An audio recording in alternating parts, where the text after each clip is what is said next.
before you, and I truly appreciate the trust and confidence the college has placed in me. It is my great pleasure to welcome you all to the 30th National Ceremony and Workshop on Healthcare Management, organized by National Open College at Himalayan Hotel, Kupandol, Lalitpur. Alone we can do so little, together we can do so much. This reminds us that when people come together with a shared vision, they can make a meaningful difference. There is another beautiful saying, knowledge grows when it is shared, and together we build a healthier future. Today, we have gathered with a common purpose to learn, share knowledge, exchange ideas, and strengthen healthcare system together. Your presence made today's seminar even more meaningful, and we are delighted to have everyone with us for today. On behalf of National Open College, once again, I extend my warm welcome to our distinguished members.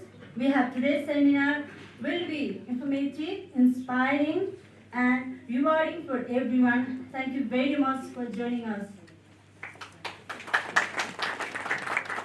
Thank you, Ms. Kamla. Good morning, everyone. I am Sima Newali, and I have the privilege of serving as co-MC for today's seminar. It is my pleasure to continue with the program. On behalf of National Open College, we extend our warm welcome to all our respected guests and participants. We are especially honored to welcome our distinguished guests, respected speakers, healthcare professionals, researchers, faculty members, students, and participants from Nepal and abroad. Today's seminar is guided by one important theme, Together for Health, the role of evidence-based finance in strengthening health systems. This theme reminds us that when we work together and make decisions based on evidence, we can build stronger health systems and healthier communities. We hope today's seminar will inspire new ideas, meaningful discussions, and valuable learning for everyone. Thank you, Ms. Sima. Once again, a very warm welcome to everyone. Now, with the kind presence, let us begin today's opening ceremony with a big round of applause. Ladies and gentlemen, every successful event begins with the presence and blessings of our respected leaders. It is now our great honor to invite our distinguished dignitaries to kindly come on the stage and take your seat respectively. May I please invite the chairperson of today's seminar, Mr. Dayaram Thapa, chairman of National Open College, to kindly come to the stage and take his seat. May I now extend my warm welcome and invite our distinguished chief guest, Professor Dr. Sutapa Bin Yogi, Director IIHMR, to kindly come to the stage and take her seat.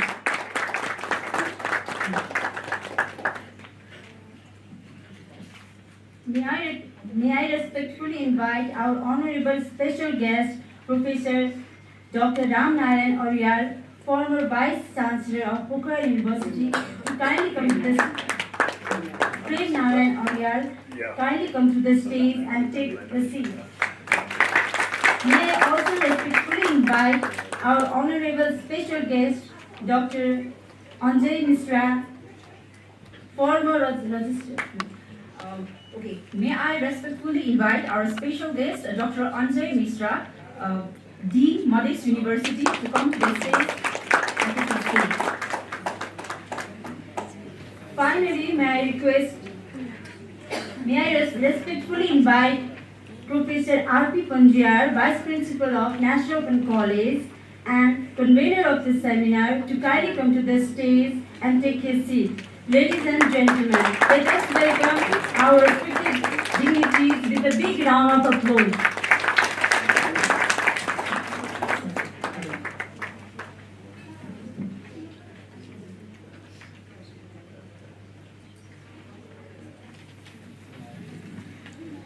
Ladies and gentlemen, we'll now move on to the Khada distribution ceremony. As a mark of our sincere respect, gratitude, and warm welcome, we'll now offer a Khada to our esteemed guests. May I kindly request our organizing team to begin the ceremony.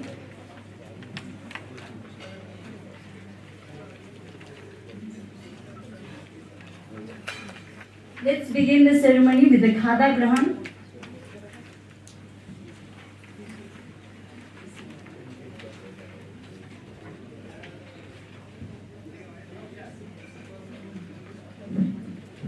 May I please call Sital sir to come up this.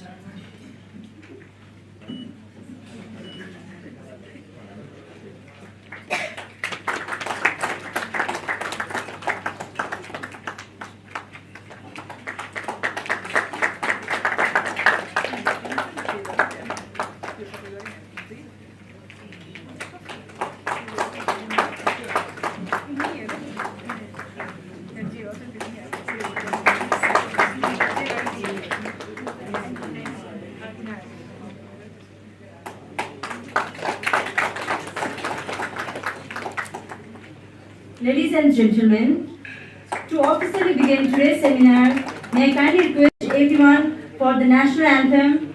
Please, ready for the national anthem.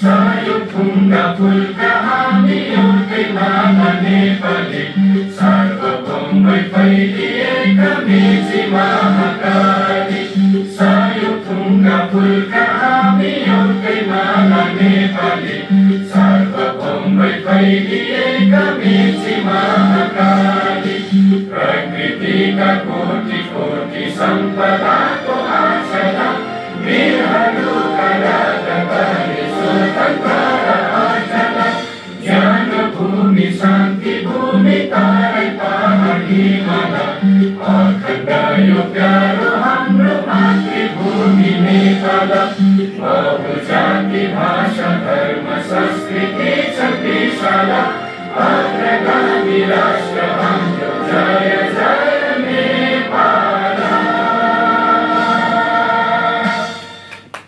Thank you everyone. Please be seated. Ladies and gentlemen, we will now begin our program with the traditional lamp lighting ceremony. Lighting the ceremonial lamp symbolizes knowledge, wisdom, hope, and the new beginning. So, may this light inspire meaningful discussion, fresh ideas, and a stronger commitment to strengthening our healthcare system. May I now respectfully request our Honorable Chief Guest and our distinguished dignities to kindly come forward for the light ceremonial lamp. Thank you everyone.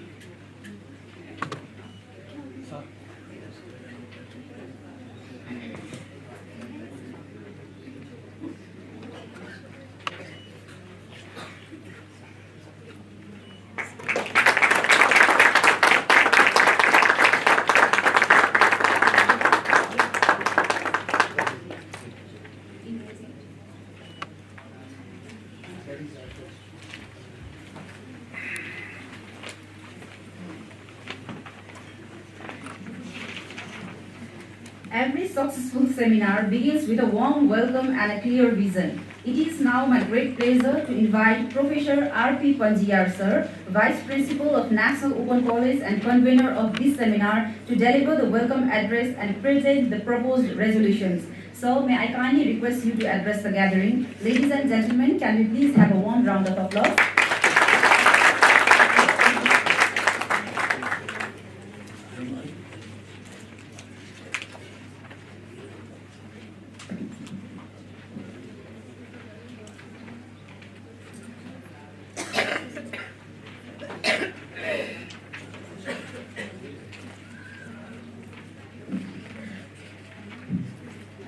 Respected Chairperson, Dayaram Thapa, Chairman of NOC, National Open College. Respected Chief Guest, Professor Dr.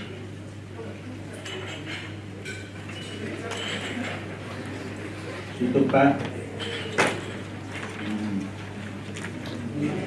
Abnegi, Director, International Institute of Health Management Research. Our respected guest of honor, Professor Dr. Aryal, ex-Vice Chancellor of Pokhara University, and Professor A.K. Mishra, Dean of Madras University. Distinguished guests, fellow participants, it's my great pleasure to stand in front of you. I would like to extend a very warm and sincere welcome to all of you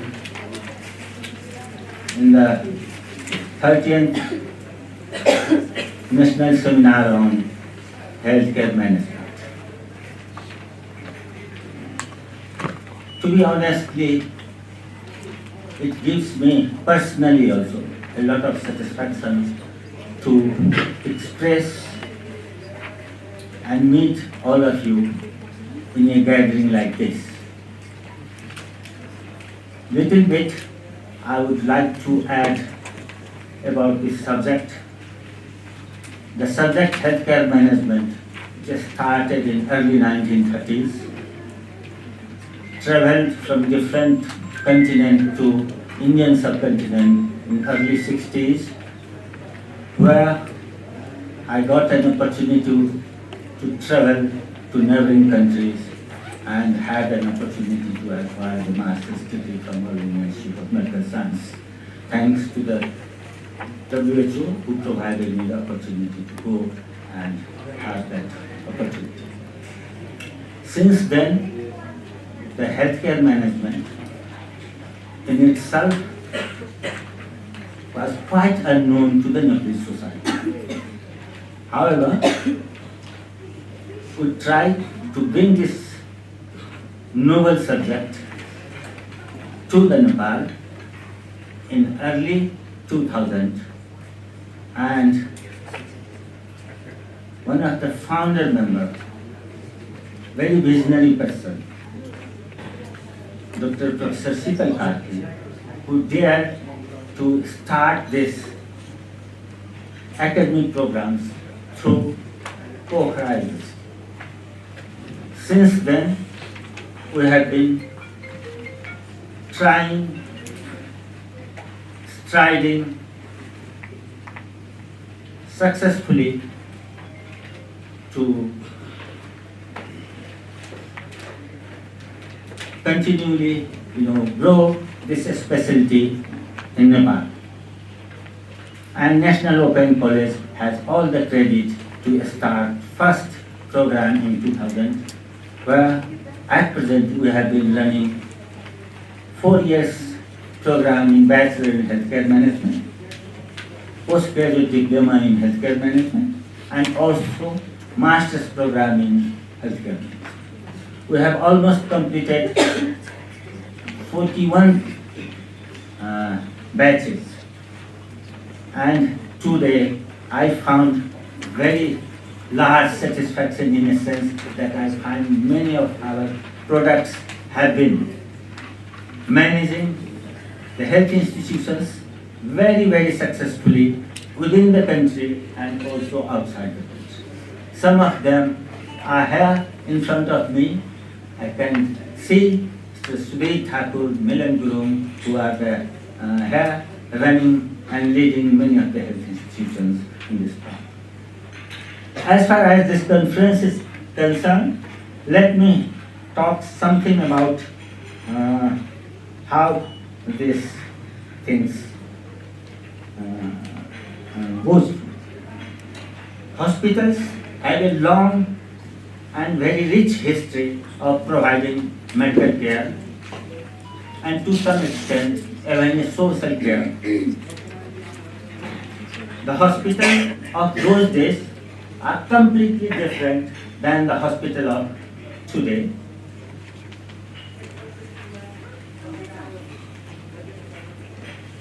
And over a span of time, they have gone through dramatic evolution from temple of worship, recuperation, to almhouse, pest house, and the source of modern day miracles. I would also like to share some of the functions.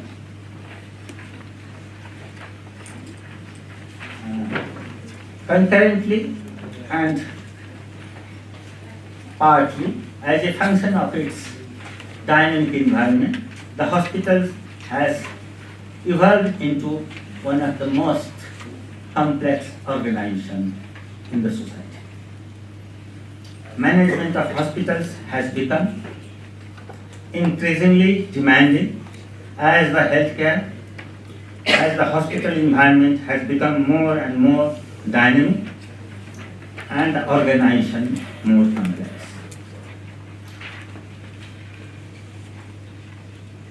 Looking at today's topics of evidence-based financing of healthcare system, of course the hospital is a part of that. Before all of you start deliberating or meeting on the subject, I have some impression to draw the attention of the dignitaries, participants, and colleagues.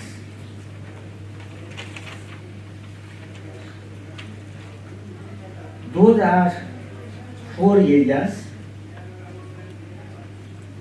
First, it seems to me that the challenge of today's healthcare system, whether it is in both developing countries or developed countries, is one of the management issues rather than the value. It's the management which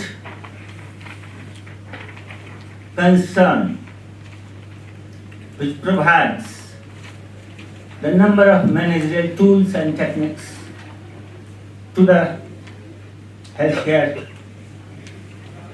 organizations which can be used in the best interest of the people where we serve. In fact, these things, the management was very well taken by the industry and practiced for more than 150 years. However, it has not been let even in the health field. Since 1930, the profession started. However, the modern management techniques, tools like quality and different managerial tools, which used in a proper way, will help the healthcare delivery systems to organize properly and provide the services. At this point, I'm sure that no one would disagree that everyone has got the right to good health and good care. And these noble things can be achieved only with the help of appropriate managerial techniques and management. Second thing which I would like to draw the attention of this gathering is the increasing cost of healthcare delivery systems throughout the world. It is a rising cost, high spending, even in the countries like United States. Every year the cost is increasing at the average rate of 5.3%, whereas the national gross GDP increase less than that. It is a matter of great concern for the countries and the experts and academicians in the field of this to see how the spendings can be controlled, contained, and the topics very rightly selected today has got a two facets of it. One, how we improve the financing in the healthcare delivery system, or how we contain the cost within the system. Third, I am extremely concerned about the impact of health technology,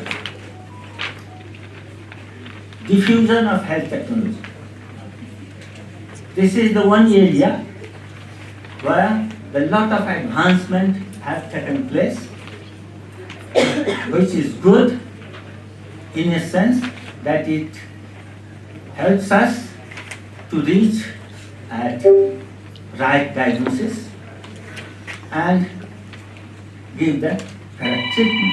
However, it is very expensive, and therefore the use of those technology must be done very judiciously. And particularly healthcare spending in Nepal. Just day before yesterday, some of my candidate students was presenting there, and they were telling, let's say 2% of the GDP in Nepal, which has been allocated, whereas for achieving the universal coverage of health, the WHO has prescribed to achieve at least 5% of GDP. So we are much below than that. Under the circumstances, the importance and responsibility of health administrator and hospital administrator increase significantly. And this is the thing where we need to concentrate. So before I close my questions and request all of you to start your deliberation on the subject and this, and again I would like to extend my warm and sincere welcome to all of you and wish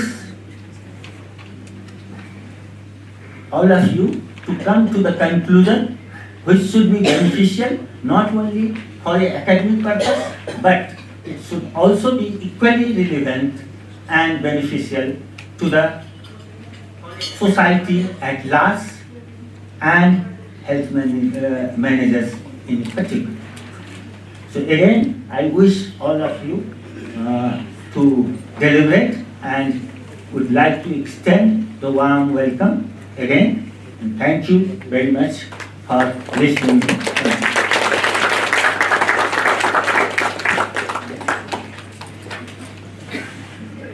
Thank you very much, Professor Ram Prasad Panjiar.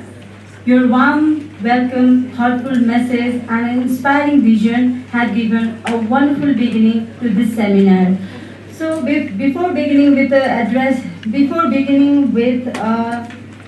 the welcome address, I think I want to put some little bit energy because of the breakfast, you might be feeling a little bit sleepy. So when I say NOC, please clap 3 times, like NOC, 1, 2, 3. NOC, NOC, NOC.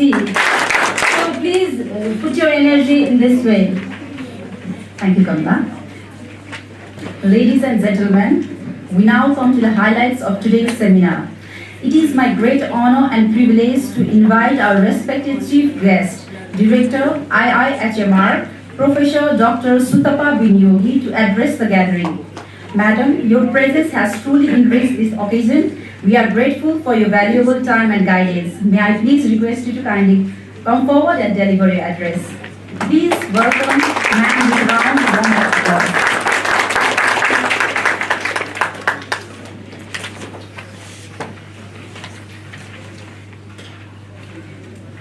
very good morning and namaste, greetings from India. Respected Professor R.P. Panjiar, Vice Principal, NOC. Professor P.N. Ariel, ex-Vice Chancellor, Pokhara University. Dr. Karki, Founder Advisor, NOC. Dr. Anjay Mishra, Dean, Madhesh University. Mr. Dayaram Thapa, Chairman of NOC, and dignitaries who are sitting off the dais.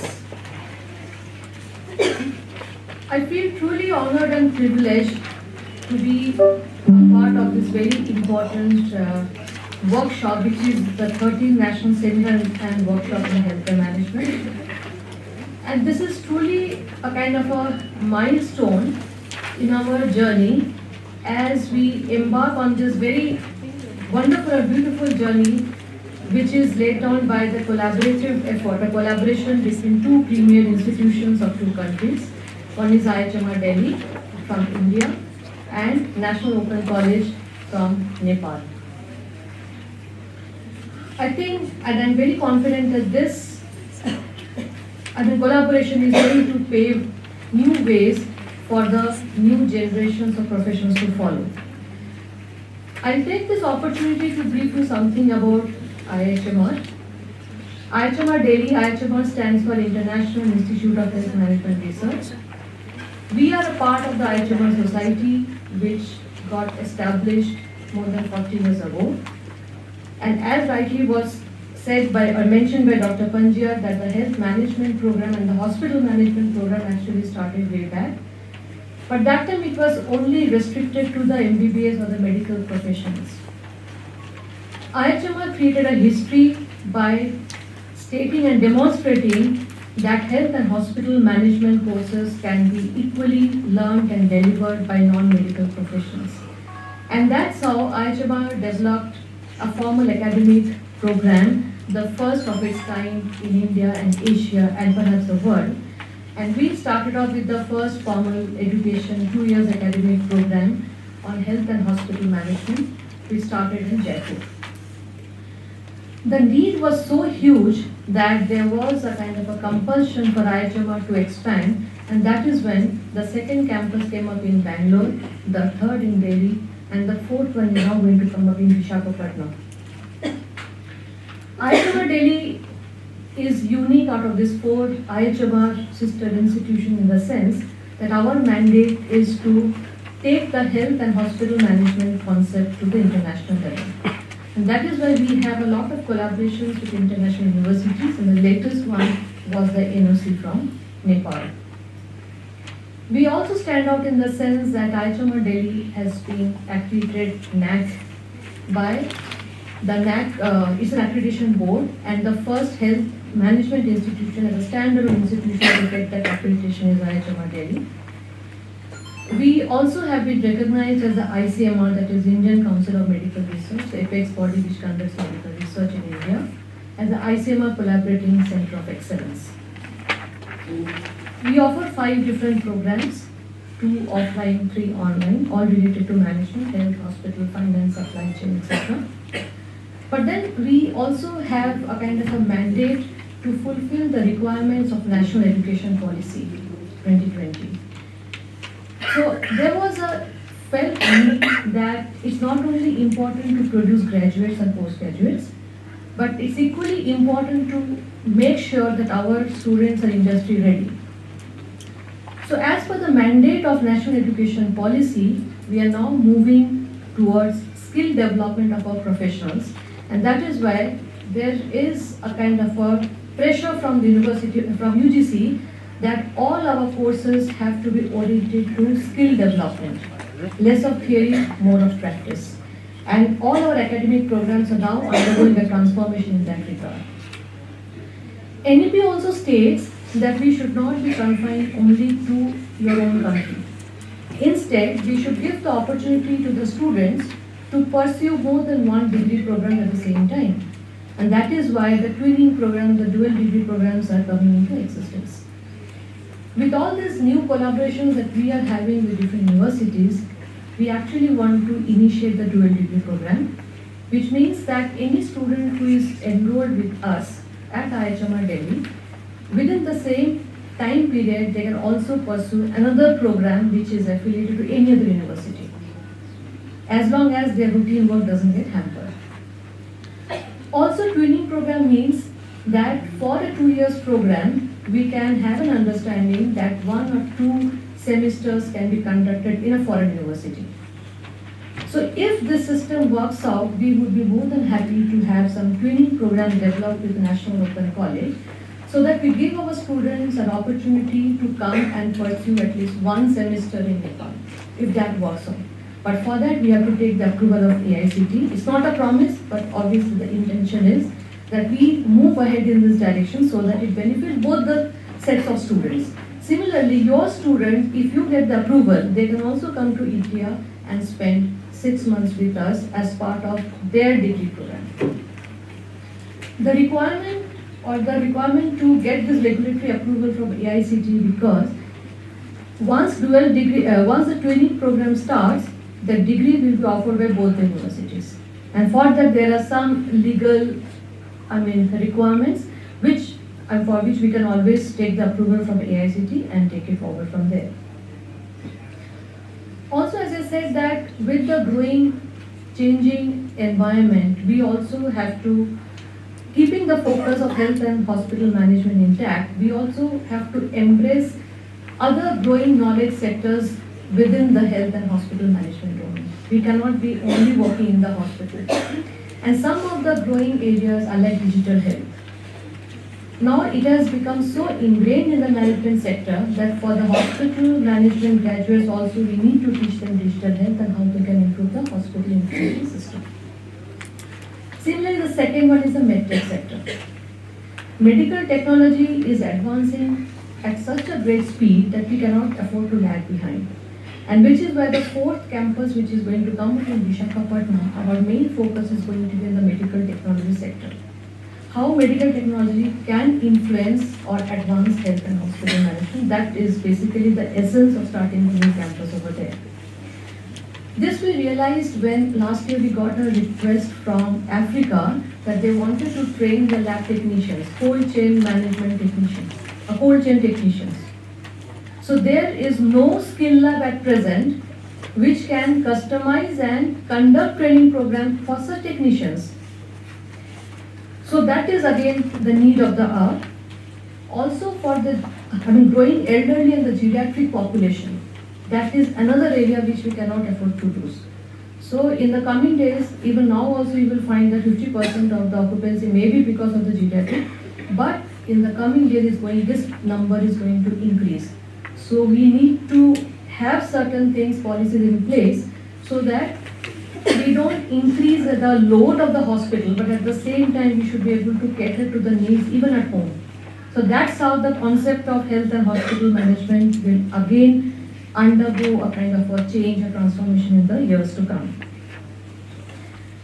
So research is high on our policy agenda, and as the name of the institution suggests, is health management research, which means that whatever research we don't do only for the sake of publications, but we truly want that they should impact the health and the policy and the programs.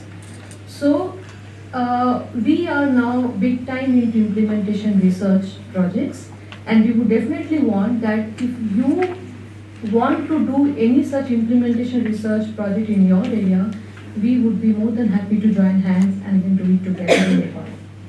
We can extend the site.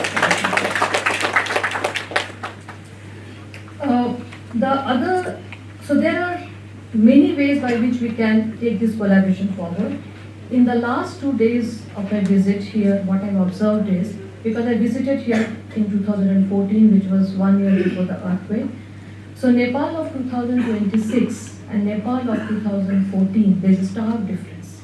There's a lot of improvement which has happened across every sector. We visited some 3 hospitals yesterday, and I could see the change in the attitude of people, change in the infrastructure, change in the setups also.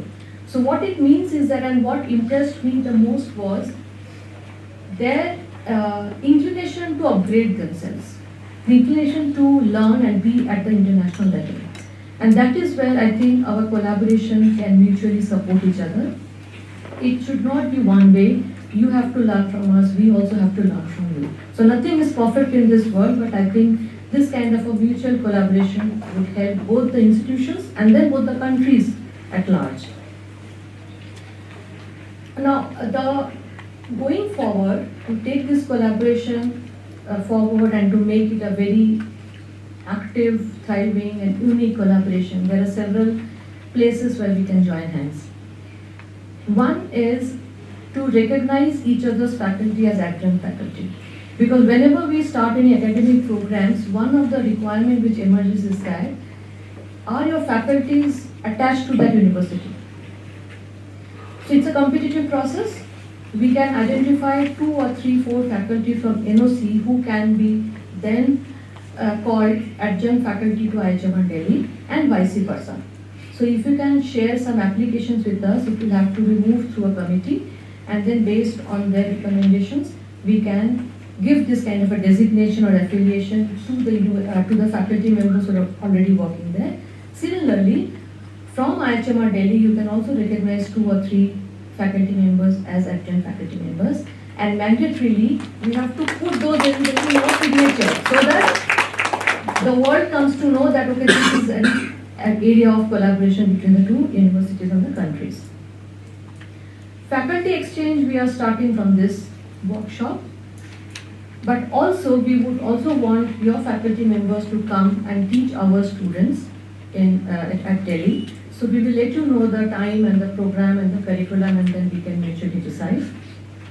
Student exchange, other than the twinning program and dual degree program, which normally takes some time because of the regulatory approvals and clearances. At IHMR Delhi, we have an academic immersion program where we send our students to different universities and places for a period of 7 to 10 days. And the whole objective is to get a kind of a hands-on experience and the sense of what the organization is doing. So we can very well send our students to Nepal and your students to our place. And in case they get interested, they can do their internship in that place for 2 months. So our immersion program normally happens in the first week of December. So we'll make an announcement, then coordinate with you and see that if 7 or 10 of our students can come to your university and get kind of an exposure, and similarly you can also send our student as per your needs and requirements. There is no hard and fast rule that you have to send only in December. We can bid for joint projects. As I said, implementation research is one. But other than that, there could be other projects also. There are several calls. And now there is a change in the trend of the global calls also. Any call which gets uploaded or announced by the UK and the USA like countries, they always mention that multi-country projects, they have a better chance of success. So if we can identify some common areas, we need to work on them because that process is also equally competitive. We would need at least 6 months to work on a proposal which can then be submitted so that we are able to assure ourselves that at least the success rate is going to be high. So that is there. Then customized training programs. I heard yesterday that many of the people who are here, they had been to India and IHMR long back to get trained on certain topics. In case there is a requirement of imparting customized training, we can do that. Also, as I said, that now as the hospitals are growing and they are becoming more modernized, initially you will not face any problem, but 4 or 5 or 6 years down the line, you would find that some issues related to supply chain and technical repair and other things may come up. So, I mean, once that AMC period gets over or something, there are certain technicalities there. But we have seen in India that after 7 to 10 years, after the setup of a hospital, the need for supply chain and the technicians training becomes more important. So we can always have customized training programs for you at our Vizag campus where we can train people on the different skill sets required to maintain the equipments which are there in the big hospitals currently. Also, as part of our knowledge exchange, we have started the Meet the MedTech series, webinar series, which is held on the third Friday of every month. It is free of cost. All you need is to register. So the coming webinar is going to be on how medical technology is going to transform the elderly care. So taking the care from hospital to home, and the role of assistive technology for improving elderly care. We can share the link with you. If you are free, you can always join. It will give you new insights into what else can be done as part of your research or program activities. Also, somebody was mentioning about the technology. So we are having an executive health technology assessment program, which is going to kick off on 13th of July. It's going to start with systematic review workshop, which will be followed by some economic evaluations for technologies, and that will culminate in the how to write a policy brief and do advocacy for your own equipment or for different successful technology. So it's going to be an amalgamation of how to synthesize research and evidence and bring it to the policy level. That itself is a big journey, and people spend 10 or 12 years, 20 years on doing that. But there are methods to do that so that that time period can be shortened. So through this workshop, we are going to impart that kind of knowledge and skills. We will have international speakers, national speakers also coming in. In case you are interested, we will be more than happy to have you with us. The initial 5 days workshop will be offline, then it will be online. So it's a combination, it will be delivered through hybrid mode. And also, as I mentioned, that digital health is an upcoming field. We have a program which is called the Digital Health Enterprise Planning, which means that how much should a digital health person know about health systems? How much should a health systems person know about digital health? Because you cannot have a hardcore IT person sitting in the health system. They will not understand health. And then by nature, I don't know if I can be excused to say this, doctors are very averse to technologies. So if you have to have digital health into the hospital and health sector, you need to have a person who will have equal respect for both. And for this, there is a global course which is called the Digital Health Enterprise Planning. We have adapted the course for India with the help of UNICEF India office. And along with IIT Bombay, we are delivering this course. This is going to happen in the month of October. We'll let you know the dates. If you are free, if you are available, we would be again more than happy to welcome you. So it's going to be for 5 days, and it's going to take you through the whole system, through the entire health system, and it would indicate at what level you would need digital health intervention to strengthen the health systems. So that is going to be a very kind of a unique kind of a program. So I think I would stop here. Thank you very much for inviting the IHMR team here. It has been a wonderful visit. The warmth, the affection that you have shown to all of us, I think it's something that we would always cherish. And this is a part of our culture. The way you welcome people is so different between East and West. It's markedly different. So I think going forward, we have to preserve this culture of ours, which is very unique to this subcontinent. And thank you once again. I would personally invite all of you to come over to India, Delhi, and IHMR Delhi especially. So see you there. Thank you.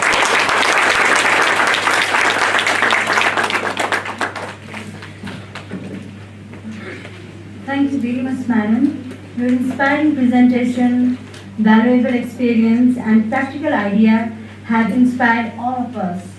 Thank you for sharing your knowledge and guiding us with your thoughtful messages. We truly appreciate your valuable contributions to today's seminar. Ladies and gentlemen, it is now our pleasure to invite our respected special guest, Professor Dr. Prem Narayan Aurel, former Vice Chancellor of Pokhara University, to share his best wishes and have a few words for today's program. So, can I please welcome you on the stage?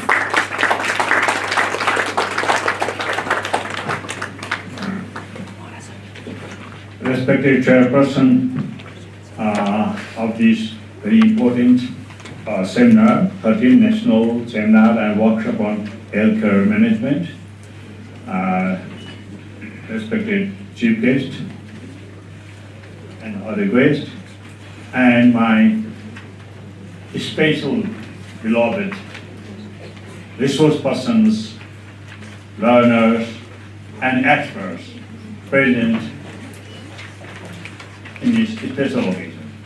I am very thankful to NOC, Pokhara University College. I am proud to be here with you all. And it is very important and necessary seminar that is important to our teachers, experts, and students also. So I would like to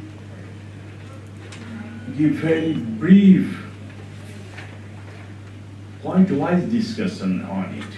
And I have gone through the papers written here. Title of the papers, they are very much important about healthcare system, healthcare management, healthcare insurance also, health and law related to healthcare management. All these very important things are very essential to our students, to our parents also. Let's teach our parents. If you do not teach our parents, your teaching will give no meaning. So let's start teaching our parents our system of healthcare management, what is healthcare insurance, what is the problem. So we should discuss about these things, and I would like to express my heartfelt thanks to all the presenters who are going to present their papers. I may not be able to stay for the long time. However, our participants will learn, and let's start this type of program in our colleges. I would like to remind one thing, that is, we have started in Pokhara University, that is Bachelor in Entrepreneurship Development. Let's make our teaching and learning more dynamic, more entrepreneur-like type. That will help our students learn not the book, but the practice. We have started. Pokhara University is the first university and only one university that has started Bachelor in Entrepreneurship Development. And this course, this subject should also be started, and let's try again. We have revised our curriculum after 12 years when I was Vice Chancellor of Pokhara University, and our professors are here, the guests, and all the friends helped me so much that regular change, regular revision of curriculum is essential to meet the need of this changing world. Yes, thank you so much, and I expect wonderful success of this program. Thank you so much for inviting me here. Thank you. Namaste.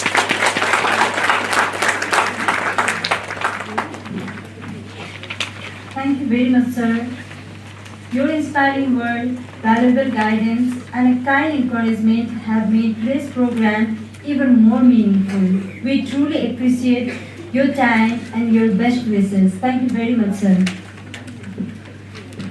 Moving forward, now may I respectfully invite our guest speaker and our special guest, Professor Dr. Anjay Kumar Mishra, Dean of Madras University, to share his best wishes. Ladies and gentlemen, please welcome him with a round of applause.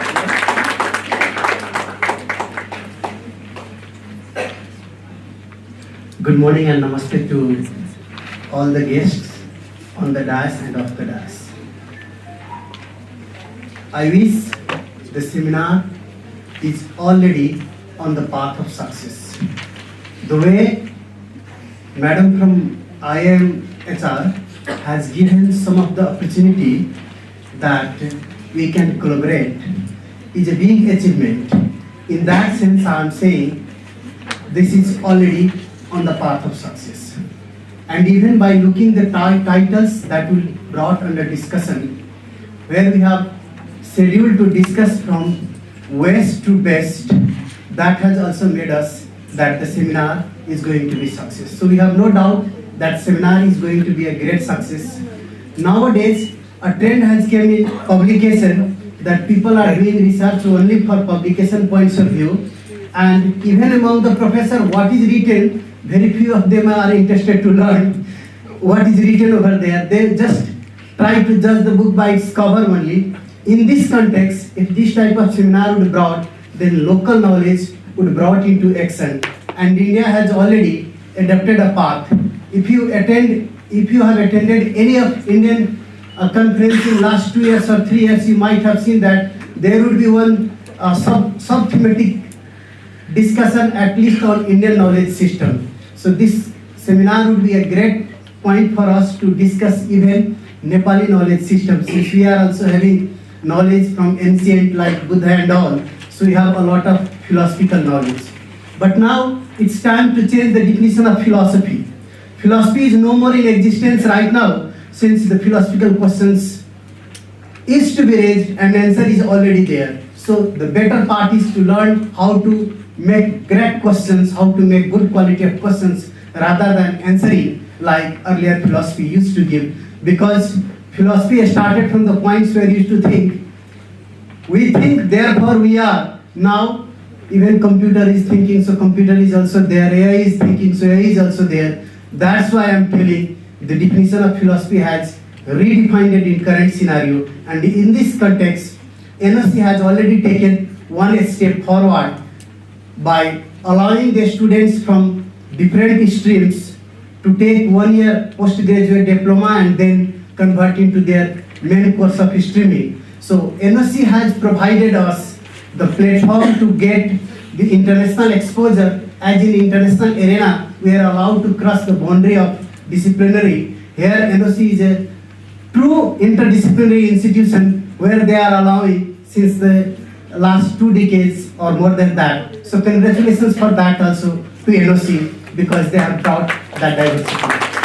With this, the technological aspects will be discussed, but in the meantime, major issues globally as it was identified, management.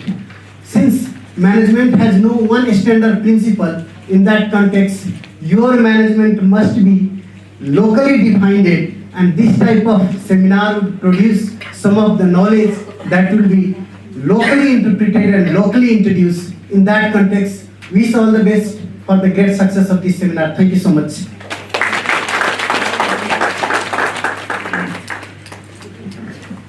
Thank you very much, sir, for your inspiring word, warm wishes, and valuable encouragement. Now, before vote of thanks, we have a certain change in the program. We have a felicitation program by IIHMR Delhi. May I please call Ma'am Nidhi Ma'am to the stage for this program.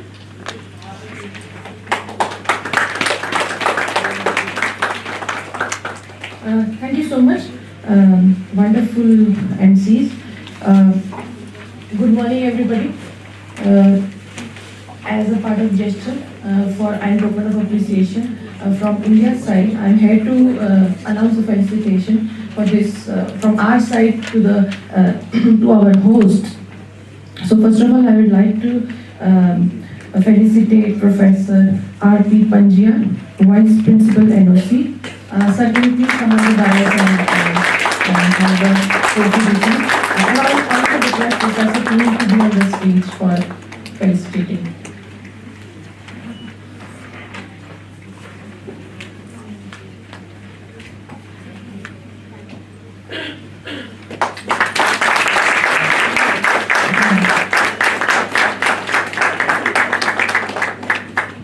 Thank you, ma'am. Can I now request Professor Dr. P.N. Ariel to come forward, please?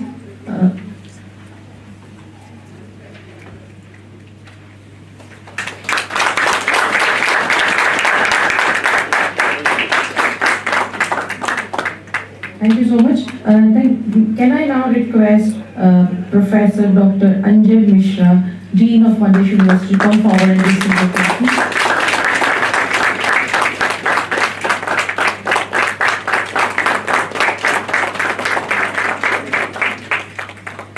Thank you so much.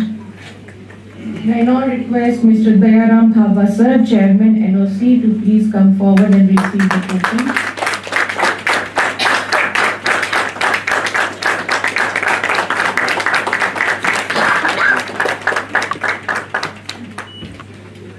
And last but not the least, can I request Professor Dr. Sheetal Karki, Founder Advisor NOC, man of the show, to receive the token.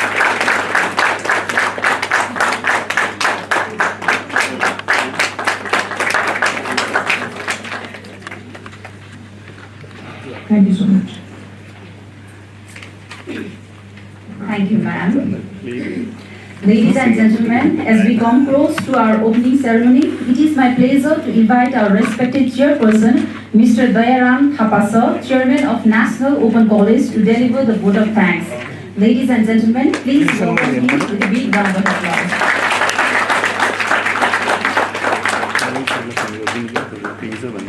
Good morning. Good morning, everybody who are present here over here. I'm chief guest of this program, Professor Dr. Sutapa Biniyogi, Director, IMHR, Delhi, and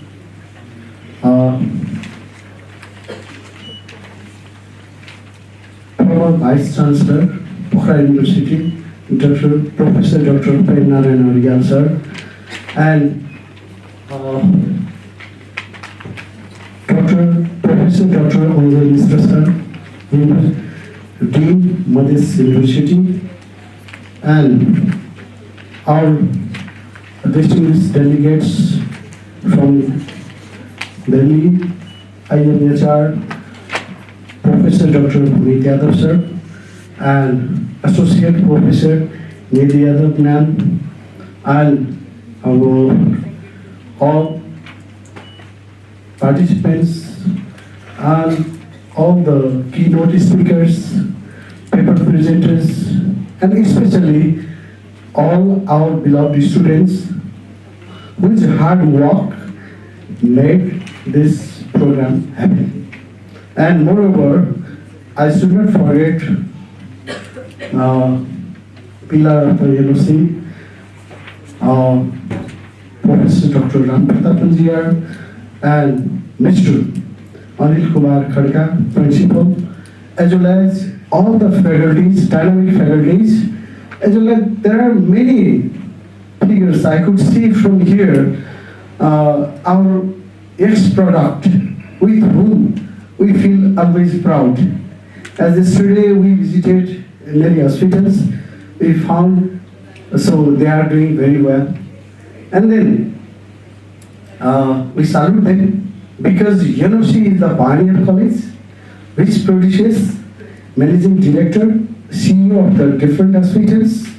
And then I could see their charming faces as UNOC stand as a pioneer in the new subject in 2000.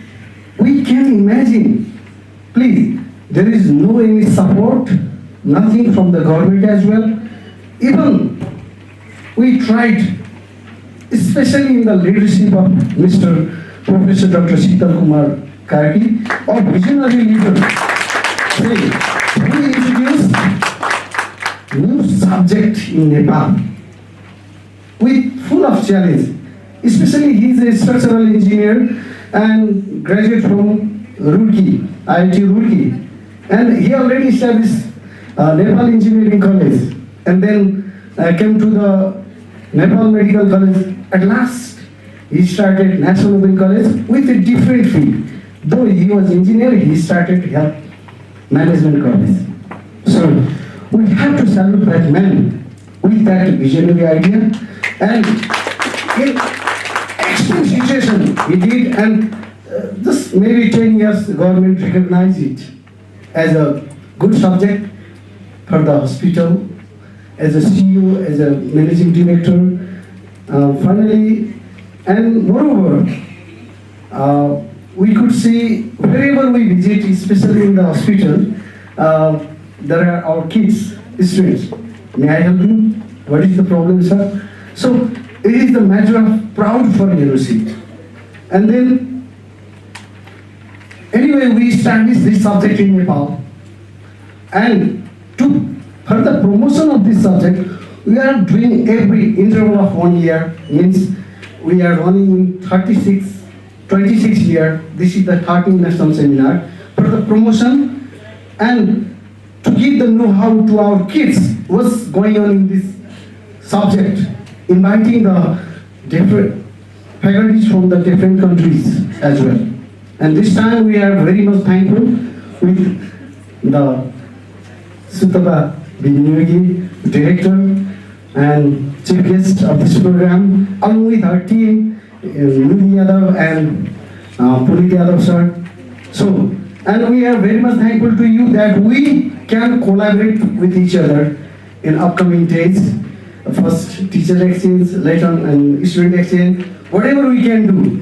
We want to join hands together for the promotion of this subject as well and to make it international,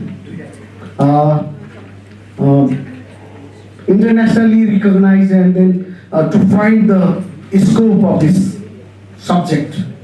Moreover, and I'm very much thankful, I would like to thank all the media which is going on live in NOC as well as Facebook Live, installivenews.com, and moreover, and we have our pillar, Professor Dr. Ram Pratap Punjiar, who established the teaching hospital. He is the legend of healthcare management subject in Nepal, and he is with us as working at the capacity of vice principal. He started this college too, and by the time again we are working together, and then I'm very much thankful to our ex-students, the alumni students who are going to present the different papers over here, and they will give full insight and keynote speakers, and these two beautiful MCs also. I would like to thank all them. Thank you very much. Have a good time. Hope that the program will be very successful. And till the end, I would like to request you to stay and to get some insight from this workshop seminar. Thank you. Have a good day. Thank you so much, sir, for that heartfelt word of thanks. With this, we come to the end of the inaugural session, and on behalf of this organizing committee, I would like to extend our sincere gratitude to the chief guest, distinguished guests, speakers, and all the participants for making this inaugural ceremony a memorable one. As informed earlier, we will have a 15 minutes break now, and we'll proceed to the part 2 of today's program, the technical session first, health management. We look forward to the engaging and enriching session with our esteemed speakers. Thank you, and without further ado, after 15 minutes break, we'll start the technical session. Thank you.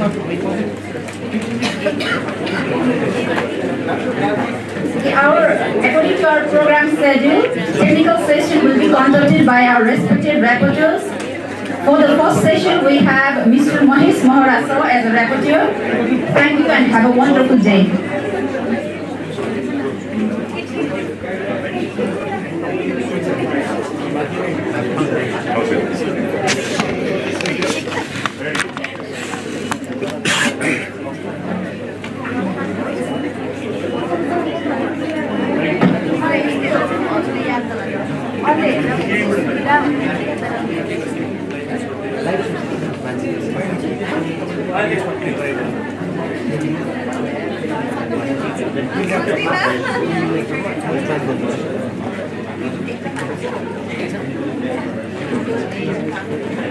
So, ladies and gentlemen, may I inform you, our breakfast session will continue, and along with that, we shall resume our program shortly.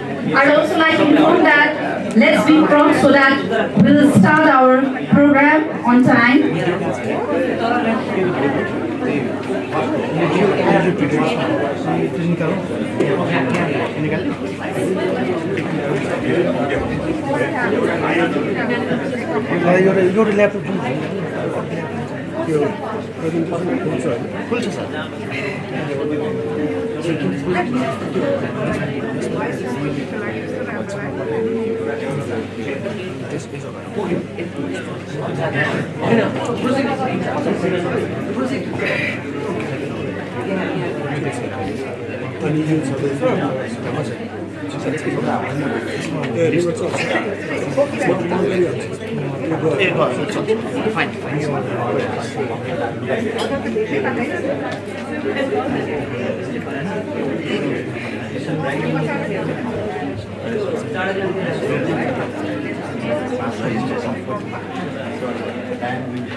To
Once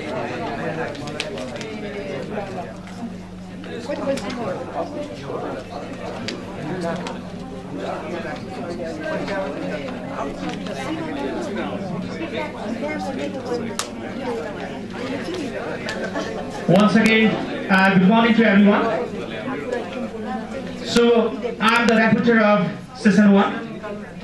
I'm Moise Moana, HOD of PG program at NOC. I'm a proud alumni of National Open College, 22L BPS batch, and MPH from Parul University, Gujarat. So let me start our second session.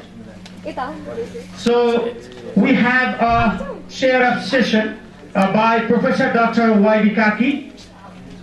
He is an ex-member of National Planning Commission, PhD from LSE, ex-director, WIF. So in this session we are having a presentation.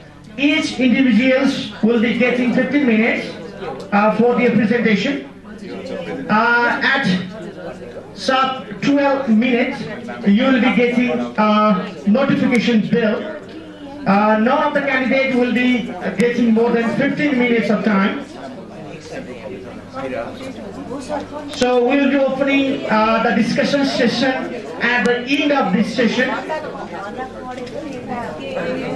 So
Hello. Good morning, everyone. I'm Yagya Bahadur Karki, PhD, not medical doctor. But I have worked in the area of public health for many years.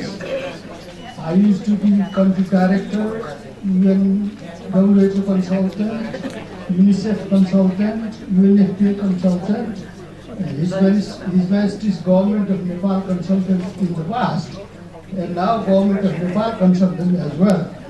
But at the moment I am more or less a retired person, but I have done a lot of work in the area of public health. But then by education and training, I am an economist as well as a demographer. I am sure many of you know what is demography. It's called the study of population. I did a lot of work in Nepal, evaluating Nepal census data from 1981 onwards. 81, 91, 2001 and 2011. But 2021 I haven't done much analysis, but then in the past I used to be the main critic of those censuses in the past and suggesting to the government that the census reports were not well done. The reporting was under-reported and all those things. We used to suggest the government to revise the estimates and all that. But then I am very happy to be here with you all because you are all in the area of health, especially public health, and trying to improve your services to the people of Nepal, which is a noble cause, I should say. And Mr. Sital, Professor Dr. Sital Karki, has got a novel idea of opening this college which is the first one in Nepal, probably in the whole of South Asia region, although Madam from India mentioned about the Indian Institute of Health Management Research. Now, I will be chairing this session, and the first speaker is Dr. Tej Kumar, is that right? And he is going to talk on healthy city, the need and the core conceptual framework. It's a very important area because, as we know, Nepal is developing and lots of cities are emerging, but they are being developed very haphazardly, which is quite unfortunate. But then we at the same time have the Ministry of Urban Development. I hope the Ministry of Urban Development guides the emerging cities to stay healthy, to give the citizens of these new emerging cities a healthy life. And I'm sure this paper will highlight on the importance of how to develop a healthy city. And he's going to talk about I'm sure the framework of healthy movement in health in urban development. Shall I welcome Professor Karki for this paper? Thank you.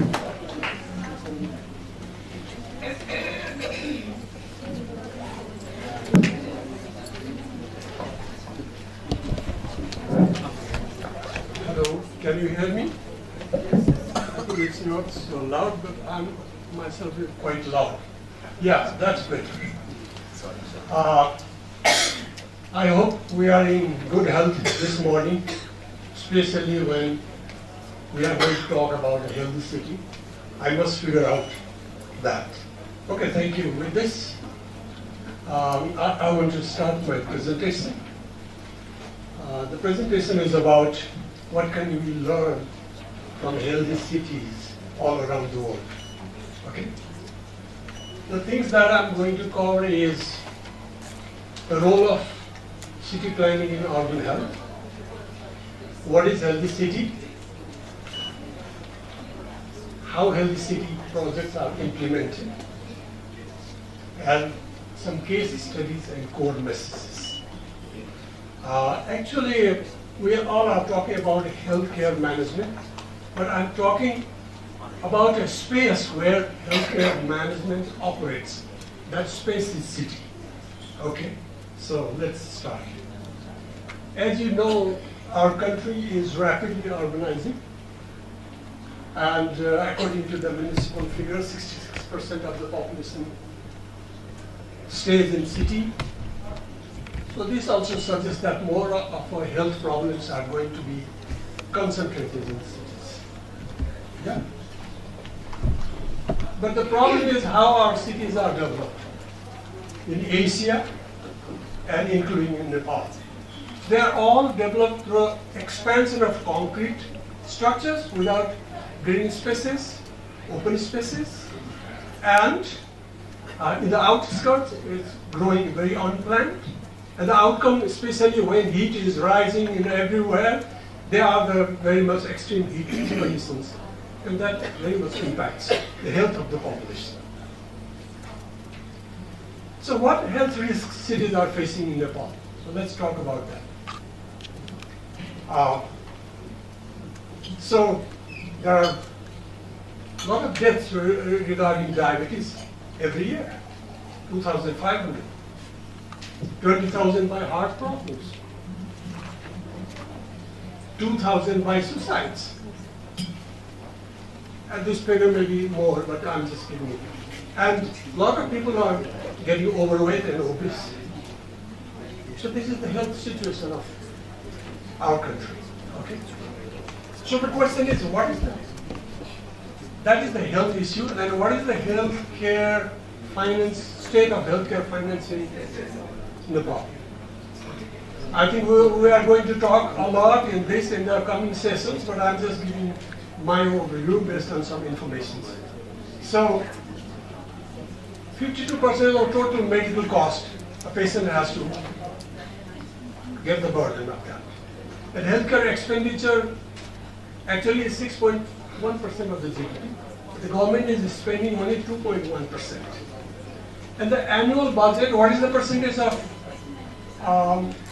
health budget out of the total this year, this fiscal year? It's just 4.8%. And that is too little as compared to the WHO. That's it should be at least 10%. Okay? Okay, let's step back again to the earlier presentation.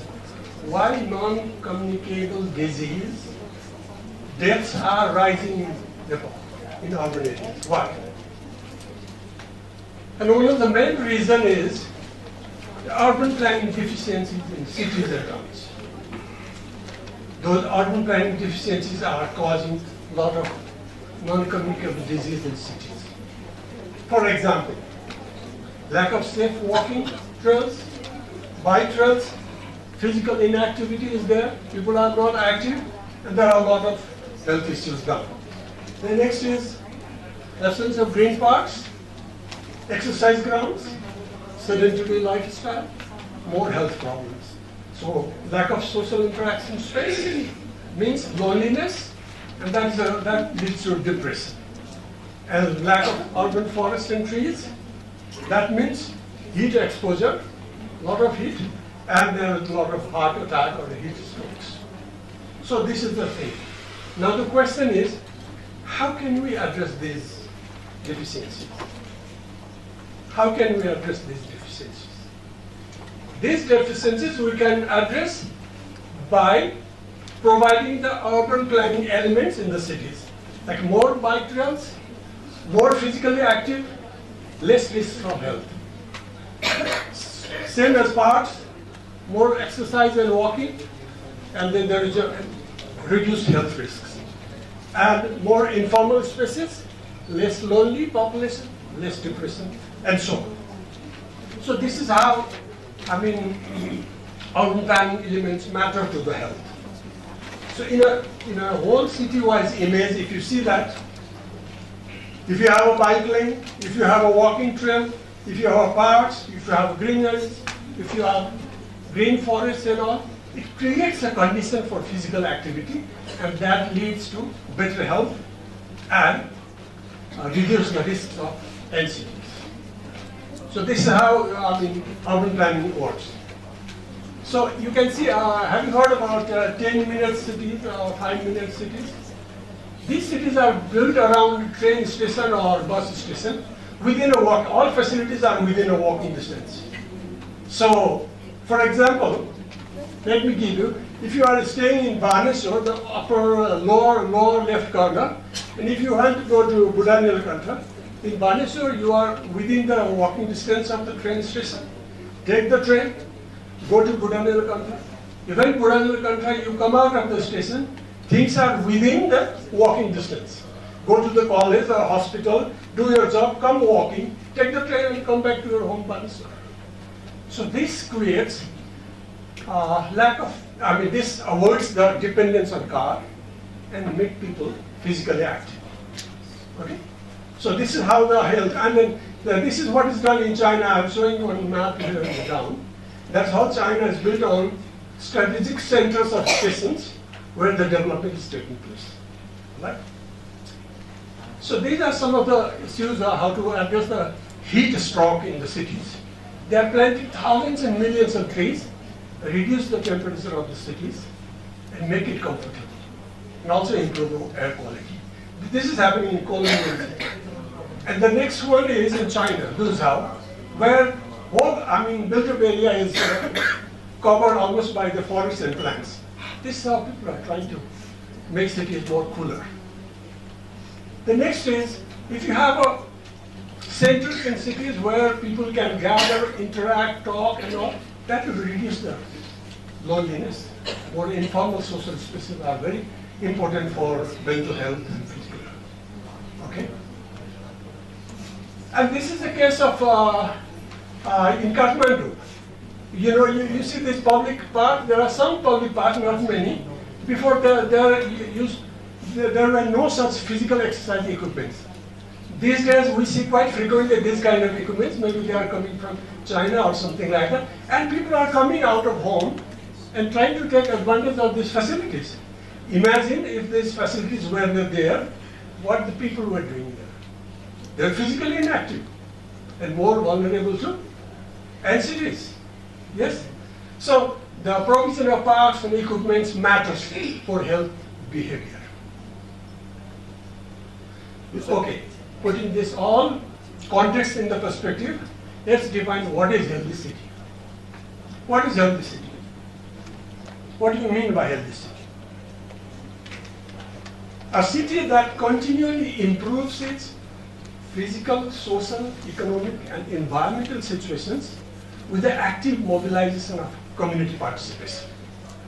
And that is how they prioritize health and prepare healthy city. In a diagrammatic way, you can see that the social, physical, environmental, public transportation. What I would like to add here is one separate walking trail and then bike lane. If these two things are there, it's a complete picture of a healthy city. You can create a healthy city like this. Okay, now the question is, how municipalities implement healthy cities? What are the processes? I mean, most of these healthy cities are implemented by the support of WHO. WHO supports and they are implementing. I'll also talk about one city here in Nepal. So how they implement the process is first, mayor approves the healthy city plan, number one. Then they will form a steering committee. There will be a health assessment. They will prioritize the health problems.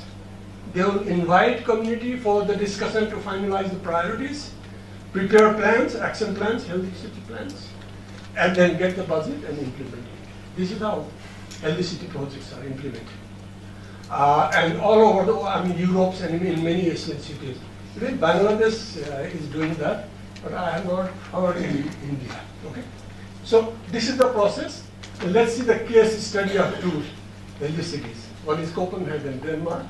The other is Toronto, Canada. So these two cities have implemented the healthy city plans. So Copenhagen has a lot of public interacting spaces where people can be active and healthy, like bike lanes, bike trails, and greeneries and everything. On the other side, Toronto has a lot of active community engagement on healthy food growing in the community, health camps, things like that. So this is how this is done. Okay. So if you compare Copenhagen and then Toronto, so Copenhagen has more focus on urban space design, whereas Toronto has designed for social equity and community participation. So these are the two different strengths. Every city will have different.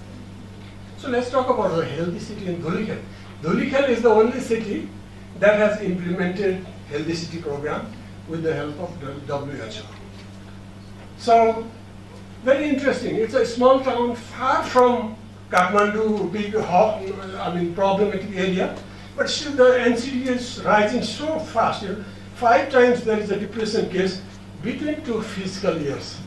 But this is the healthy city data, but I'm not sure, but all the figures show that there are 3 times and 5 times growth of NCDs, non-communicable disease. Why that's happening in a small town far from Kathmandu in a mountainous area? Why? This needs a research. I don't think there is a solid answer right now, but it's a question. But anyway, they have implemented healthy city programs. And this is the outlook of the city. The center is a very old traditional thing, and then some ugly concrete buildings have also come in the periphery, and this is how.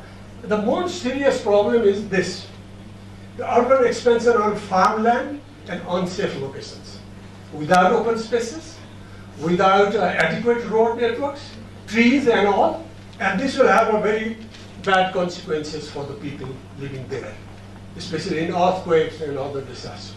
If it's a low-lying area, there will be a flood. So this is a big problem. This is how the core city is expanding outward. But they have implemented the health city programs. These are primary healthcare access, citizen participation in health, nutrition-friendly program, drinking water, land use, but they have not been able to successfully in land use, but etc. Okay, they have done it. So what are the strengths of Dhuli Health? Lot of political commitment, partnership with Dhuli Health Hospital, active community participation. But what are the weaknesses? They are vulnerable to change in municipal leaders. You merely change, you never know. Okay? There are lack of urban planners in municipalities and public health officials. Without that, how can you implement our healthy cities? And resource constraints, there is no permanent long-term resource for healthy city programs. Okay? The core message is what? What core message I'm trying to give is urban health outcomes are not determined only by healthcare services. They are shaped by urban planning. All right? So what is the learning here? So I'm just coming to the end, I think. What is the learning here? There should be a political commitment. Educate and sensitize mayors. Municipal fund raising should be tax increase, some kind of things should be there. And manpower, ensure urban planners and public health officials in municipalities. Prepare land use to avoid development of risky areas. Expand parks, public open spaces, and walking trails. And healthy city be the guiding principle for all development plan of municipality. Health perspective should be the focus of all that development plan. That's what I'm saying. Now I'm almost end. There are two very simple core messages.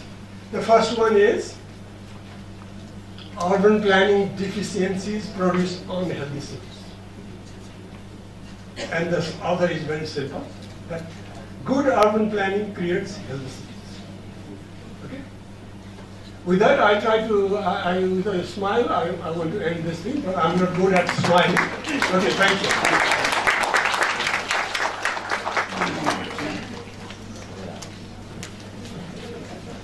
Thank you, Professor Dr. Tej Kumar Kakishan, for your wonderful presentation. So, moving to second presentation. So, the presenter is Dr. Yagya Timal Sinha, our MSc graduate. Dr. Timal Sinha was the batch topper while I studied MSc. So, straightforward guy. His topic is perceived performance and client satisfaction in national health insurance.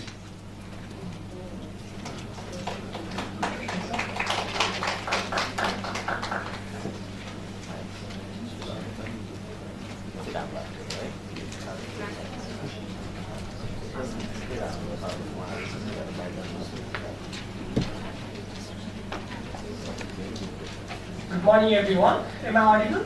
Yes. Okay, thank you. So I'm Dr. Yagya Timal Sinha. So there has been a brief introduction, but I also work in national and international insurance in Nepal as well as in the United States. I'm a consultant in telemedicine in Nepal, so I also specialize in digital health. I'm also a fellow of under maternal health, and it was under University of Sydney. So there's quite a bit of things. So let's go into the topic. The slide is already there. So the topic of my presentation is perceived service performance, client satisfaction, and renewal intention in Nepal's National Health Insurance Program. It is a mediation analysis that I conducted among the insured clients who utilize Nepal's health insurance program. In a while, Dr. Ram will be discussing a lot on Nepal's National Health Insurance Program. I'll be focusing on perceived service performance. So what does the word perceived service performance mean? So the word perceived service performance means after utilization of the service, how a client feels, how he perceives or how she perceives his perceived service performance. Satisfaction is the psychological result after utilization of the service, whereas renewal intention defines whether the client is going to renew in the next cycle. And I'm focusing on mediation analysis. There are a lot of analysis that are done, but I'll be focusing on mediation analysis. So, okay, it's not working, I think.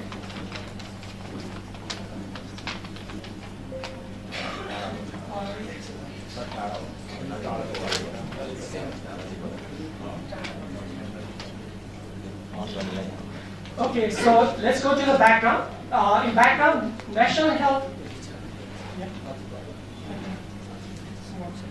NHIP contributes to universal health coverage, but program sustainability depends on continued membership, not enrollment alone. So the importance would be also on the continued membership, not only on enrollment alone. But in Nepal, the program are focused more on enrollment. Dropout weakens risk pooling, which is the principle of health insurance, financial protection, and the ability to reduce out-of-pocket expenditure. We are all aware that there is more than 52% of OP in Nepal.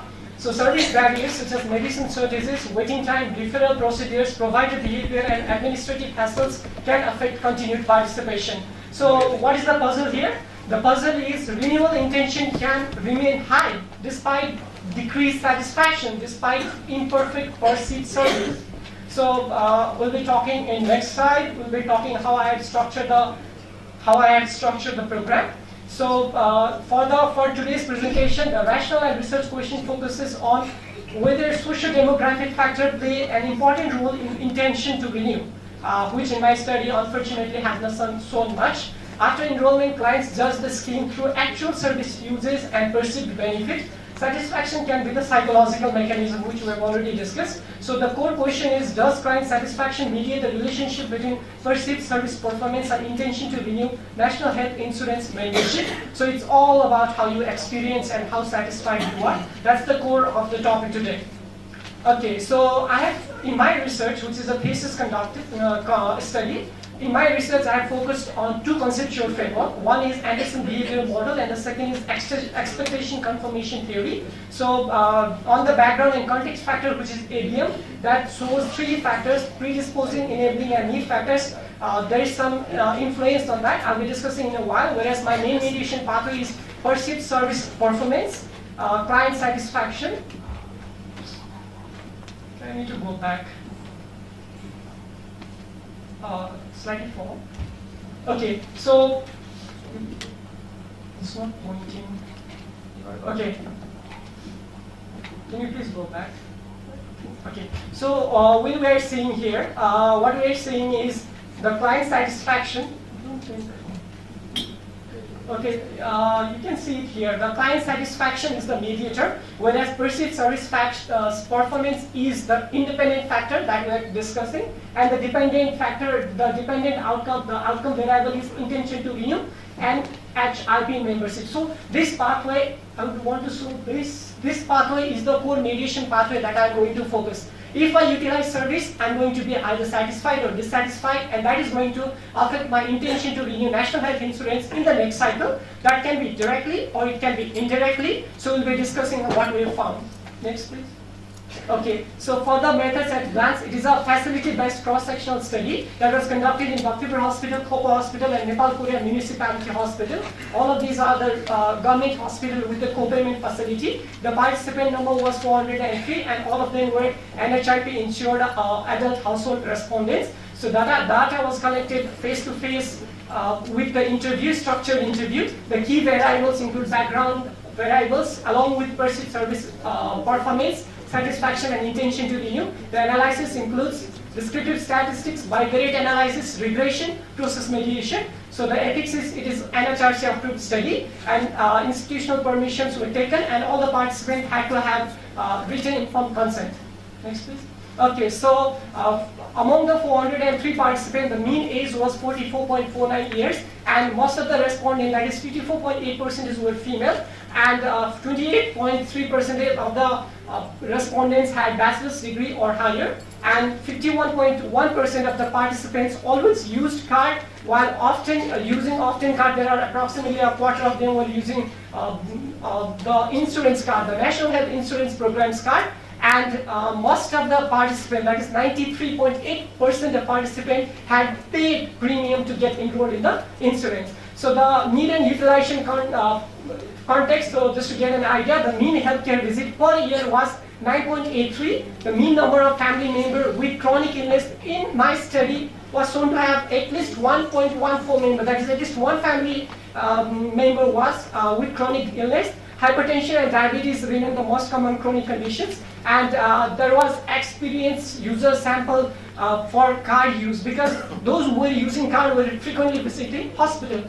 Next, please. Okay, so my study had 10 different questions for expectation, for performance, and there were 8 questions for satisfaction, and there were 5 questions for renewal intention. They were on Likert scale 0 to 5, and they have been labeled from 0 to 5, 0 to 1 to normalize it. So what happens is there are 5 questions in Likert scale. In the end, I sum up every score and then I take an average. When I take an average, it's easy for me to compare between expectation, performance, satisfaction, and retention, because the value lies between 0 to 1. And 0 represents the lowest value, 1 represents the highest value. So you can see it, expectation, people are highly ambitious about National Health Insurance Program, that is 0.87, very much near to 1. Then after that you can see performance is not up to par, it's 0.71. And confirmation is the difference between performance and expectation. So it's clearly it's negative 0.158 on the negative side. So satisfaction, clients are satisfied, that is 0.64, whereas renewal intention is 0.816. So see, satisfaction, not much were satisfied. However, the intention to renew are on the higher end. So it can clearly make us visualize that satisfaction is not always an important factor. The utility, the uses of insurance, the felt need of the insurance could also potentially help in the renewal. Okay, next please. Okay, the background variables were analyzed using bivariate analysis, and those which were important for the study and had significant influence were taken into regression analysis. Next please.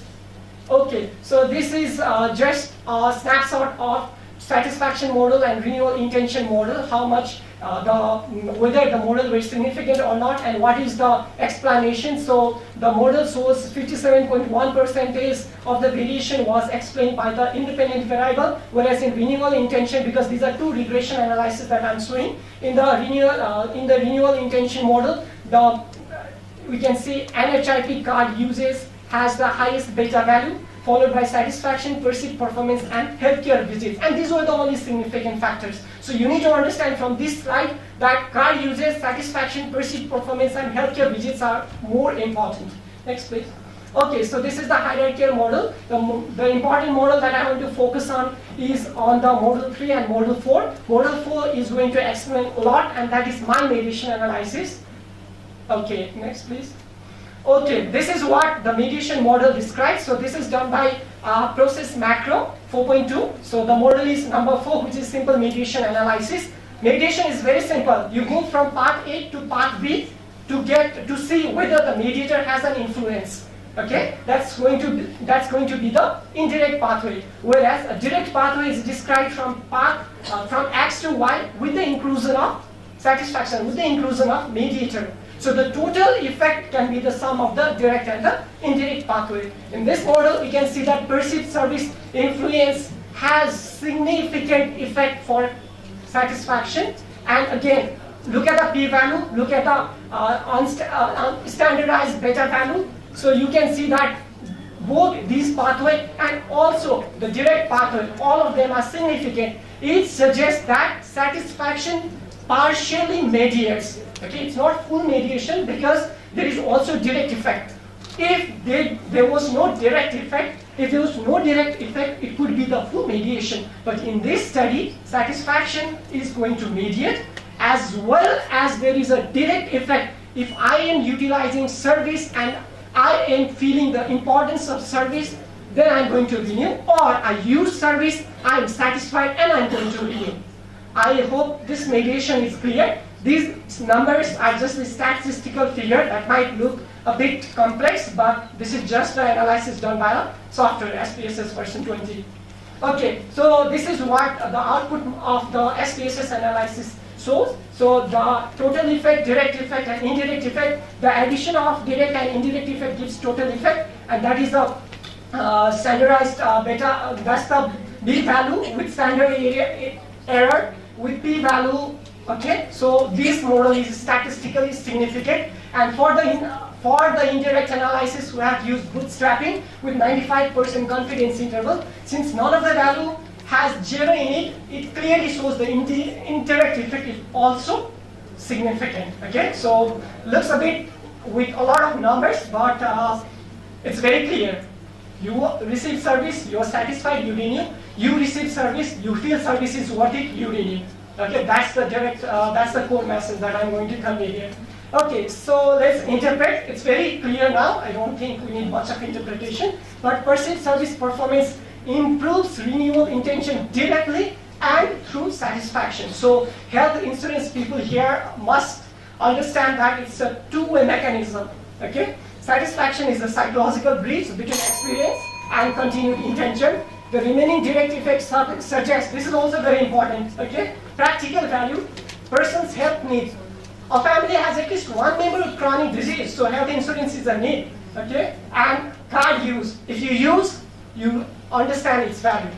Okay, the high intention, despite moderate satisfaction, we've seen in the graph, reflects necessary but imperfect program experience. Okay, so what should we be focusing on? Move from enrollment only campaigns to retention and experience management. Strengthen medicine availability, referral timelines, waiting time management, and provider responsiveness. So these were the factors. There were 10 factors in expectation. There were 10 factors in perceived service. There were 8 factors in satisfaction. For example, availability of medicine, waiting time, providers' behavior. These were different factors that were taken. So support effective card use, easier referral, because most of them were complaining about referral and the management issue. There is a huge range of management issue. It's not a workforce issue, it's the management issue.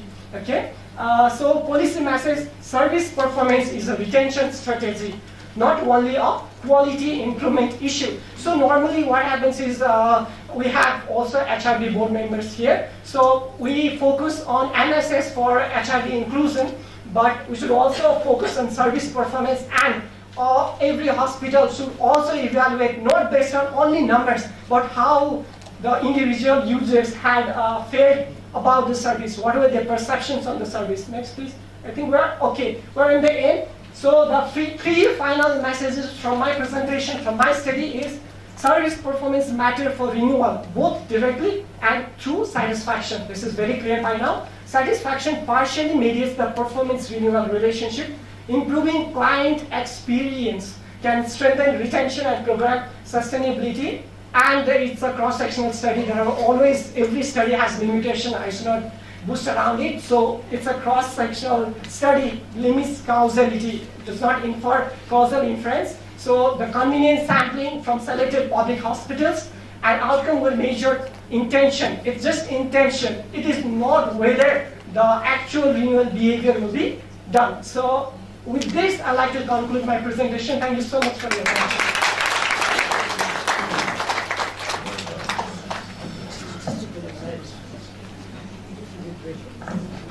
That was a wonderful and excellent presentation by Dr. A.K. Prasad Timachina.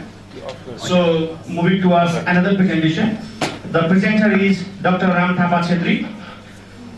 He is MBBS graduate and MSM graduate. Recently, he is working in National Health Insurance Board of Nepal. And the topic of his presentation is Health Insurance Program in Nepal, Opportunities and Challenges.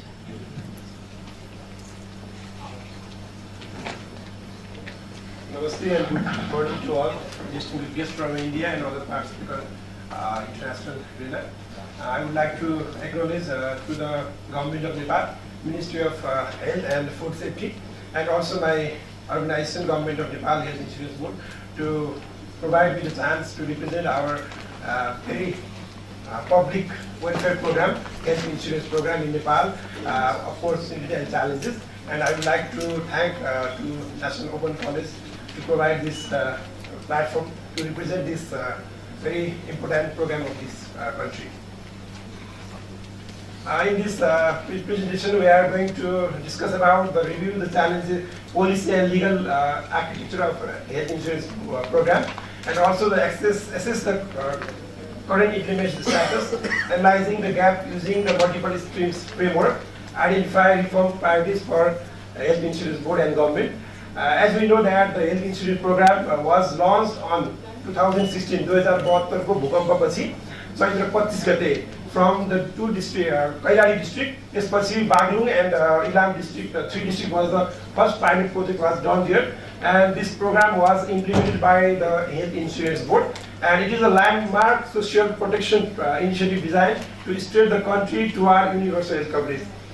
विश्व स्वास्थ्य संगठनले निर्धारण गरेको universal विश्वव्यापी स्वास्थ्यमा सर्वव्यापी पहुँच विस्तार गर्ने उद्देश्य लिएर स्थापना भएको यो कार्यक्रमले आज नेपालको सडकदेखि सदनसम्म तताएको छ र यो एकदमै महत्त्वपूर्ण कार्यक्रमको चाहिँ हामीले एउटा बोल्ने क्रममा ती जनतालाई म सम्झिन चाहन्छु जसले दूर दराजमा बसेर स्वास्थ्य बिमाको कार्ड लिएर अस्पतालसम्म पुगेर उसले उसको शरीरमा भएको रोगहरू डायग्नोसिस गर्ने स्क्रिनिङ अफ द डिजिज एउटा चान्स पाएको छ त्यसको लागि म हेल्थ इन्सुरेन्स प्रोग्रामलाई हृदयदेखि नै धन्यवाद दिन चाहन्छु त्यसका चाहिँ नीति निर्माताहरूलाई in this program the family as the unit of the enrollment the program utilizes risk pooling mechanism to safeguard citizens from catastrophic out of pocket expenditures मान्छेको व्यक्तिको अनियोजित खर्चलाई रोक्नको लागि यो कार्यक्रम सफल भएको हामीले लिएका छौँ र यसमा चाहिँ एक घर परिवारको 5 जना परिवारसम्म 3500 रुपियाँ तिरेर 1 लाखसम्मको चाहिँ हामीले सुविधा लिन पाउँछौँ र यो one single household it contains 5 members and they should पे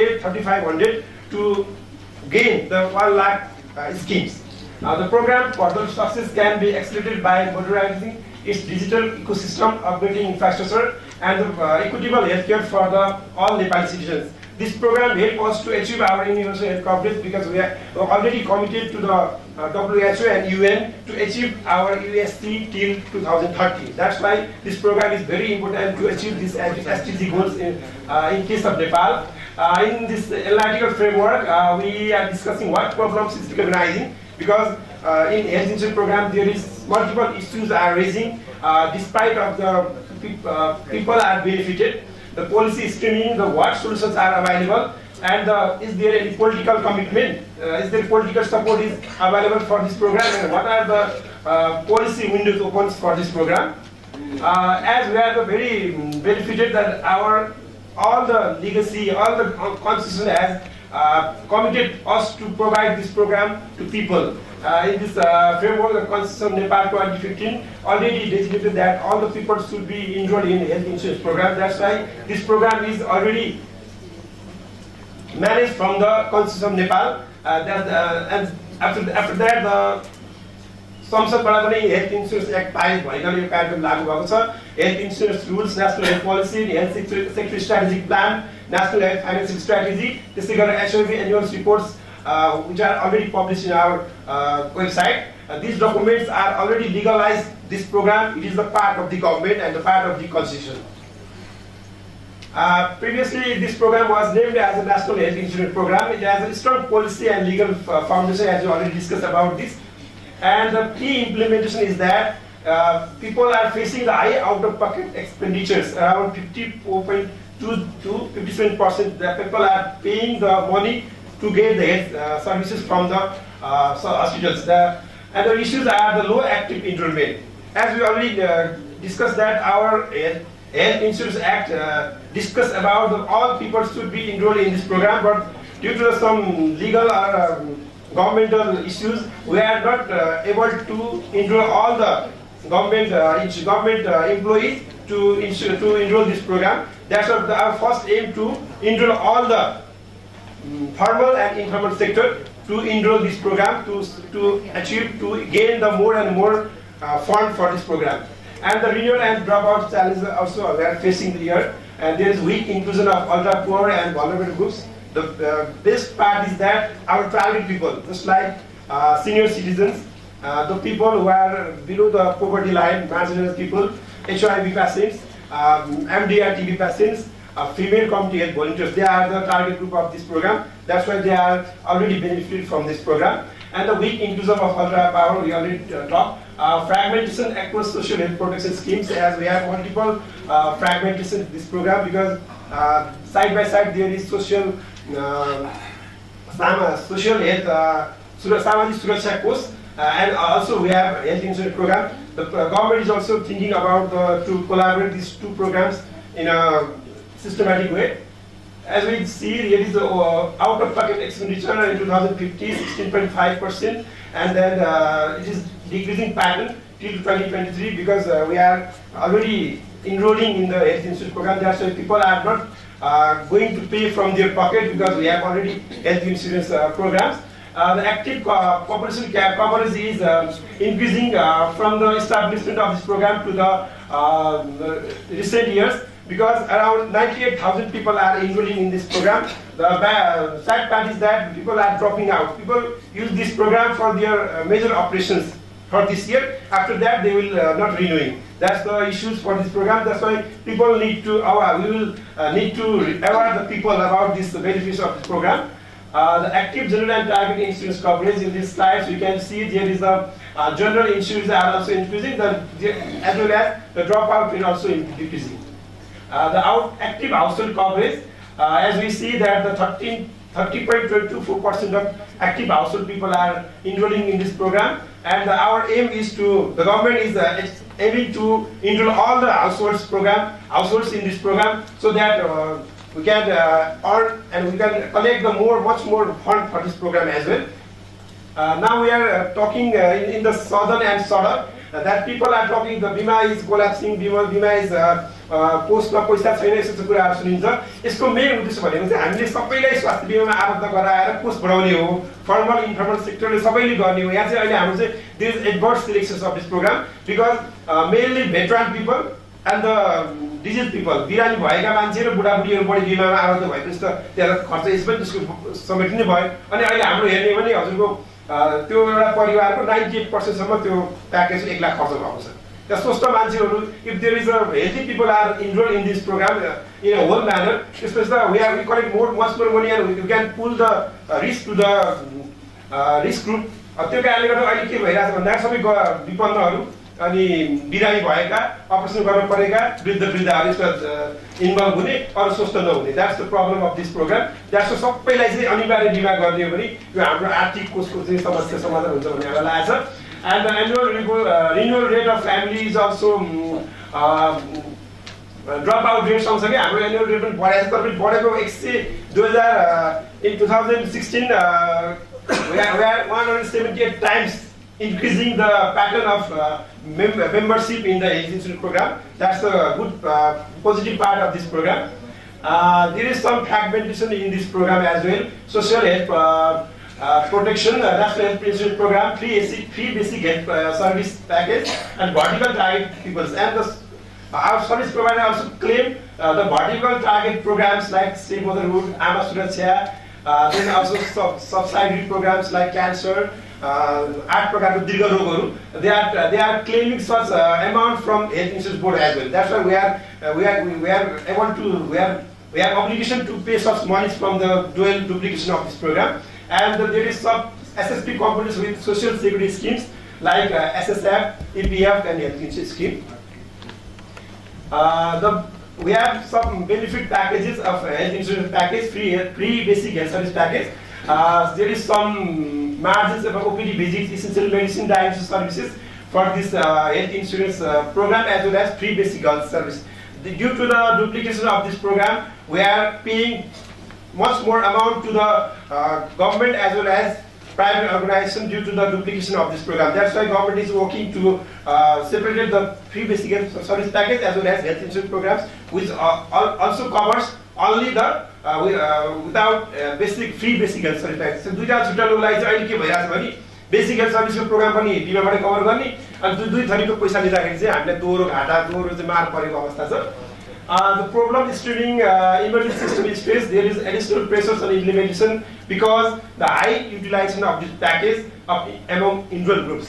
अब एउटा परिवारमा वृद्ध र दीर्घ रोग लागेका बिरामीहरू भयो भने सबै पैसा चाहिँ उनीहरूले ओपिडीमा खर्च गर्छन्, टेस्टमा खर्च गर्छन्, अनि त्यहाँ त बिरामी नै बढी भए। त्यस्तो नागरिक पनि सँगसँगै र सबै चाहिँ अब फर्मल सेक्टर र इन्फर्मल सेक्टर जोडिने हो भने त कोष बढी नै हुने भयो। त्यही भएर कोषको समस्या चाहिँ धेरै होइन। In our general talk, we always talk about the fund of this program, but I think Nepal government is thinking about the restructure of the program by enrolling all people in the health insurance so that our fund will not be the major problem for this issue. And there is growing claims burden. As I am a claim reviewer of this institute, we need to see around, we collect 60,000 claims in a day from all the 500 and more health service providers. now the government has cancelled to the private organizations in this program. That's why now they have only rights to provide the service from emergency only. But we have around 400 and more government organizations from their claim is rising. That means our program is also in success path. There is delayed reimbursement due to our organizational problem and claims management pressure because we are collecting 60,000 per day claims and we are only 20 claim reviewers in our institute. The major issue is there. And the sustainability concerns, people talk about Swasthya Bima. I think this program is in the high pitch of the issues because people are benefited from these issues, this program. That's why people are talking. मैले अहिले हेरिरहेको छु हाम्रो यो Kathmandu भ्यालीको even private अर्गनाइजेसनको अस्पतालहरूमा बिरामी छैन अहिले स्वास्थ्य बिमा बन्द गरेदेखि त्यहाँ बिरामीको आवाज जवाब बन्द कम छ किनभने all the people are going to government organization because health insurance program is there. The government is cancelling त्यहाँ चाहिँ अहिले बन्द गरेको अवस्थामा सबै बिरामी त स्वास्थ्य बिमा कार्ड लिएर गभर्नमेन्टले जाने भयो अब अहिले प्राइभेट अर्गनाइजेसन तपाईँले हेर्नु भने there is very low number of passengers are going there. You can have स्वास्थ्य बीमा कार्ड लिएर जाओ.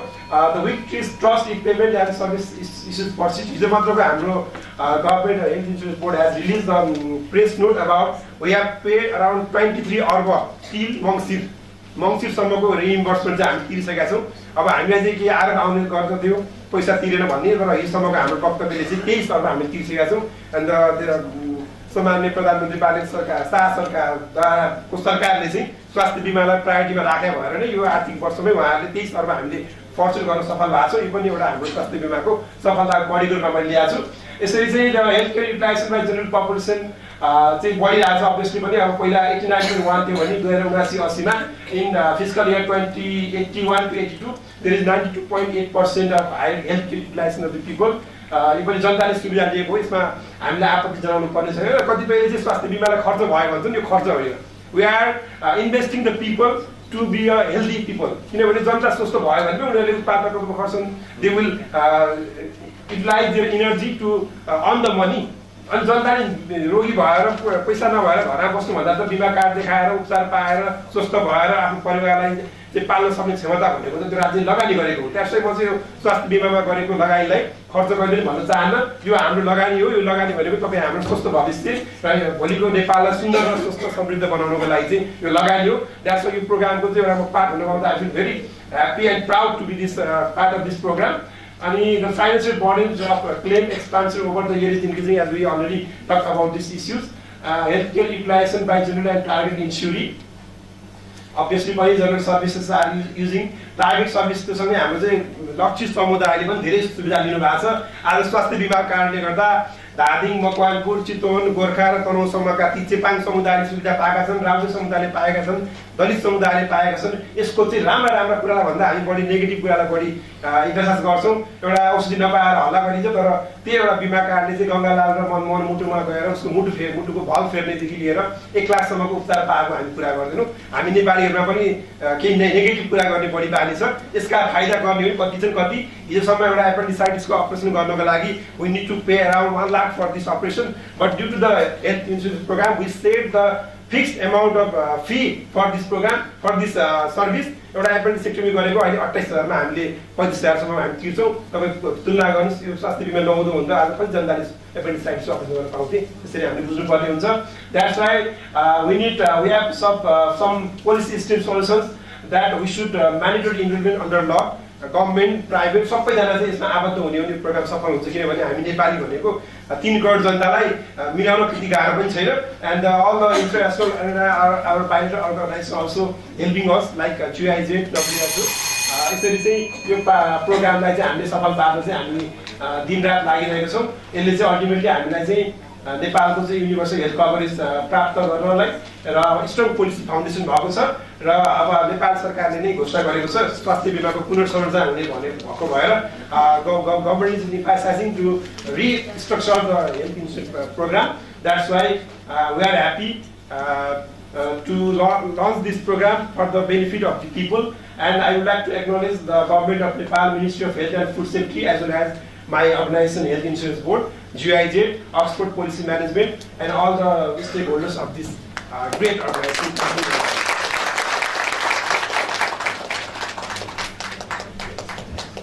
Thank you, Dr. Ram Thapa Chhetri, for your presentation. Let me proceed forward. So next presenter is Professor Dr. Ang Cheng Sherpa. So topic of our presentation is a case study on senior citizen healthcare management.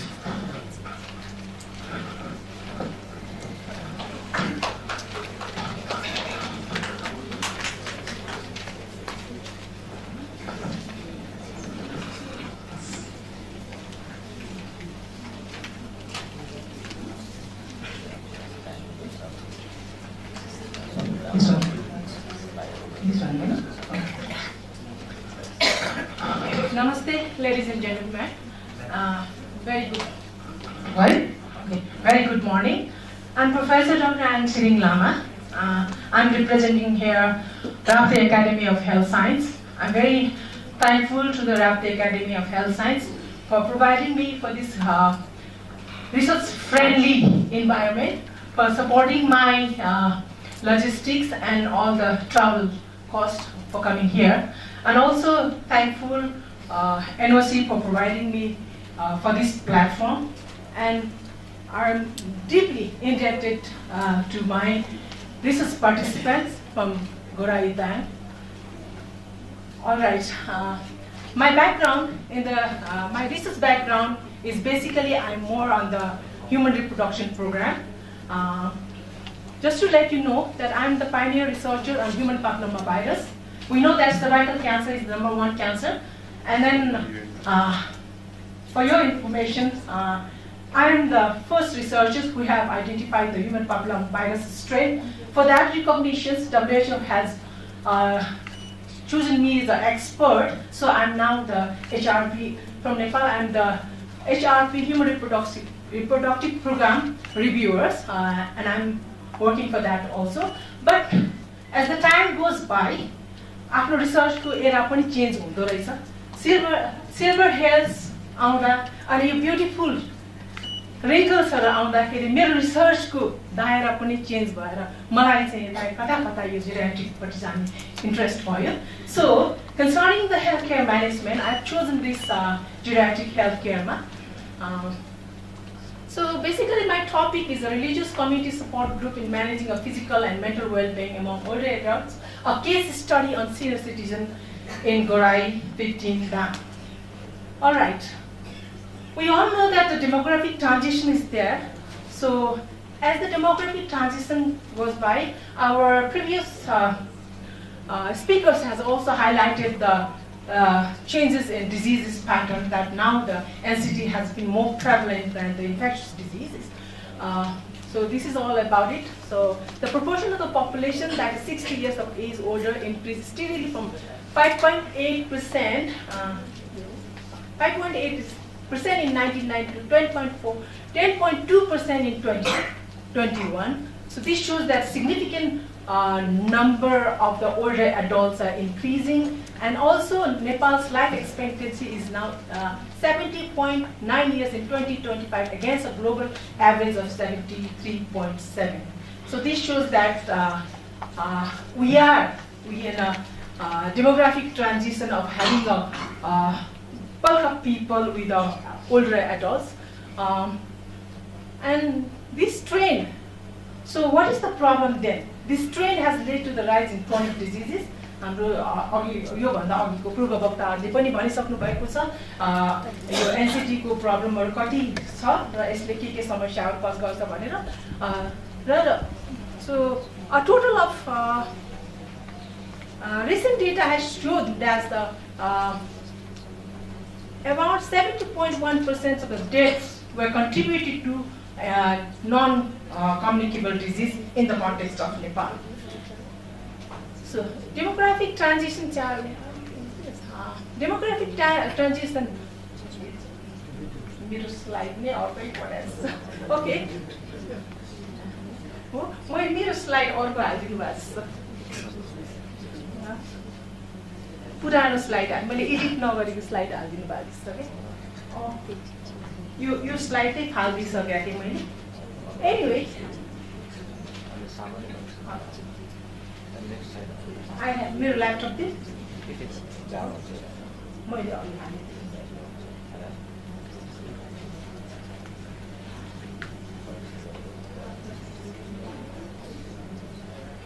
So the point is, अब यो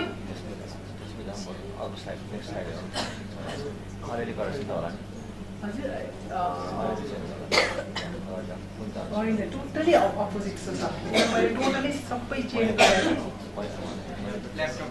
totally should I bring my laptop? हो मेरो totally अर्कै पऱ्यो totally अर्को पऱ्यो र डेटाको पऱ्यो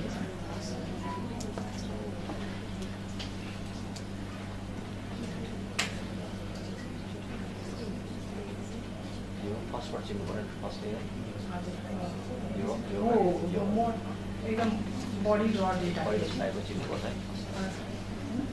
सो yes अलि edited छ alright so geriatric health strategy 2021 to 25 को vision के छ भने meaningful healthy and quality life for all senior citizens, and its goal is to enable older adults to live active and dignified lives through effective health protection and quality health service. And its objective रहेको छ promote lifelong health and healthy aging, and develop an inclusive and accountable geriatric health service system, strengthen coordination among government sectors and stakeholders. But the reality, does Nepal's current health policies and services truly aligned with the vision of ensuring a meaningful, healthy and quality life for all senior citizens is a questionable. हामी यहाँ आजको यो platform पनि धेरै नै I myself is approaching to that हैन अनि यहाँ पनि धेरैजना देख्छु र हामीले के साच्चै नै यो geriatric health strategy 2021-2030 मा यो अलाइन भइरहेको छ यदि हामीले त त्यो चाहिँ अनुभूति गरेका छैनौं भनेदेखि the majority of the people older एडल्ट्सहरुले के भइरहेको होला है त्यो एकदमै सोचनीय विषयको कुरा हो and then my research objectives because of that this is my research objective general objective to explore the role of religious community support group in promoting physical and mental health among older adults. And my specific objectives remain to assess how participation in religious activities influences the mental well-being of older adults, to explore the perceived effect of religious participation on physical health and daily functioning, and to examine the contribution of religious community support in reducing loneliness and social isolation among older adults. So, my study site is the Gorai sub-metropolitan city, which is the 7th largest city and largest sub-metropolitan city of Nepal. The city lies in Lumini province in the mid-western part of Nepal. It is the largest city of the Dang district of southwest Nepal. According to census, total population is like that. And Gorai sub-metropolitan city consists of 19 administrative wards, but ward number 15, which is my study site, has the highest population. So because of that rationale, I have chosen the ward number 50, Gorai, for my case study. So this is what the picture goes. And the demographic of the Gorai Dang, total population 2,05,827. Under one population 3,313. Under 5 population 16,787. Adolescents 30,586. Women of population is 50,121, and population is 65 years and above. So you also have around 8% of the populations are older adults. And my methodology is older adult daycare. I have chosen your study for like I have chosen older adult daycare center as a Sai Kendra in Gorai 15 is selected for this case in the study. Verbal consent is sought from older adults and permission was asked to conduct the research in daycare center. And study design was an exploratory case study. The study method is qualitative study, participatory observations, which my participatory observation I did from February 2026 to April 2026. Data collection techniques is rapport building, observation, semi-structured interview. Data collection tools are field notes, audiovisual interview guidelines. Data management, data preparation by reviewing and cleansing. This is a qualitative study, so it is totally different from quantitative one. And data management, data preparation is by reviewing and cleansing raw field notes, which is very, very important. And interview transcripts and audiovisual recording to re-familiarize setting and write memos. And categorization and coding, which is also another important and time-consuming. Right? It's very, very time-constrained also, but it brings out a very, very in-depth interview. That is the beauty of qualitative study. And categorization and coding is done by assigning descriptive level codes to a specific behaviors, course, or actions in the notes.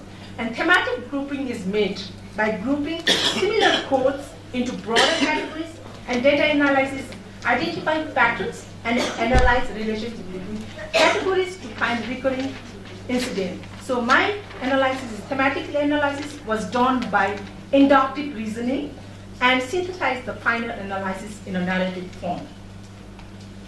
So what is my observation then? Some observation. I have observed many things, but some key observations noted. The older adult organization is an informal organization composed of 11 executive committee members, community-based with 80 members.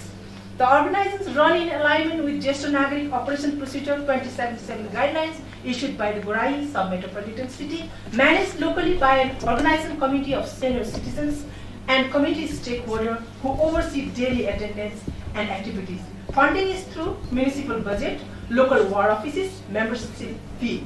The center operates within the premises of Sai Kendra, reflecting an optimum use of community facilities. And daily schedule goes, it starts from 10 a.m., attendance and meditation 11 a.m., tea break 12:30 p.m., 1 p.m. socialized interaction, spiritual program 4 p.m. and closing hour 5 p.m. So daycare center, what it means is it means a house, shelter, or any other similar type of facility established and operated for providing care to senior citizens during the daytime, either with or without charging a fee. And this center is runs without charging a fee. So main objective is to reach and include a greater number of senior citizens in order to promote respect and dignity for senior citizens, which is the main important part for the older adult people to have quality life. And researcher myself has participated a participant observer. That means I went there, I sat in the bhajans, I sang the song, I danced with them, and I tried to know what they do and what is going on, what they feel, and what are their challenges. So I participated as a participant observer once a month for 3 consecutive months from February to April as a participant observer. The age of my study participants are 60 to 82 years old. Both male and female are equal in ratio. Ethnicity, majority Kshatriya and Brahmin, few Magar and Newar. No participation from Tharu community is seen, despite having significant proportion of the people in the Gorai Dang consist of Tharu. Around 20% of them perceived good health and not taking any medication. 60% were taking at least one medicine for chronic diseases. And rest 20% have some aches and pains, but managed without allopathic treatment. So gender dynamics I have observed there are common space for male and female older adults interacting warmly with one another with energetic and joyful environment. Active participants in bhajan and kirtan with specific gender roles noted there. Older women participated in dancing more than older men. Spiritual storytelling, therefore the Purushottama Mass was always led by older men. Men's role were more in the leading discussion, leading kirtan and playing musical instrument during the bhajans. So prasadi, which are often offering prasadi and offering after the bhajan kirtan, including fruits and home delicacies, were always cut and distributed by women, with men always being the first to be served. even in the spiritual setup, the patriarchal society continues. So, older adults' reason for coming to the daycare, these are the few reasons why they come for the daycare, is the inner peace, to feel good, to participate in religious activities, meet friends, to have a meaningful time in God's service, propose use of time rather than scrolling mobile phone, to ward off boredom, reduce stress, to have a sense of belonging with others in order to have good sleep at night, to ward off loneliness, and regular exercise.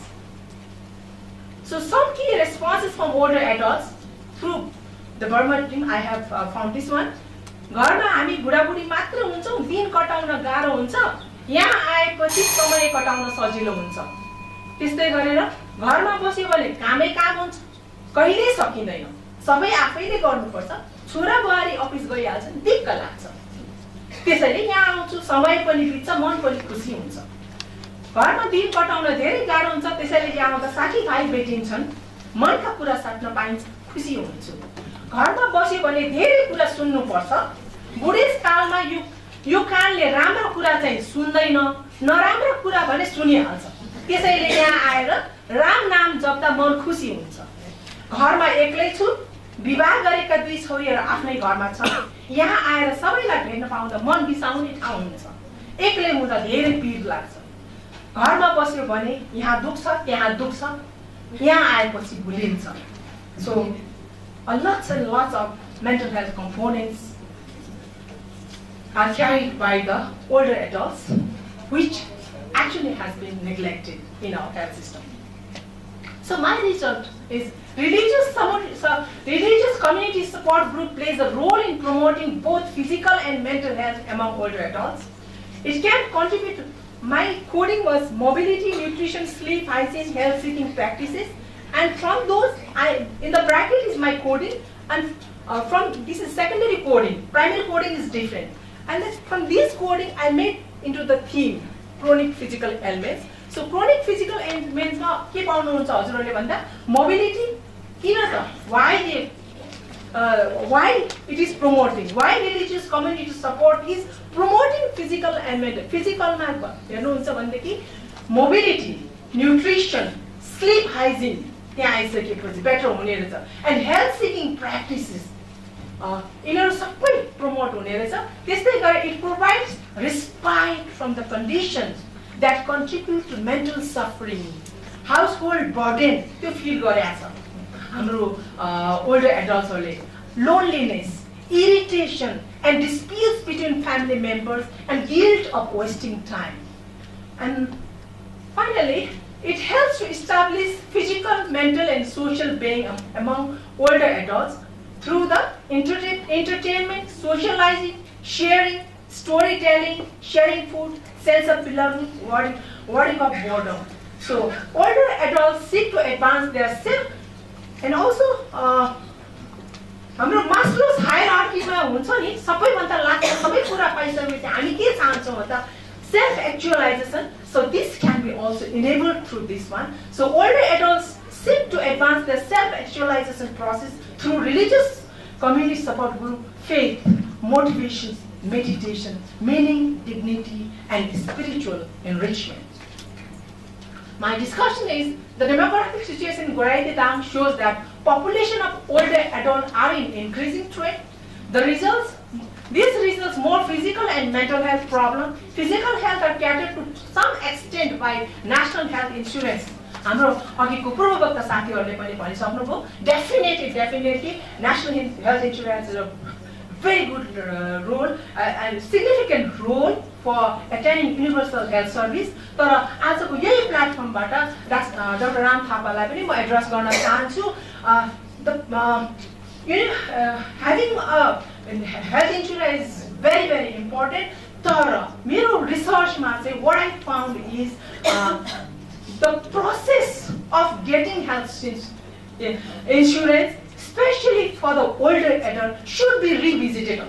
हैन किनभने आज आउने रहेछ त्यो दिन भरिमा सकेन भनेदेखि उनीहरूले फेरि नेक्स्ट टाइम त त्यही गर्नु एउटा 70-80 वर्षको मान्छेले आएर त्यहाँ पुगेर हैन त्यो सर्भिस कसरी लिन सक्ने होला उनीहरूको ठुलो दुःखको कुराहरू छ यसलाई चाहिँ एड्रेस गर्न जरुरी छ end this results more physical and mental health problems. Physical health are catered to some extent by national health insurance and free home-based health checkup for older adults above 70 years old. Despite the provision of some healthcare service, mental health is neglected. And this is also seen in older adult case of Goraida. This can be addressed with model of healthcare for older adults beyond hospital walls, where prevention, education, and empowerment transform lives. Majority of older adults attending an older adult daycare center are suffering from at least one chronic diseases. Stress, decreased physical activity, and lack of knowledge on health and well-being are few important factors for its causation and hindrance in recovery. Such religious community-led well-being programs noted to have not only positive impact in promoting mental health, but also in physical and social health, which WHO has also stated that health is not merely the absence of disease, but having physical, mental, social, and economically productive life. My limitation in this study is that I haven't touched the economic part, which is a huge sector itself.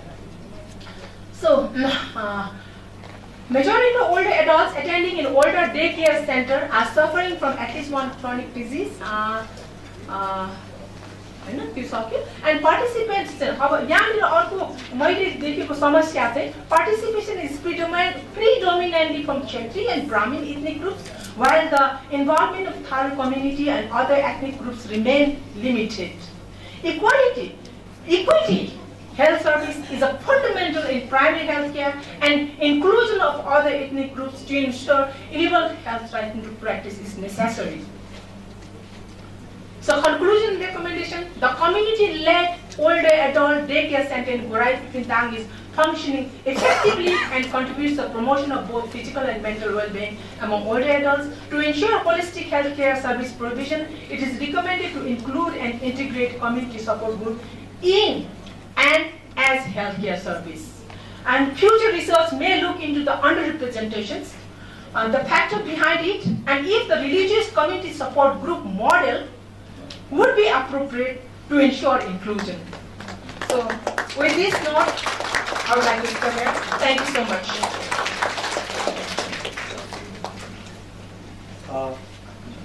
Thank you so much, Dr. Chiring Cherpaman. So, our next presenter is Mr. Milan Gurung. Milan Gurung is CEO of Neuro Hospital, and Mr. Gurung is our alumni. The topic of Mr. Milan Gurung is healthcare management challenges in Nepal, bridging the gap between managers and clinicians.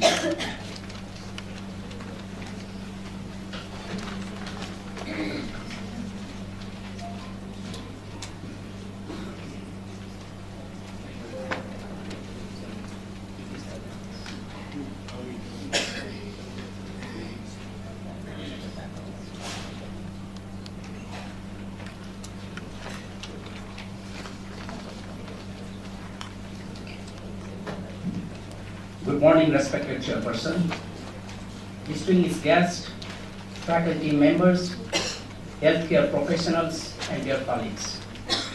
It is my great pleasure and honor to present the topic for today's 13th seminar, Healthcare Management Challenges in Nepal, Bridging the Gap Between Managers and Clinicians. Throughout my professional journey, as a healthcare manager, an educator, and a CEO of near about 7 different hospitals, I have realized one important truth. Hospitals do not succeed because of clinicians alone or managers alone. They succeed when both work together with one shared purpose, that is providing safe, quality, patient-centered care. Today, I would like to discuss why this partnership is essential, the challenge we face in Nepal and how we can build stronger collaborations in upcoming futures. Dear my friends and colleagues, I think as I joined NOC in the year 2000, first batch of Nepal, and the year now is 2026. Still we are teenagers. The reason is, I do remember we had organized the first national conference. The topic was healthcare management challenge and issues, and still we are in 13, still in teenage of that 13 national conference. Still we are debating for the challenge and issue of Nepal's healthcare. So, as healthcare is one of the most complex industries in the world, every hospital depends on two equally important pillars. The first pillar, as a clinicians, our doctors, nurses, and allied health professionals, whose primary responsibility is diagnosing illness and caring for patients. Whereas the second pillar, the healthcare managers, who ensure the hospital have the right people, finance, equipment, medicines, policies, and system to support patient care. Although both groups share the same goal, they often approach problems from different perspectives. So as these are not aligned, but misunderstanding occurs frequently. However, when clinicians and managers respect each other, expertise and work together, hospital becomes more safer, more efficient, and more patient-centered. That is why I always believe the patient is best served, and it will be best with the clinician and managers working together. As the healthcare system in Nepal, as we are discussing, as we are looking in the slides, the system has made remarkable progress over the past decades. Life expectancy, life age has been increased, specialized hospitals have been expanded, and private healthcare service has been growing rapidly. However, significant challenges remain. Our population is increasing while healthcare occur may and remain limited. Many rural communities still lack access of specialization healthcare services. We continue to face shortage of skilled healthcare manpower resources, especially specialists and nurses. You can see every then now the advertisement for the frequent healthcare executives are required in various hospitals. At the same time, healthcare cost has continued growing up, making financial sustainability increasingly difficult. These realities demand stronger healthcare management and closer collaborations between clinicians and managers. Many people think clinicians and managers perform same roles and responsibilities. In reality, their responsibilities are totally different. Clinicians focus on individual patients. Their priorities include diagnosis, treatment, ethics, and patient safety. Healthcare managers focus on the organizational as a whole. They ensure adequate staffing, financial planning, procurement, quality improvement, strategic planning, and regulatory compliance. Excuse me, you won't mind if I change the slides? Sure. Okay, thank you. And these are the required what we do frequently in our human resources. There are huge difference gap between clinicians and managers and dispatch. Neither role is more important than others, but one cannot function effectively without the others. So clinicians and managers are the main key role partners for the development of healthcare industries, not only in Nepal, in all over the world. As I see the different perspectives of clinicians and managers, as I have put in the slides also, the variation difference between clinicians and managers, as I see these have a different perspectives, different thoughts, but the thing is, what is the best for the patient today? That is most important. How can we ensure the hospital continues serving thousands of patients tomorrow? That is the thoughts of the managers. Whereas the doctor, the clinicians, the nurses will think, what is the best for patients today? So clinicians are emphasize clinically autonomy and immediate decisions, whereas managers focus on standardizations, sustainability, budget, and long-term planning. Neither perspectives are wrong. Both are right as clinicians and healthcare managers. The challenges is balancing both priorities. Healthcare leader must build system where clinician excellence and financial sustainability should be exist forever in these healthcare centers. As major challenges in Nepal, there are very wide gap. Communication gap was the most often lead to misunderstanding.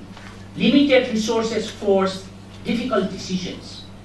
Leadership training remain insufficient for clinicians and managers. Thank you, sir. Healthcare workers, workforce shortage, and more stress due to the increase of the problems in the institutions.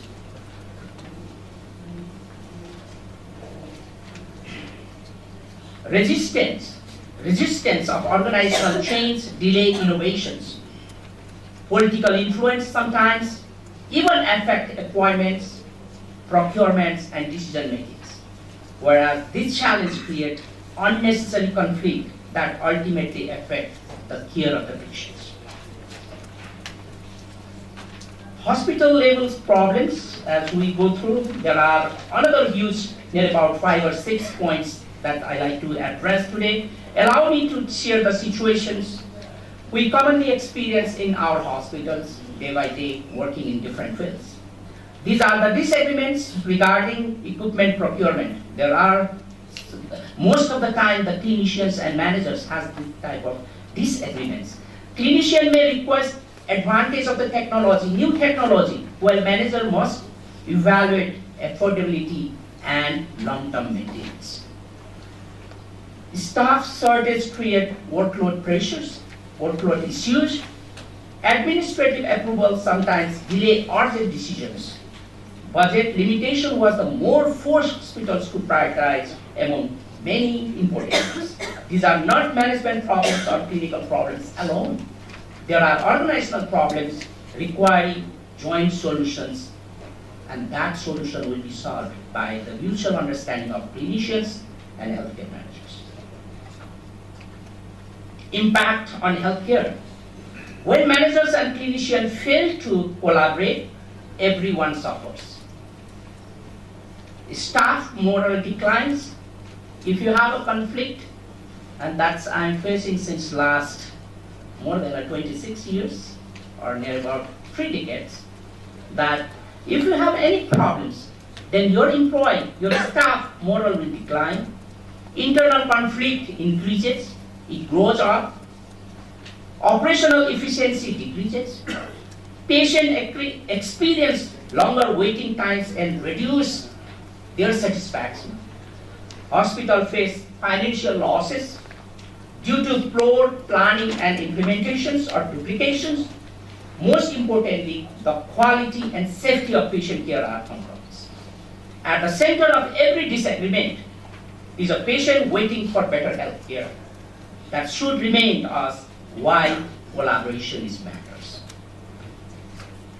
As been in about 40 plus different countries learning healthcare experience in my past experience. So these are the few experience I have generated in healthcare industries. That is, many countries have already addressed most of these challenges. However, successful hospital encourage shared governance, doctor participate in executive committee of management committees, whereas managers receives clinical exposures. That's practice I've been doing, and I'm very proud and happy to hear that IIMHR is also willing to support on that part. Leadership development is providing to both clinicians and administrators or healthcare managers data, not personal opinions, guide decisions. Whether we took at the hospital in Singapore or in United Kingdom, Australia or other developed healthcare systems, one nation remain constant, that is, partnership creates better healthcare outcomes. Nepal can adopt this principle while adapting them to our own context. My few recommendations, what can Nepal do in next time? First, encourage joint decision making. Second, develop leadership skills among clinicians and healthcare managers. Third, involve clinicians in policy development and strategic planning. Fourth, improve communication and transparency. This is the biggest gap in our country. We have, I feel every time, when you try to share something, at the end of the third party, the system, what you share was totally different. So communication is one of the major factors I face in healthcare, that it's a very tough, and you have to diligent way, and you have to think very positive manner in this way. Finally, promote evidence-based management where decisions are supported by reliable data rather than assumption. Most of our employees will say, I think, or I could. So we have to depend upon our reliable data, not assumption. These recommendations are achievable if we commit ourselves to collaborations. Future directions of Nepal healthcare. The future of Nepal's healthcare should move from conflict to collaboration. Clinicians should become healthcare leaders, which we are doing, and which most of our doctors are studying healthcare management. That's one of the positive signs. Managers should become facilitator rather than controller. Hospitals should embrace multidisciplinary teamwork. Patient-centered culture must guide every decision with the mutual collaborations. Our healthcare system will become sustainable only when partnerships replace competition. As I always believe, managers and clinicians are not opponents. They are partners in patient care. Okay.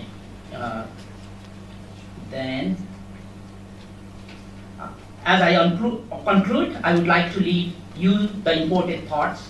That is, every hospital has different departments: doctor diagnose, nurse care, manager organize, financial controllers allocate the resources, engineer maintain the equipments, housekeeping ensure cleanliness, security protects every one of us. Everyone has different responsibility, but every one of us share one mission, that is better patient care. Healthcare manager and clinicians should never work in a separate board. It is instead they should build a trust, communicate openly, respect each other, share vision, mutual trust, and strong leadership is one of the most important things. And finally, I would like to end with these few quotes. Healthcare managers and clinicians should never work in a separate board. Instead, they should build trust, as I told you again, and I want to repeat, communicable openly, respect each other, and lead together. The future of Nepalese healthcare depends upon collaboration, your shared visions, mutual trust, and strong leadership. As I have mentioned you earlier also, I just like to remind you a few points. Excellent healthcare requires excellent clinical care and excellent management. Healthcare managers and clinicians should not work in parallel systems, but as partners working towards the same mission, that is better patient care. And at the end, as all the above, I will tell you, everything is whatever we discuss, and wherever we are and whatever we do, our main goal is patient first. Thank you so much. Thank you so much, Mr. Nilan Varun sir, for your wonderful presentation and making a bridge between the clinician and the managers. So let me welcome a new presenter, Ms. Swechha Ranjit. She is an MSCM student, recently studying MSCM second semester. And her topic is factor associated with satisfaction of health services.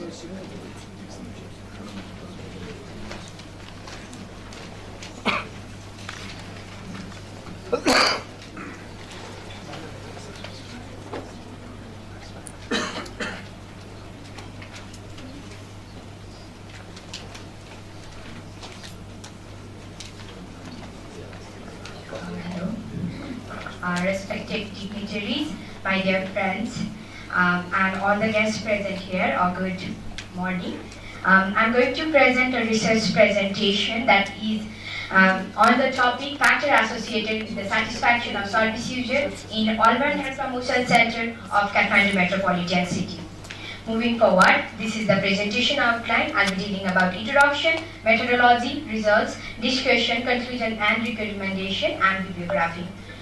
Moving forward, in Nepal, Ministry of Health and Population have upgraded Urban Health Promotion Center of its establishment and operational guideline, which upgraded Urban Health Clinic to Urban Health Promotion Center. Service user satisfaction is a valid indicator for the quality. So dissatisfaction also gives the improvement for the opportunities for the improvement. In healthcare organization, the satisfaction of the service user is major factor which is directly linked with the effective use and utilization of healthcare services. Assessment of service user satisfaction had to find out the gap and work on those gaps to render effective, efficient, accessible, acceptable, equitable, and safe healthcare services. So this is also the first research that is being conducted in Urban Health Promotion Center of all 32 wards of Kathmandu Metropolitan City. So my research question and research objective is to find out the level of satisfaction of service user in majorly service delivery and environment factor. Moving towards the specific objective, the specific objective is to describe socio-demographic factor of the respondent, access service related variables, access environment related variables, find out the user satisfaction and to measure the association between different indicators among the service user. Moving forward, this is the conceptual framework where my dependent variable is satisfaction of service user in Urban Health Promotion Center, followed by independent variables, social demographic factor that includes age, sex, religion, family type, ethnicity, education and occupation. Environment factor that includes toilet cleanliness, availability of soap and water in toilet, cleanliness of floor, cleanliness of room and ventilation of room. Similarly, majorly the service delivery related factor which includes availability of trained service provider, medicine provided, waiting time, information on service, counseling, privacy, interpersonal communication skills of service provider and availability of signage. So moving forward towards the methodology, my study method was quantitative method, study design was cross-sectional study design, study setting was all 32 Urban Health Promotion Center of Kathmandu Metropolitan City, and study population is the service user of Urban Health Promotion Center. So I calculated sample size using the finite population formula and prevalence of 77%, which was conducted prevalence from the Ethiopia study. Moving forward, the sampling technique.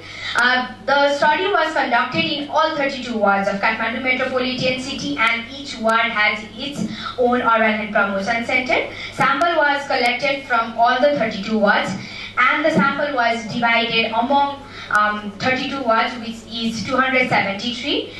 Which represent that 9 sample was recruited from each Urban Health Promotion Center, and the sampling technique was service user exit interview. Moving forward, data collection tool was semi-structured questionnaire, while technique was face-to-face service user exit interview.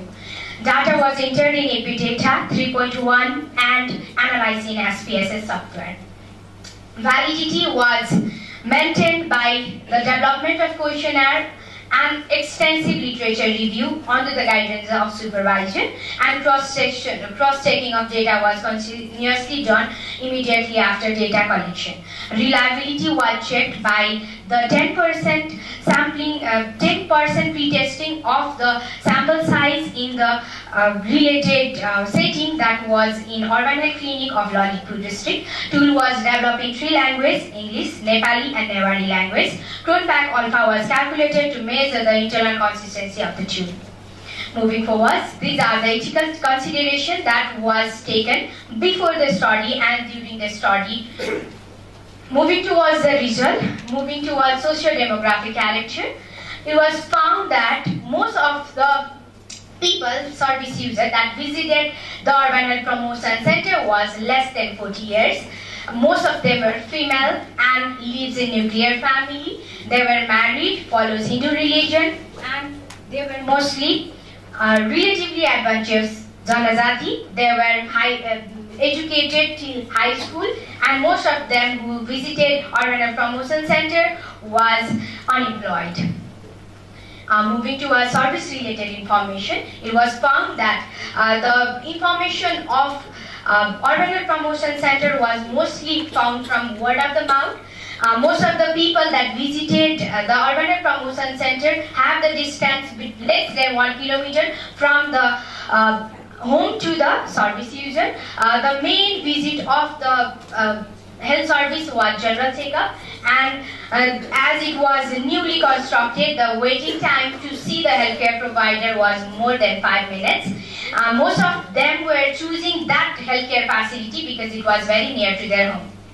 Moving towards satisfaction related information, it was found that explanation received from the healthcare provider, which is counseling and easy access to medical personnel, was found to be highly satisfaction among the service user, while it is also found that there were no signage, due to which it found them very difficult to know the places. So in this point, some people, some service users were dissatisfied in this point. Moving forward towards the environment-related satisfaction, it is found that since the Urban Health Promotion Center was very new, the ventilation of the room was very highly satisfied by the service user, while the toilet cleanliness in the facility was, there was dissatisfaction in this point. Moving forward, service-related satisfaction level of the respondent, it was found that 62.3% were satisfied in service-related satisfaction, while 51.6% respondents were satisfied in environment-related satisfaction, and overall 64.1% were satisfied in the facility of Urban Health Promotion Center. During the process, it was found that the different associations were made between the variables, and it is found that only 2 sex and distance travel by the persons were associated among this study, while it is shown that most of the female are dissatisfied with the facilities that is provided and distance travel by the participants. Moving towards the discussion, it is found that female is found to be 65.6 and is associated with the level of satisfaction of services, while similar studies was found to be in Specialized Hospital of Ethiopia, Tertiary Public Hospital and Nepal Medical College. Contradicting this point, unlike the study conducted in Chandigarh, India, did not show the association between sex and the level of the satisfaction. This may be due to the maximum use of health facilities by the female for family planning services, maternal health services like antenatal check, postnatal check, and health services like immunization, which may be a result of free services that is offered by Urban Health Promotion Center.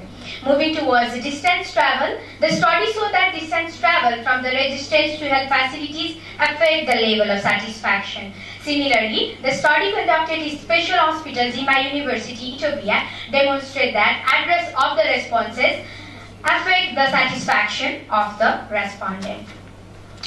Moving towards the conclusion, the overall satisfaction of service user in Urban Health Promotion Center of Kathmandu Metropolitan City were generally satisfied, that is 64.1%.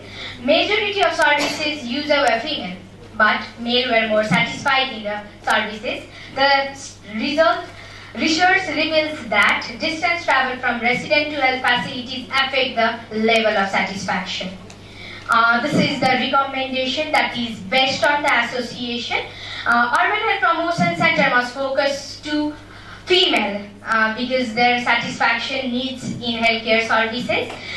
Extend operating hour to accommodate individuals with busy schedules or those who cannot visit during regular business hour, keeping in mind about the distance they travel to reach the health facilities, and the transportation option can be managed similarly. These are the bibliography that I have studied to conduct a research. So thank you very much. Thank you so much, Ms. Swet Sharanjit. Really, it was a wonderful presentation. So let me call our new presenter, Professor Dr. T.K. Gupta. He's MBGB and MBA Health, as well as he's our faculty. The topic of his presentation is leadership and job satisfaction in modern healthcare.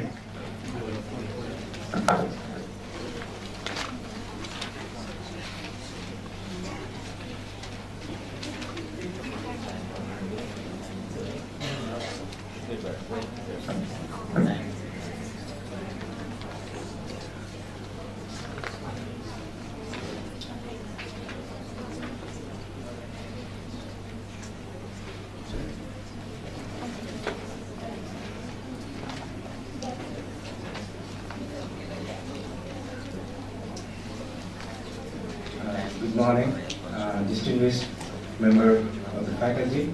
It's a privilege to facilitate this seminar. This study we are discussing today is titled Relationship Between Leadership Style and Job Satisfaction Among Healthcare Professionals Working in Different Healthcare Settings of Nepal. This study is done by me. Our purpose today is to move beyond the superficial and examine how a specific leadership behavior influences the moral and retention of the healthcare workforce within a rapidly evolving Nepali context. As we strive for the 2030 Sustainable Development Goals, navigating systemic volatility requires more than just a clinical excellence. It demands authoritative, evidence-based understanding of organizational psychology and health system resilience. Talking about the background, to conceptualize these results within a broader framework of Nepali health system resilience, one must first appreciate the unique challenge of Nepali system and the challenge of Nepali landscape.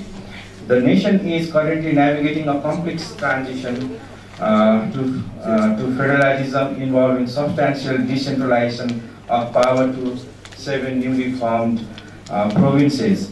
This shift occurs in regions that amongst the most disaster-prone countries worldwide. In such source-limited settings, healthcare providers frequently encounters high level of uncertainty, which often translates into professional dissatisfaction and human capital fight. The fundamental takeaway is that effective leadership is crucial for establishing force required to guide team through the uncertainty in resource-limited settings.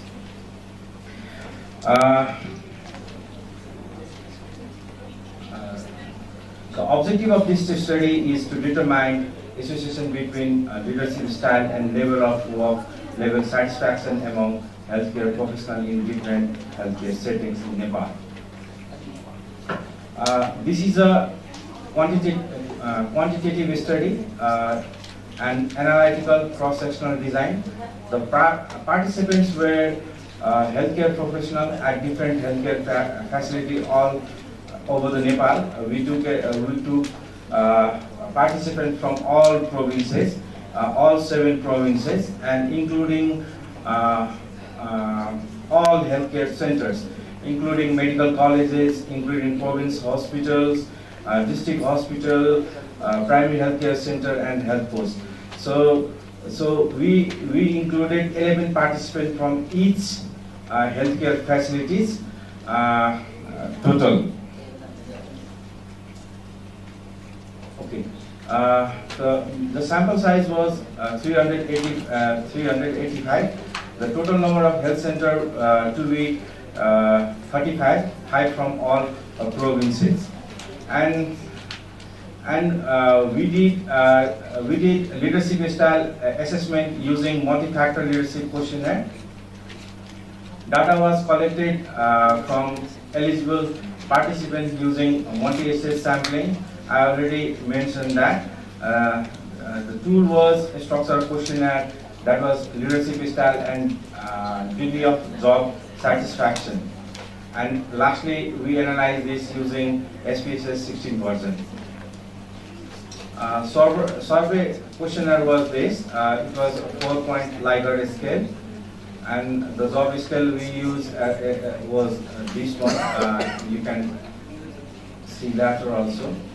So, talking about the result, of 385 respondents, only 13.2 held the leadership positions, and among them, most of them were male. That was 51.9% of them, and the most of the leadership position was held by 30 to 40 years of age group.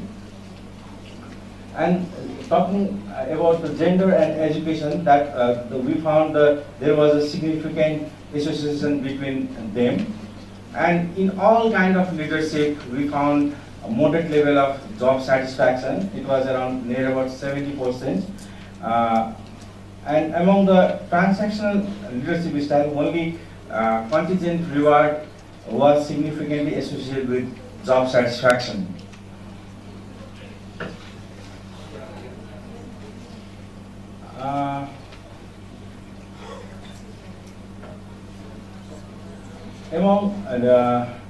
Among total participants, there was only 13.2% who were in leadership role, and remaining 86.8% were in subordinate role. The most of them were male. That was 51.9% populations, and in age group more than 50 years, there were only 4.9% of health professionals.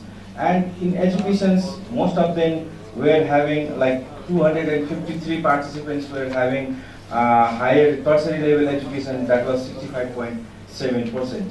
And experience wise, we saw less than 2.6, near about 2.6% only having more than 10 years of experience. Otherwise, most of them were in 1 to 5 years of experience in job. That was around 50.4%.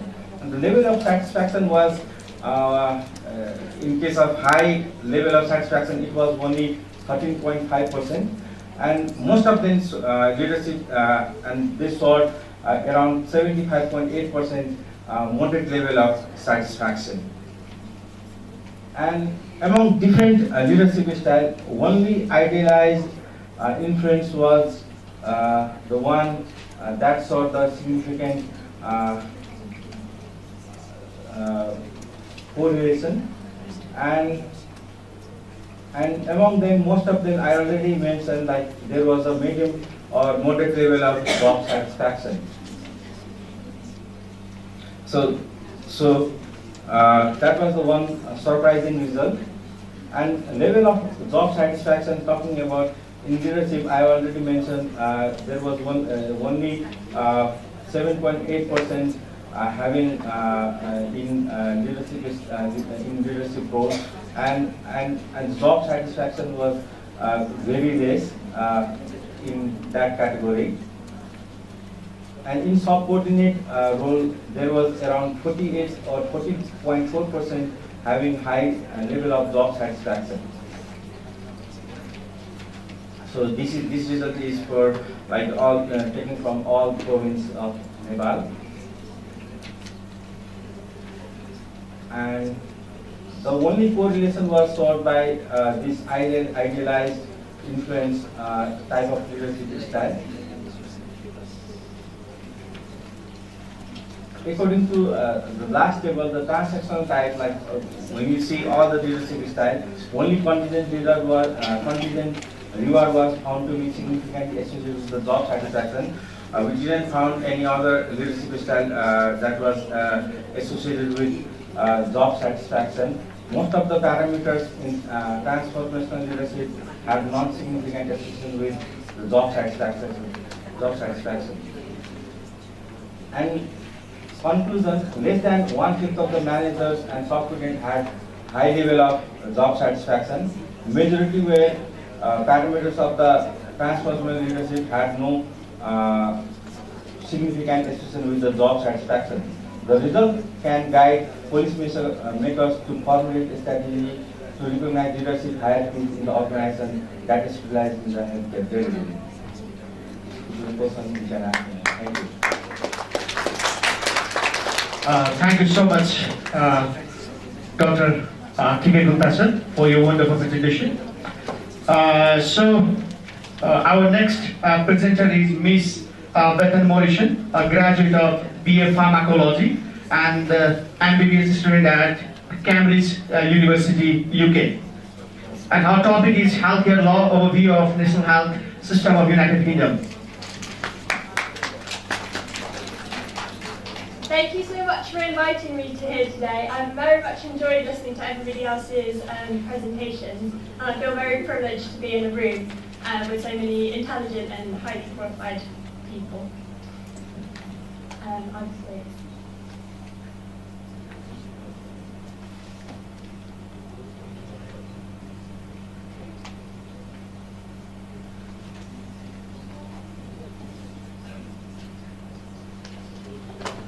So today I thought I'd talk a bit about the NHS, or the National Health Service, which is our healthcare system in the UK.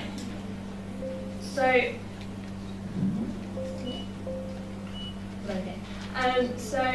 our National Health Service in the UK is based not on an insurance model, but on a tax model. So everybody pays tax on national insurance to the government, and then they use a proportion of that to fund health and social care services.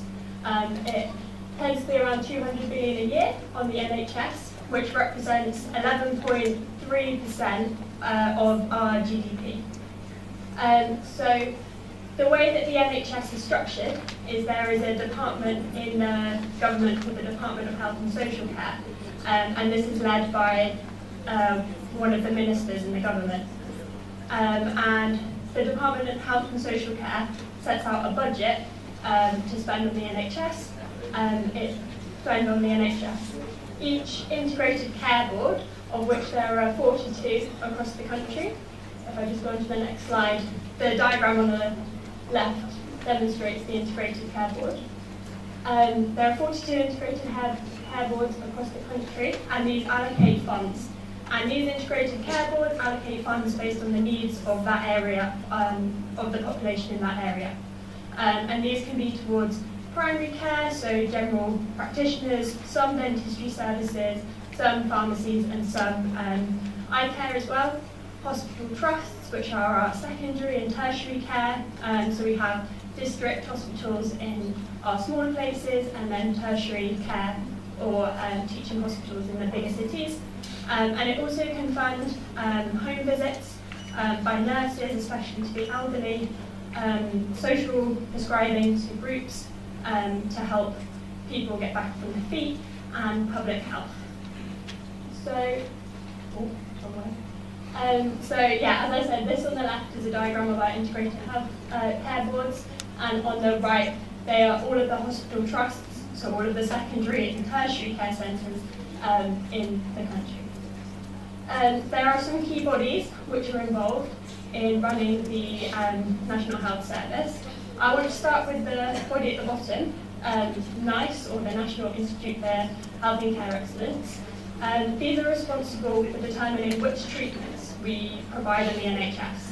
So a very key principle is the use of evidence-based medicine. So each treatment on the NHS has to be financially, we have to be able to provide it financially. And the way that we work this out is by using quality adjusted life years. And so the quality adjusted life years are a combination of the amount of years this would add to a person's life and how much it would add to their quality of life.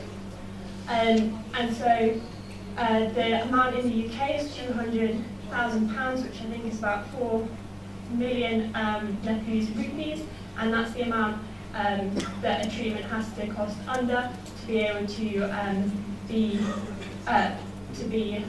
used in the NHS. We also have some other bodies, like our public health body, our Care Quality Commission, which visits the different trusts and determines whether they're working as they should do, and then our General Medical Council, which monitors if doctors are performing as they should do, and the Nursing and Midwifery Council. So who is in charge of the NHS? So the NHS trusts all have a board, which includes people from management, so CEOs and CFOs, as well as a chief medical and nursing officer. So each trust board has to have at least one doctor on the board. They also have, and then as we go down into the hospital organisation, it's very similar. So you've got divisions like medicine, surgery, women and children, clinical departments, and then at the ward level, you obviously have all of the multidisciplinary team. So how do patients access services?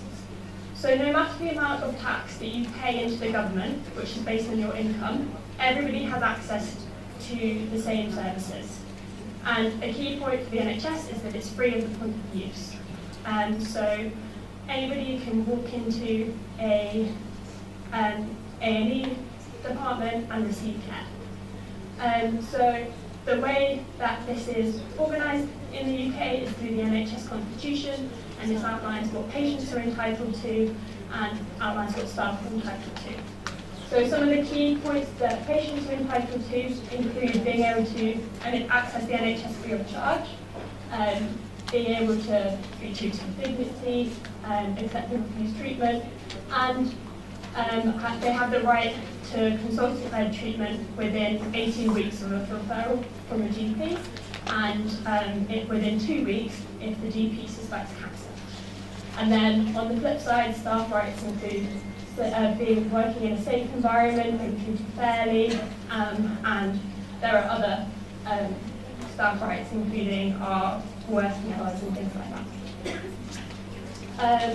And then we also have some core values just to help keep up staff morale and keep the big organisation working as it should be. So I also wanted to talk here today about some issues that we're facing in the NHS. It's one thing that the UK is very proud of, having a healthcare service that's free at the point of use, but there are some constraints in our healthcare system that is limiting use for the population. So we have a bit of a workforce crisis, particularly in the more rural areas of the UK, so not in the big cities, where we don't have enough nurses and healthcare assistants to help. And so we really do rely on many people from other countries, the European Union, and from further afield to supplement our workforce. But also have a massive problem with waiting times, because everybody can access the NHS there's a big queue in terms of when you can get your operation. So for example, if you tore your anterior cruciate ligament in your knee today, you would have to wait 3 months to get an MRI scan to be able to diagnose that that's what you've done, even if the clinical signs are highly suggestive. And then you'd have to wait a year or longer to get the operation to fix that anterior cruciate ligament. So the waiting times are very long. And then there's also some funding and financial pressure. The NHS, because it's a nationwide system, there's not much competition between different services and different insurance companies that patients could pay for. So they tend to spend more than they need to on services. And then we have a massive problem with the ageing population and multi-morbidity. 25% of the UK population is above 60, and most of these people live alone and they live far from their younger members of the family. So a large proportion of the NHS budget is going on caring for our older population. So there's further services that need improving, such as mental health. There's a big mental health crisis amongst young people, especially as about 14% of people between 16 and 25 are unemployed in the UK. It's really hard to access a GP appointment. It can take months to get a routine GP appointment. Social care, patients, especially the elderly, will be stuck in hospital wards without a safe place to go home to. And we have some public health problems such as obesity and smoking and alcohol, which are costing the NHS a lot of money. So to end with, I just wanted to suggest some ideas for improvements. So, for example, for waiting times, we could have better access to GP appointments, more GPs, and that could reduce the amount of people in A&E attendance. We could have better social care integration, so more people and more access to social care services, or some elective surgical hubs that are separate from the hospitals that can decrease the waiting time. In terms of demoralised staff, having enough staff that means that everybody can get breaks, having flexible working options. We have these things called Schwartz rounds, which is where staff can share their thoughts and their problems that they've been having during the week, and having consistent teams, because at the moment your team will change pretty much like every day or every month. So if we have more consistent teams, I think it will improve the morale of the workforce, because they know who they're working with and what everybody's doing. In terms of the ageing population and multi-morbidity, it's really important that we integrate this with social care, and we find a way, because at the moment, a lot of our elderly population are visiting a cardiologist for their blood pressure, endocrinologist for their diabetes, an orthopedic surgeon if they've had some problems with their osteoarthritis. And so we need a way to be able to have maybe a new speciality or add it to a GP speciality to incorporate all of these factors together. And then in terms of the mental health crisis, access to non-pharmacological interventions, it can take over a year to be able to access like a counselling service on the NHS. And so lots of people are just getting put on antidepressants rather than being able to talk through anything that's been going on. And then again, early intervention and community knowledge. So that's everything I had today. Thank you very much for listening. Thank you so much, Ms. Morrison. So now it's time to call a new presenter, Professor Dr. Sudappa B. Yogi, the Director of IIHMR, for keynote paper.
everyone. What I'm going to speak is not exactly health management, not exactly hospital management, not exactly financial management, but something which cuts across everything. So I may exceed my time a little longer because this is one of the case studies which I'm very passionate about, and this is about my experience. The topic, as you can see, is walking a fine line between science and culture. So as we are advancing, there's a kind of a rift which always takes place in our mind, whether to follow the scientific rigor first or whether to follow the cultural norms and practices first. So this is about my experience which I had faced almost, you can see 2002, 24 years ago. It was in one of the training programs of the medical officers that I came across a point which was pointed out by one of the medical officers, that she was seeing many cases of spina bifida in her area. Do you know what spina bifida is? It's a birth defect congenital malformation where there is a swelling on the back. So it is visible at the time of birth, and that medical officer told me that she was seeing a rise in those cases in her areas. So what would come to your mind if somebody gives this kind of an anecdote? Would you just ignore? Or what would you do? I'm asking the backbenchers, please. If somebody comes and tells you that I have seen a dog speaking, what will you do? You will just ignore, saying that this is all rubbish? In public health, nothing actually is a waste. So when I heard about it, my first reaction was that I have to verify whether this fact is correct or not. And how do I verify? How do I verify facts? Yes, please? Ground truthing. Ground truthing, you go to the ground and you Yes. check the facts. So we think that I keep asking people, everybody, whether this is a fact or not, and this is what I did. Every batch I was teaching, I was asking them the same question, whether you also had seen this kind of an increase. But no one was able to tell me that this was a fact. But in one of the batches, one participant said that I don't know what you are talking about, but I have seen, I know many people who take all sorts of medicines. Medicines for what? And at what time? Then one person told me that you did not know about it because this is not under the domain of medicine. आपको जानने की जरूरत नहीं है, doctors के काम का चीज नहीं है ये. Imagine a layman telling me कि नहीं डॉक्टर्स की काम की चीज नहीं है. So then they said that no, these are taken during pregnancy. What for? To have a male child. So people take medicines during pregnancy after conception with the belief that this is going to give them a boy. Have you ever heard of such practice? No? It is quite prevalent. So what do you do when you hear about such an anecdote? I started putting two and two together. Are these two related in any ways? I didn't know. So then began the exploratory study. At that point of time, I did not know what is qualitative research. I just started asking everybody whether they also had known about this thing. Initially, there was a lot of resistance. And in that process, I must have interviewed more than 50 people, all from different categories, without any topic guide, without any questionnaire, just informal discussion, informal talks.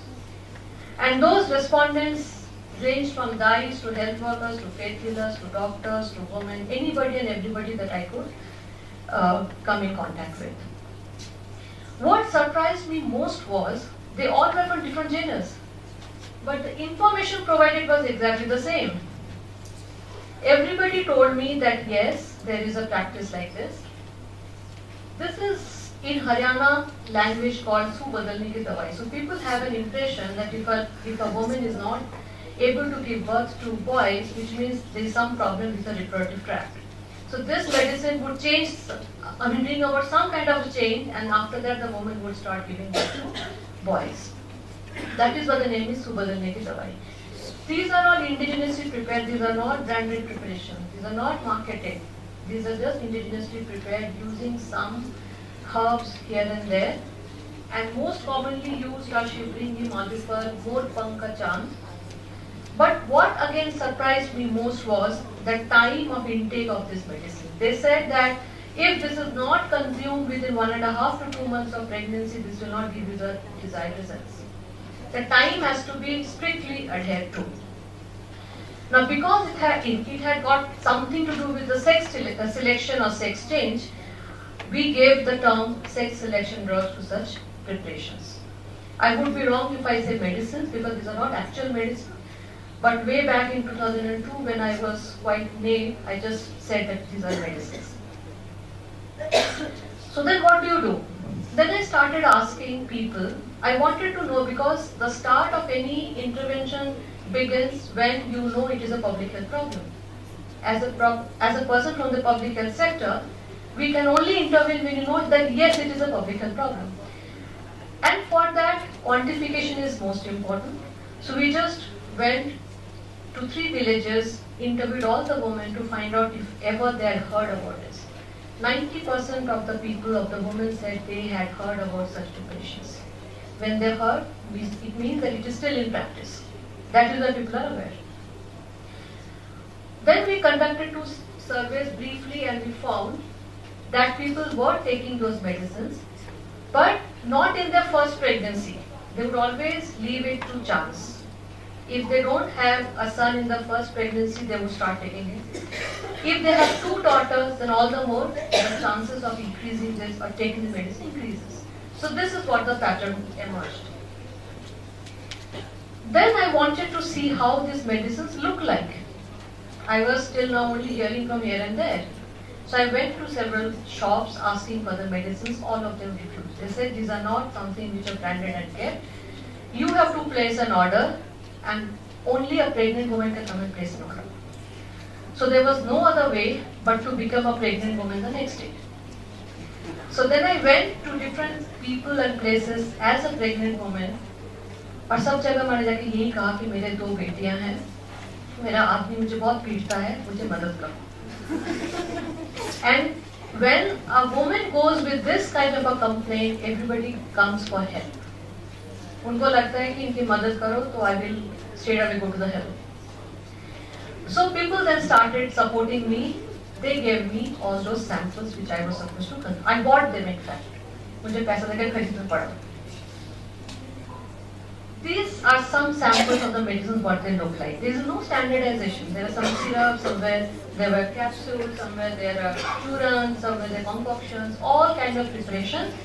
But again, there came another surprise when I found that there were pamphlets which are distributed along with this.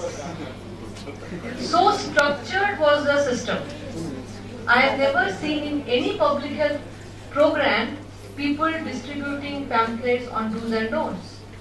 But here was a person, in many shops I found that they would give them the instructions in the form of a written booklet or a pamphlet which would have all these instructions, what is to be taken, when it is supposed to be taken, etc. etc. Then what do?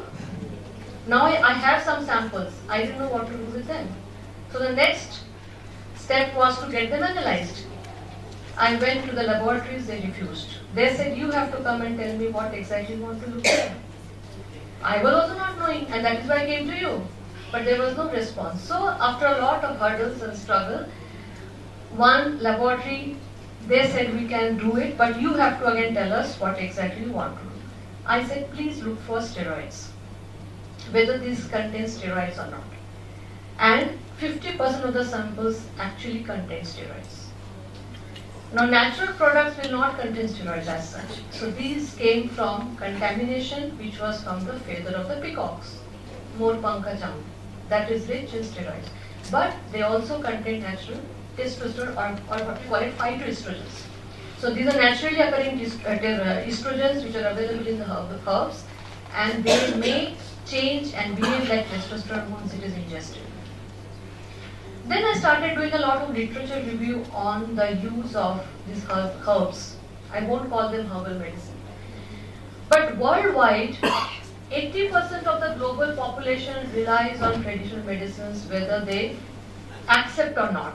This has been documented widely in the literature, and the prevalence is not different. It is equal in both developing and developed world. But the reasons for intake, it varies. People in other countries, they take medicines to have a fair child. There are many herbs which are consumed during pregnancy to have a beautiful child. But here was a case when people were taking for a male child. The difference was that. Then when you look at the scientific validity of it, what emerged was that these are the time when the different organs get formed during the period of gestation. And if we take in, if there is any insult which is during this period, this is the time when the cleft, lip, palate, sex organs, everything is getting formed. Any insult to the development at this stage may interfere with the development, and that may give rise to birth defects.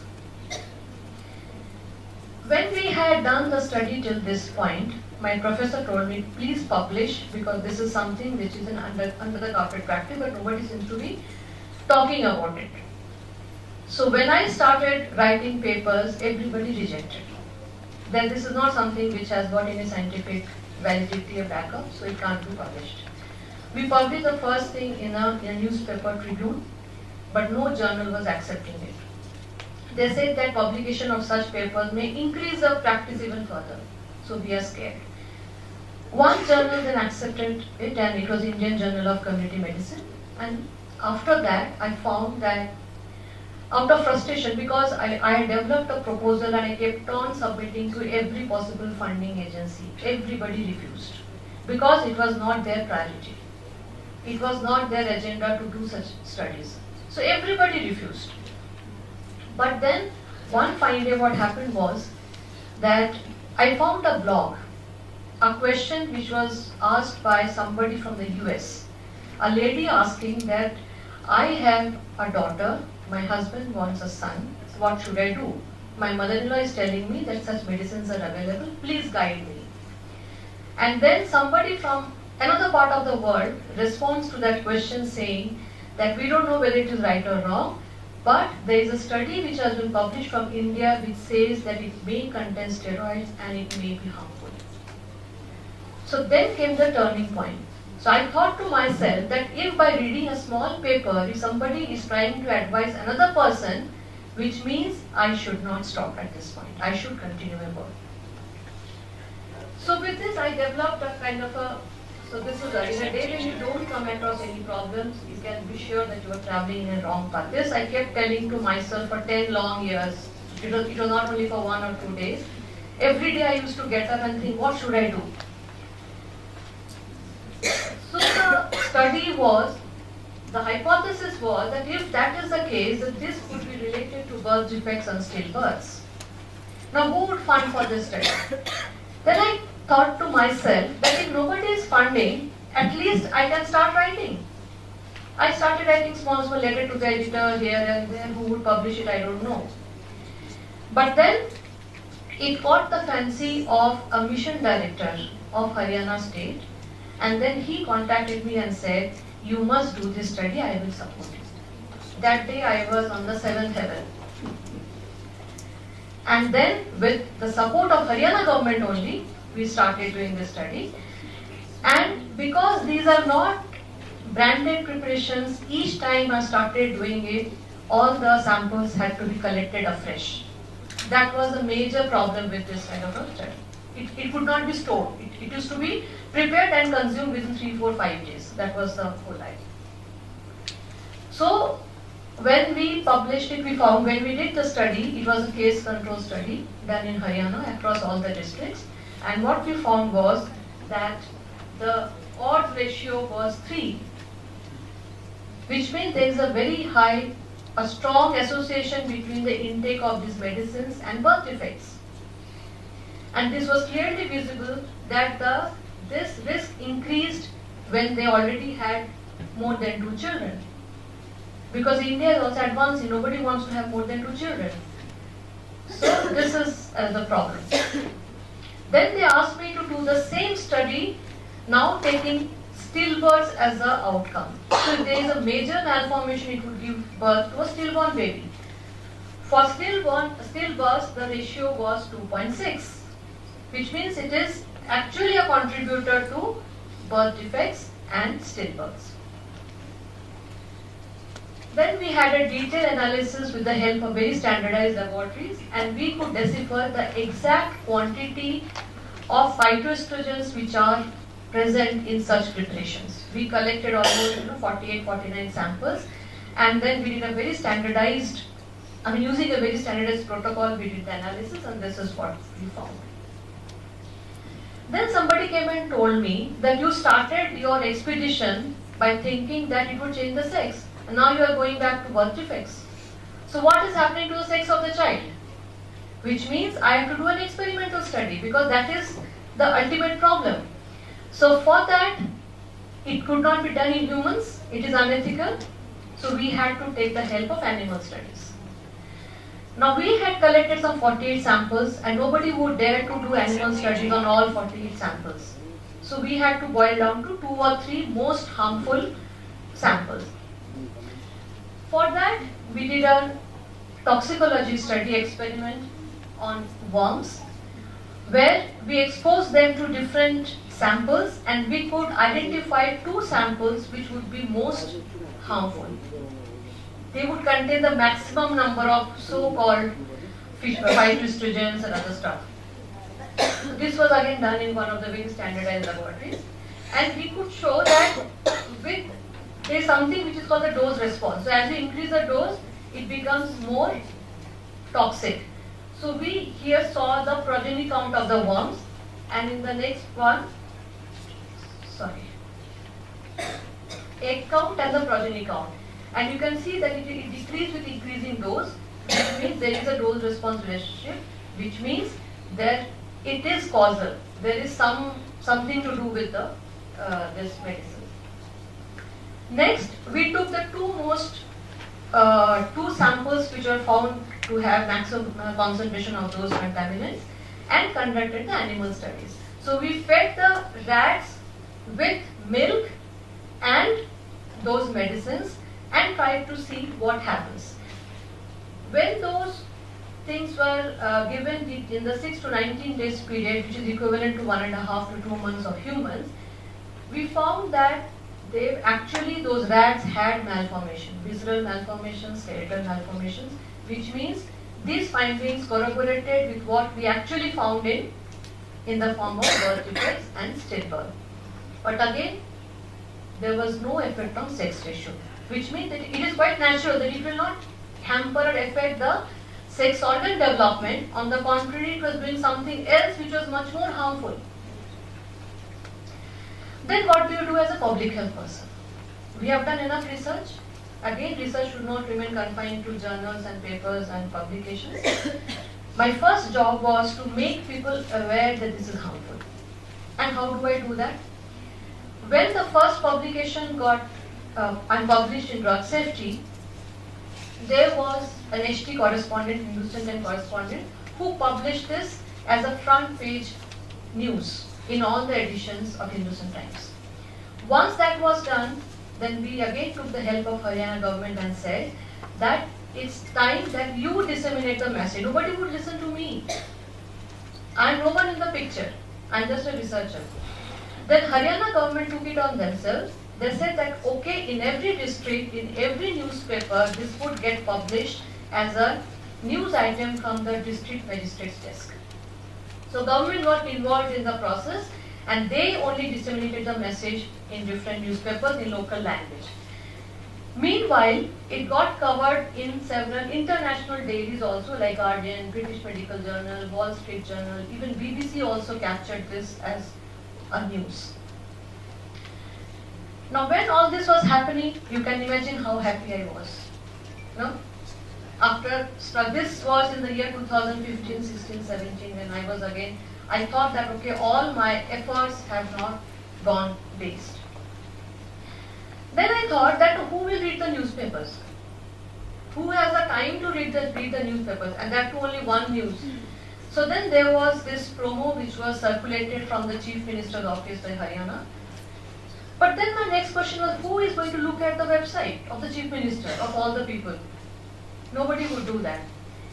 So then I thought that, okay, now if I have to really make people aware, I have to make a small film. Now I was very skeptical and scared, how would people take it?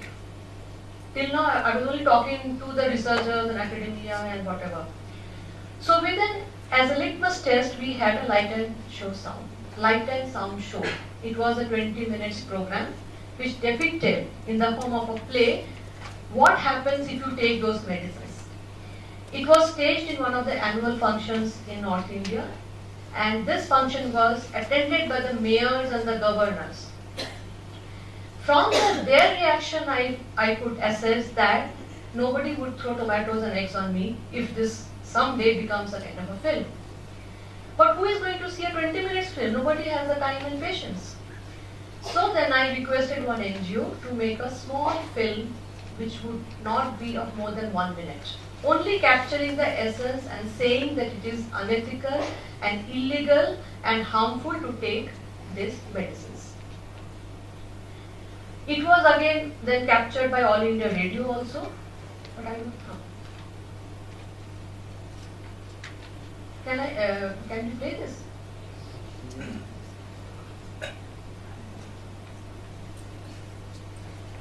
Or maybe you can just see it later. Sex selection drugs, DST, if you write it like that. So the second phase of the study was supported, इसमें नहीं होगा. मैंने वो करके रखा था कि it would just play. I don't know why. ठीक है, छोड़ो. So this is sex selection drugs and DST. So the second part of the study was supported by Department of Science and Technology. So they put it up on their website for wider dissemination. It's still there on the YouTube. Then I thought that again, who will look at the DST website? I have to reach to the common people. And from where can I get common people? I was struggling all alone. There was nobody with me. People had funded, that is okay. People were supporting, that is also fine. But I never had a partner who would equally be responsible and accountable for such things. Then I thought that there are two avenues where we can actually try this out. One is movie halls and second is railway station. We went to the movie halls and the administration, after a lot of iteration, they agreed. But then after they agreed, the administration changed. So it again became a flop show. Then I thought railway station is another good area. Went to Rail Bhavan, the Ministry of Railways in Delhi. And then I told him that, see, this is a small film which I want you to play in the railway station. His question was, what will I get out of it? I said, nothing. Then said, no, for every second you have to pay. And it is for 54 or 55 seconds, which means I have to pay a lot of money. I said, I don't have a single penny to give you. Then he did some research on his own and he said that in railways also, 20% of the advertisements have to be for social causes, and for that you can't take money. It is a law which is written somewhere in some book, in some rule book, and nobody knows about it. Then he told me that, okay, now my job is done, you have to go to the public relations officer. Another expedition, to go to that person again starts from scratch. I was writing all those emails and letters and those things. Suddenly he calls me and says, I have become the PRO from tomorrow. It was a miracle for me, because an engineer becoming a PRO.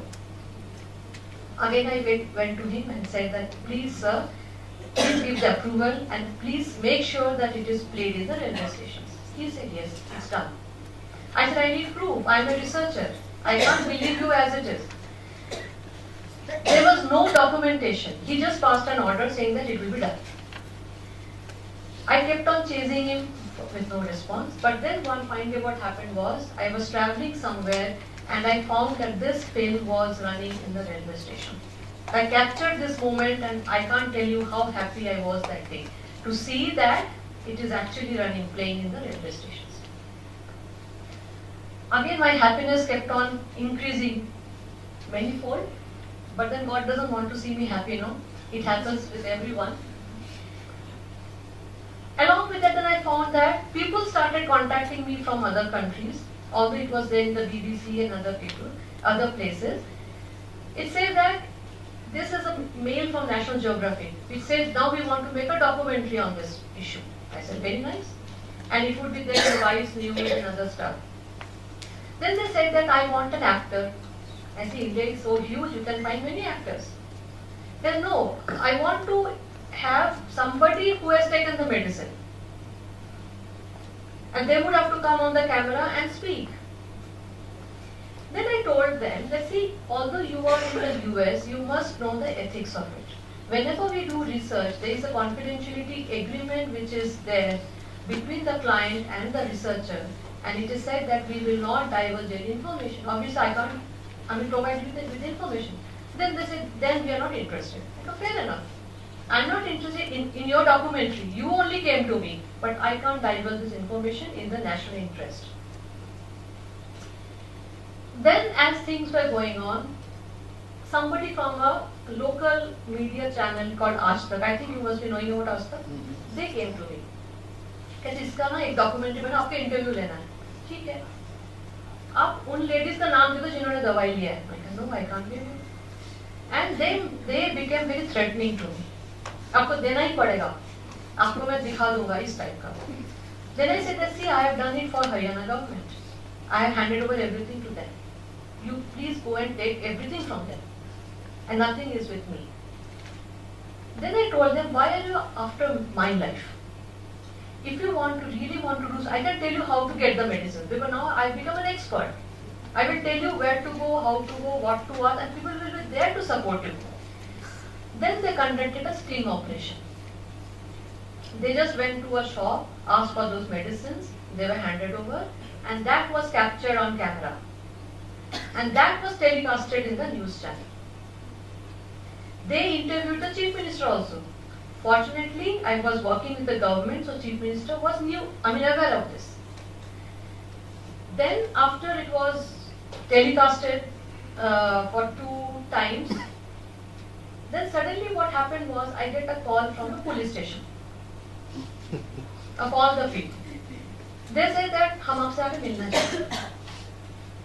ठीक है, then out of fear I again contacted Haryana government. Then they told me something which I still follow till date. They told me that if anybody wants to meet you, never meet anybody outside your institutional premises. And just remember this for life. जिसको मिलना है आपके पास आए. Don't go to them. And never meet outside the institution. Never meet anybody alone. These are your learning. Then I told that policeman कि आप मेरे पास आ जाइए, मेरा ऑफिस का एड्रेस ये है, and I also requested a senior person to be with me. His question was, is this research real? Is it authentic? मैंने कहा आपको शक क्यों हो रहा है in the first place? कहते नहीं, इससे पता नहीं चल रहा कुछ भी हमें. मैं कहा policeman questioning me कि आपका ये रिसर्च सारा फ्रॉड है या फेक है या सच है. Then I told him that see, if I had to do some fraud, I would have done it alone. 10 लोगों को लेके मैं कोई fraud नहीं कर सकती. Government is involved as a co-author. 6 different institutions are involved as co-author. So how do you expect me to do any fraudulent activity? बाकी आपको जो करना है कर. The thing was that when the sting operation was done, those samples were seized, and those were sent to some laboratories for test. Lab ने कहते हमसे नहीं होगा. When 3 labs refused, they started creating or having doubts. मैंने कहा it is not like glucose test कि आप गए और बोलो कि मेरा ग्लूकोज कितना है देख के बता दो. These are all sophisticated. It has taken me 1 year to do this. और आपको लगता है 1 सेकंड में आ जाएगा आपके पास आंसर. कि आपके साथ बाद में मुलाकात होगी. ठीक है. कभी कहीं होगा पता नहीं. And then I forgot. Then Haryana government started conducting raids based on the results. These are some of the newspaper cuttings. 2 years after that, suddenly I get a summon in my name. Institution मेरा कहता आपके नाम पे एक समन आया है. कहाँ से आया है? आपके पास आया criminal court Rohtak, small place in Haryana. किसने भेजा नाम तो पता नहीं किसका लिखा हुआ है. I was also clueless. Again I asked the Haryana government कि किसने भेजा ये और क्यों भेजा मेरे पास. So then they told me that नहीं ये है, this is you are being called as an expert from the government side. and from the side of the prosecutor. You just have to produce evidence. आपको और कुछ बात नहीं करना उनके साथ. मैं कहा ठीक है. Then I was called. I went to the criminal court and I asked them after everything. Then I asked them, why criminal court? आपने मुझे criminal court में क्यों बोला? I didn't commit any crime by doing this study. मैं कहा नहीं, आपका research क्या कहता है कि if you take these medicines, it will kill the baby. It leads to stillbirths. Means it is akin to murder. So murder मतलब है criminal. That is why it is you have been asked to come to the criminal court. But then based on those verdicts, they started having convictions. It is a non-bailable warrant. I mean, warrant is a non-bailable offence. So anybody who gets caught will not be released till the person dies. So then, यही है कि when life loses half its interest if there is no struggle. So you have to struggle to make yourself, keep yourself busy, keep yourself going. Mundane, routine life will not stimulate anything. If you have to do something different, you have to take that risk. Risk नहीं लोगे तो कुछ नहीं होगा. Especially in public health, in health management, everybody wants to follow the protocol. I am not saying that don't follow protocol. But then if you have to really bring about a change, you have to break those protocols also at times. You need like-minded people, but always remember you will not get everybody to support you at every point of time. This has been my 20 years of journey.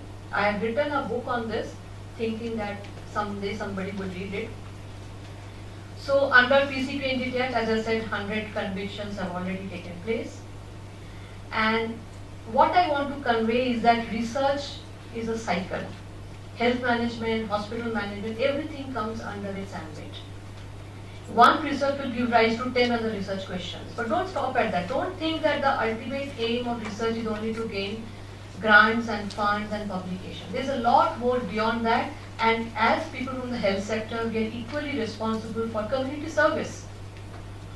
So every research should go to the public also in some or the other form. So the learnings are these. What is the secret of success? Right decisions. How do you make right decisions? Experience. How do you gain experience? Wrong decisions. You may go wrong at times, so never feel bad about it. Keep going. That is the mantra. And for the youngsters, I would like to say, always introspect on what you want. Don't go by the norms. We do research based on what the researcher or the funder wants. We only try to satisfy the funding body. That is not research. Research does not come from the ground.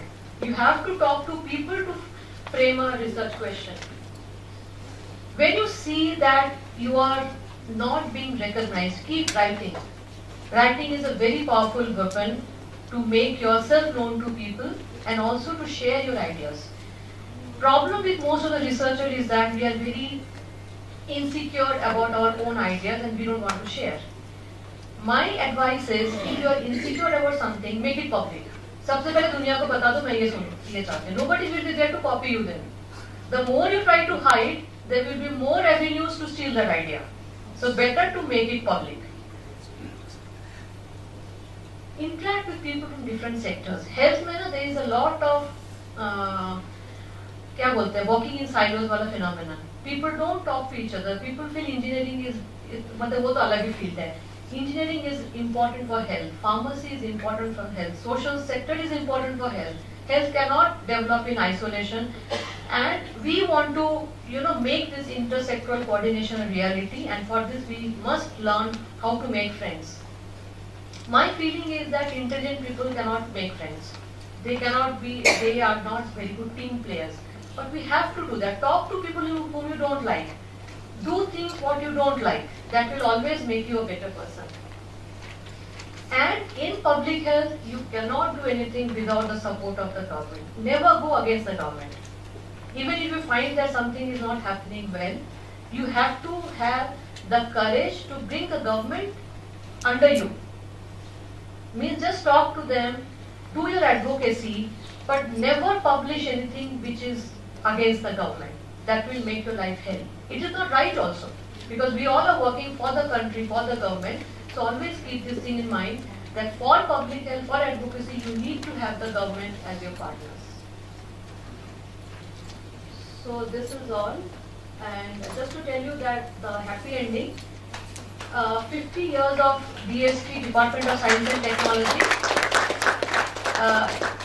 they recognized some 8 studies which were funded by Department of Science and Technology and which were impactful, and this study was considered as one of the studies which DST said that it has been able to make a lot of, at least change. And I have penned down all my experiences and frustrations in this book, which is called Gender Before Birth in India. This is just to let people know what it takes to do a good research. It takes 20 years, it has taken me 20 years. So if you really want to do something good, you cannot do more than 2 or 3 very credible research in your lifetime. You may have 1,000 publications, but you have to ask yourself, has any publication of mine able to change anything for the people? That is the mantra. Thank you.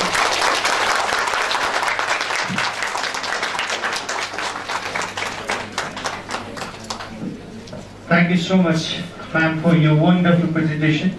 As they are saying that experience is not an experience unless you have first it. So let me call a new presenter. So our new presenter is Professor Dr. Nidhi Yadav. She is an Associate Professor of IIHMR, Delhi.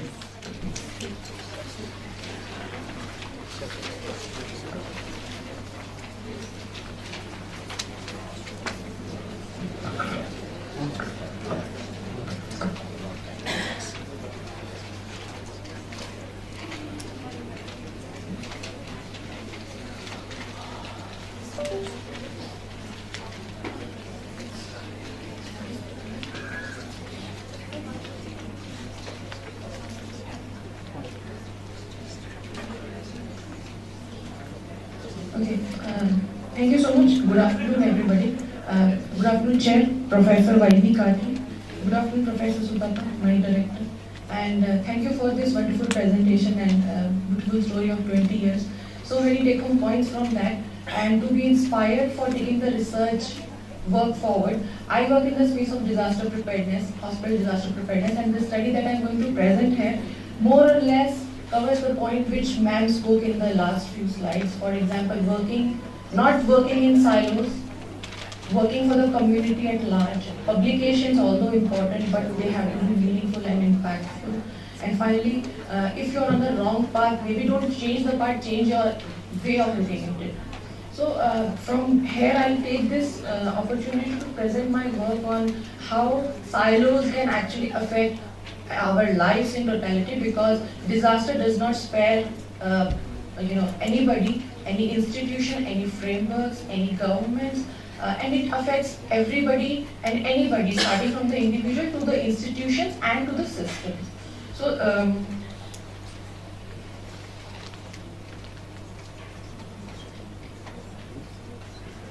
that how it looks?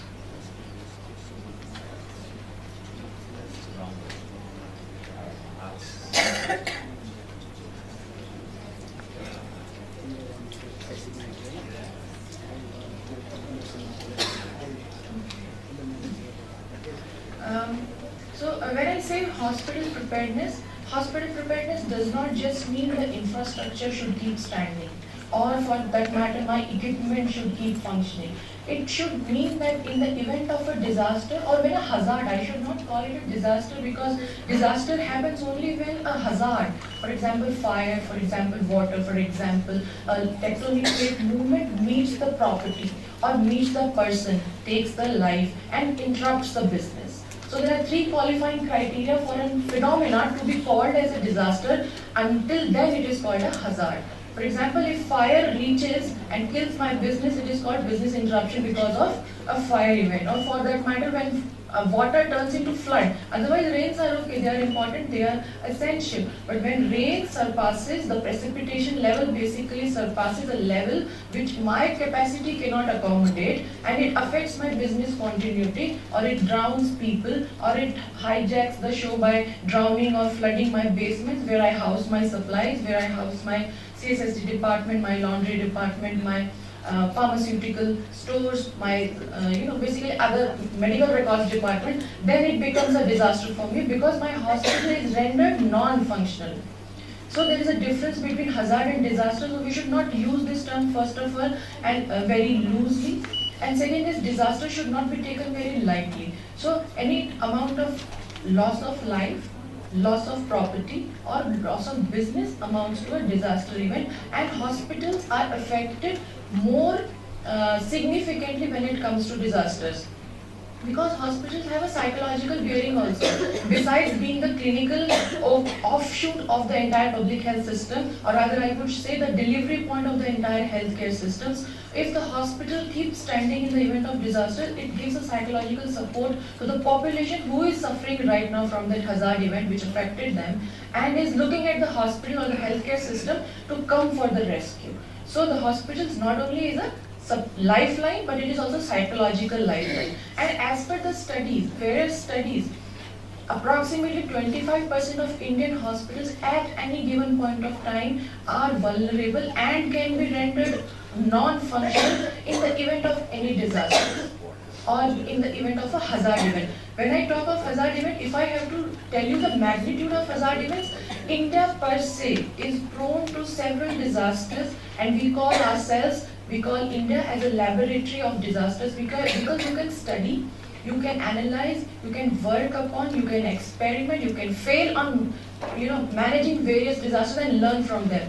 If you talk of floods, my country is affected, approximately 12% of my country's land is affected by flood. If you talk of earthquakes, approximately 58% of the land is affected by tectonic plate movement. If you talk about droughts, approximately 68% of the land area at any given point of the time in the year is affected by droughts. And if you talk of the coastline, we have a 7,500 kilometers long coastline on both east and western side, and they are affected by cyclones and tsunamis.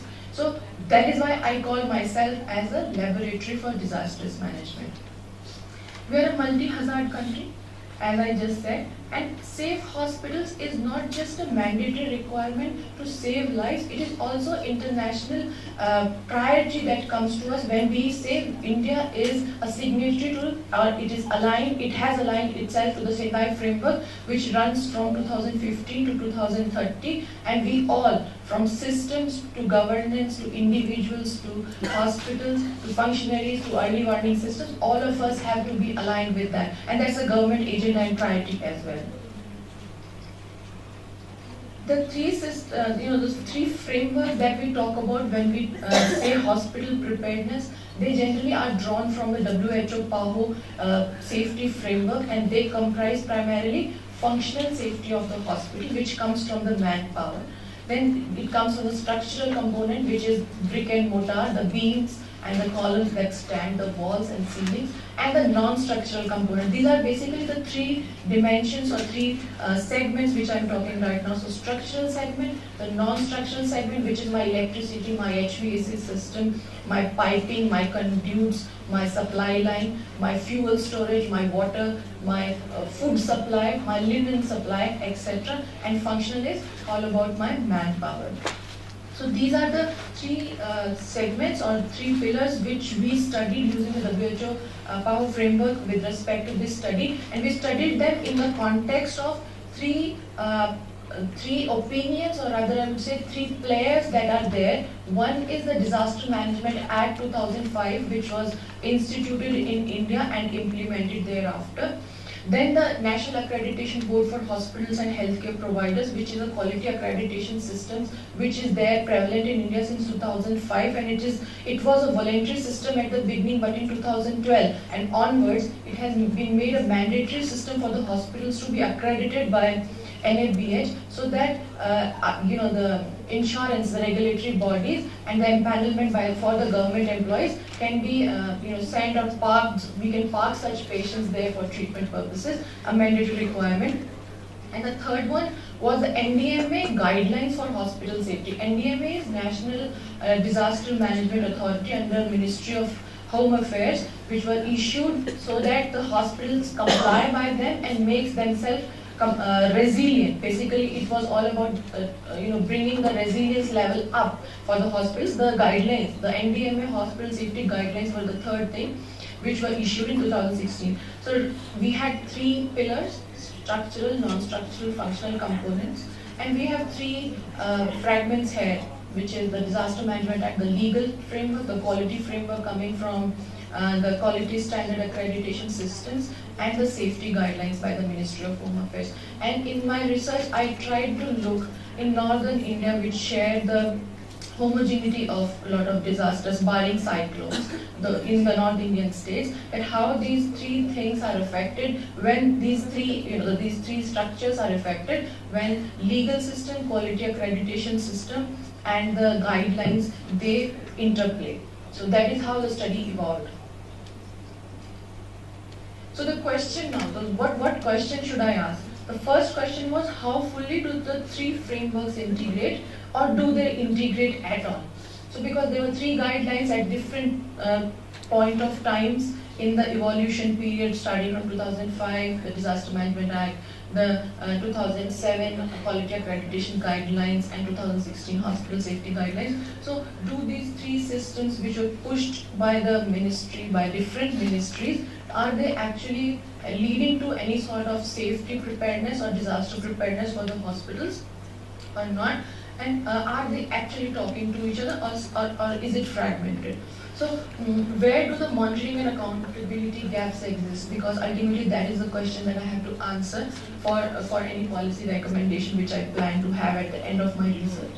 And does the legal accreditation convergence improves preparedness? So is there a cause and effect relationship between the 2? Do my dependent variable have an effect on independent, and vice versa, or independent on dependent? And then what actionable mechanisms can operationalize the Sendai framework at scale, which we are signatory to and are committed to as a country?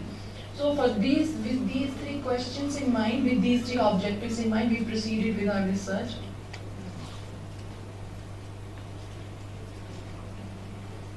So as the exploration began, we decided on to the kind of study that we have to take. How do we choose the states? How do we choose the participants? How do we penetrate the system? Because not everybody is ready to share their preparedness data with you. So a lot of governance issues came into play. A lot of permission and secrecy issues or integrity issues came into play. Ultimately, we plan to have a study which is a cross-sectional quantitative study with accredited hospitals of 6 North Indian states, with hospital staffs participating into the study voluntarily. That was the model which was chosen, and 6 North Indian states because one, we are located in Northern India. Second, it was feasible to do a study where you can approach the government and approach the participating hospitals where you have worked. And third primary reason was all the states of Northern India, they share common disaster profiles. So you can have a homogeneous group of respondents, and you can work towards a homogeneous set of hazards also at the end of it, because one solution cannot be provided to cyclones, and the same solution cannot work for earthquake and landslides. So we try to homogenize our states, our respondents, in terms of the homogeneity of the hazards that they face. And that is how the exploration began. So this is what I just presented.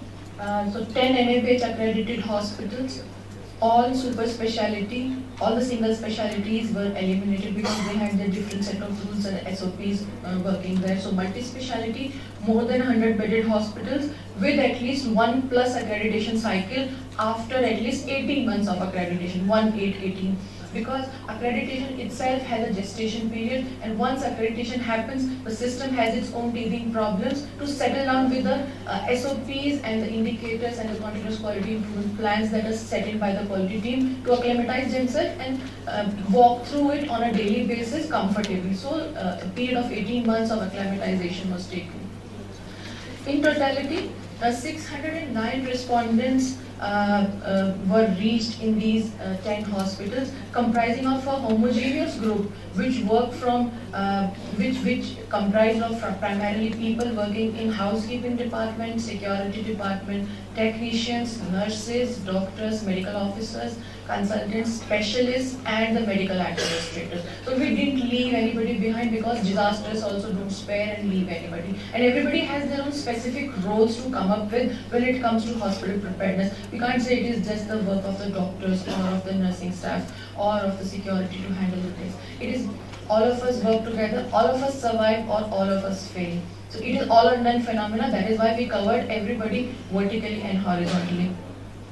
The study, of course, was approved by Institutional Review Board of the university, and of course of the respective hospitals. The permissions were taken so that there is no conflict of interest. All the hospitals were single-blinded for the sake of confidentiality, because as Madam suggested in the previous presentation, we cannot divulge the information that this hospital did good or that hospital did very bad, or this particular set of staff members were very proactive and learned versus the other set of the staff members were less prepared or had a different kind of attitude or practice issues with them. So for the learning purposes and for the purpose of confidentiality among the staff and privacy of the information, everything was single-minded. So when we went to the hospitals, we had two set of data collection tools. I'm trying to explain it in detail because many people sitting here working in the hospitals can use the same set of checklist in their hospitals. It is a doable one. You can run it there and come up with a score built in, so that you know my hospital has a procedural preparedness issue, or my hospital has a structural issue, or my hospital suffers from a non-structural issue. You can also triage your departments based on the finding of the study. So that is why I'm trying to explain it in detail. So the study tool that was developed was piloted, and of course the Cronbach alpha was calculated, more than 75% it was found, and then we proceeded with the study tools. There was a CAP questionnaire which was used. So the procedural checklist which we run on the hospital comprised of 25 questions scored on a scale of low to high.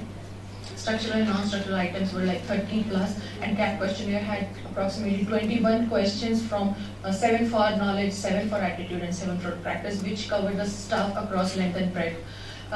The disaster profile of the hospitals located in various geographies in northern India were also scaled on a level of hazards that they face, because a hospital in Delhi may not face landslide versus the hospital in Uttarakhand in Chamoli district, they are going to face landslide.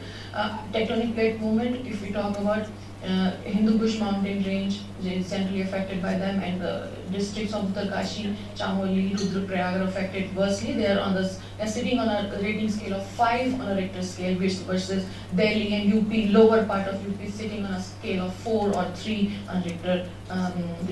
Mapping of Richter scale of earthquake monitoring.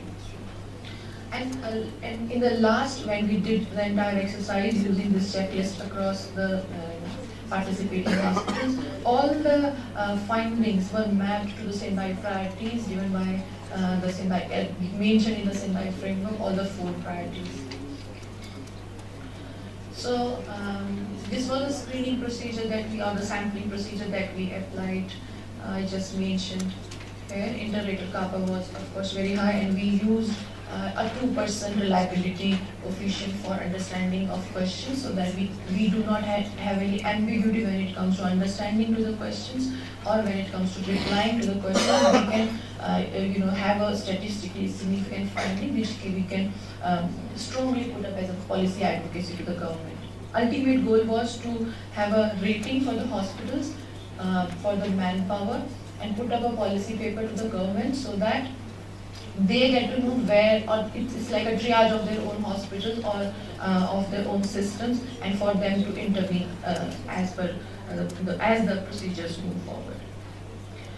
And the striking, this is the hazard exposure shape and how it is shaped. Uttarakhand was found to have highest number of percentage of hazard factors approaching them, as high as 48%. So almost out of 23, 48% of hazard elements were found positive in the state of Uttarakhand when we studied Uttarakhand. Himachal was the second highest one, 9. Haryana moderately has a moderate hazard profile, and Uttar Pradesh and Delhi had low, But on the hazard, on the physical and geological hazards, Delhi has a very high hazard potential with respect to pollution, with respect to congestion, pandemic, spread of pandemic, vector-borne diseases, etc., which was studied. But they do not comprise to geological, so Delhi is rated low in this case.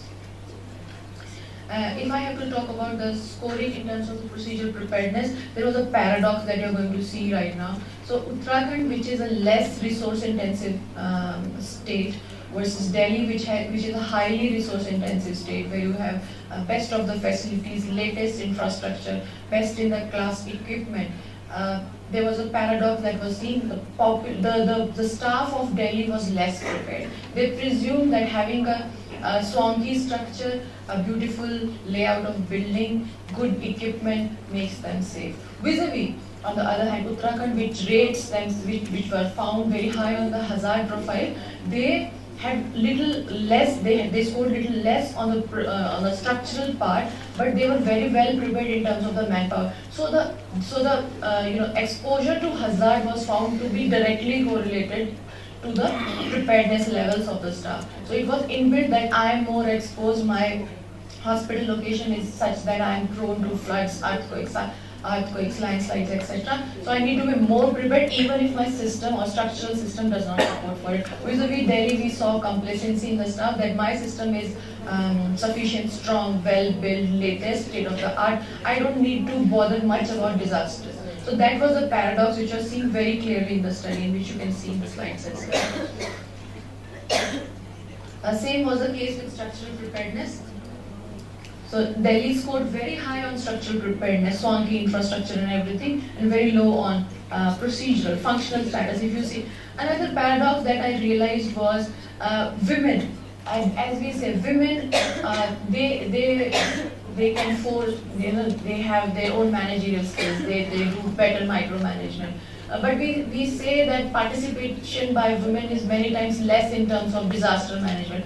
But when we saw the preparedness, on the other hand, women participants, including doctors, including nurses, including security staff, they had higher knowledge of level.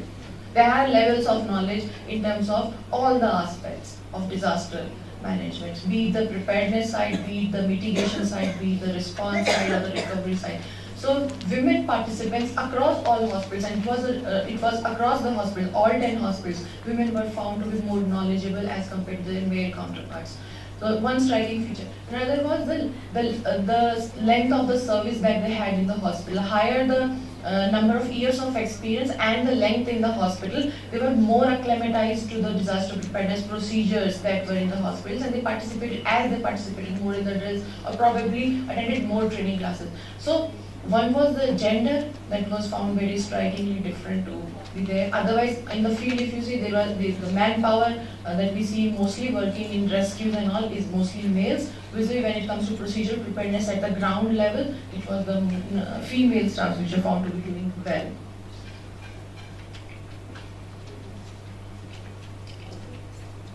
Then came the question was whether the system was talking to each other. Was the functional preparedness attributed to NABH, or was it attributed to the safety guidelines by Ministry of Home Affairs, or was it the preparedness can be attributed to the Disaster Management Act, which was there,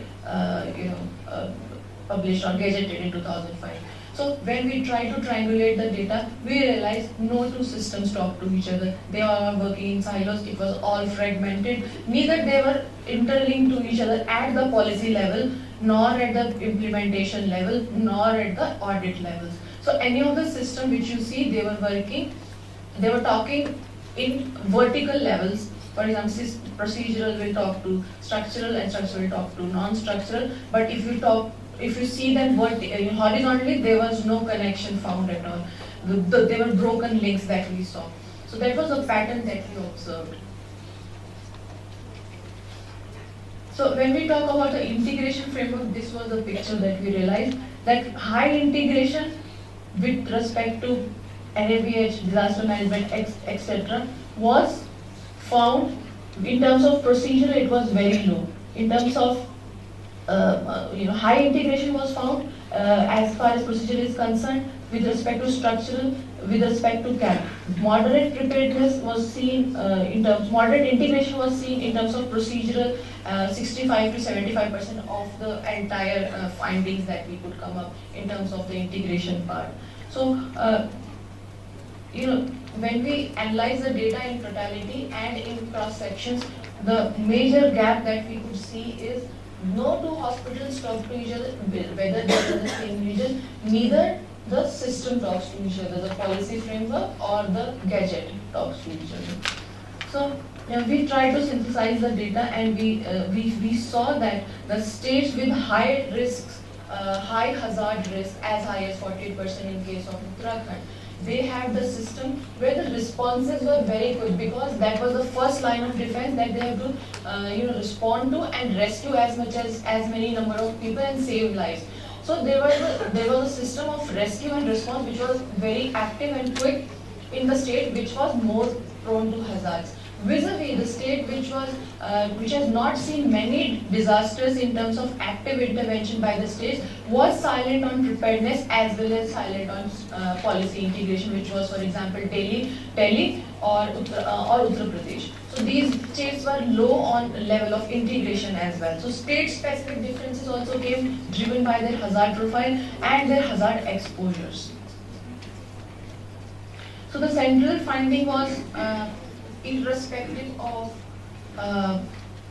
the mechanism that plays behind the psychology of disaster management, the convergence of these three aspects, the accreditation system, that is NABH, the act, the legal framework, and the guidelines by the ministry, they were not syncing with each other. No two systems have backed up each other, that if the NABH team comes to the hospital, they can actually check for the implementation of Ministry of Health or Home Affairs guideline with respect to preparedness, or when the Disaster Management Act compliance is to be checked, or whenever the act is invoked, nobody goes and finds a relationship or a link between accreditation standard. Although accreditation talks about hospital safety, there is a separate chapter, chapter 8 on hospital safety in the accreditation system, but there is no connect with the Disaster Management Act, neither a reference on that, and nor of the hospital safety guidelines by NTM.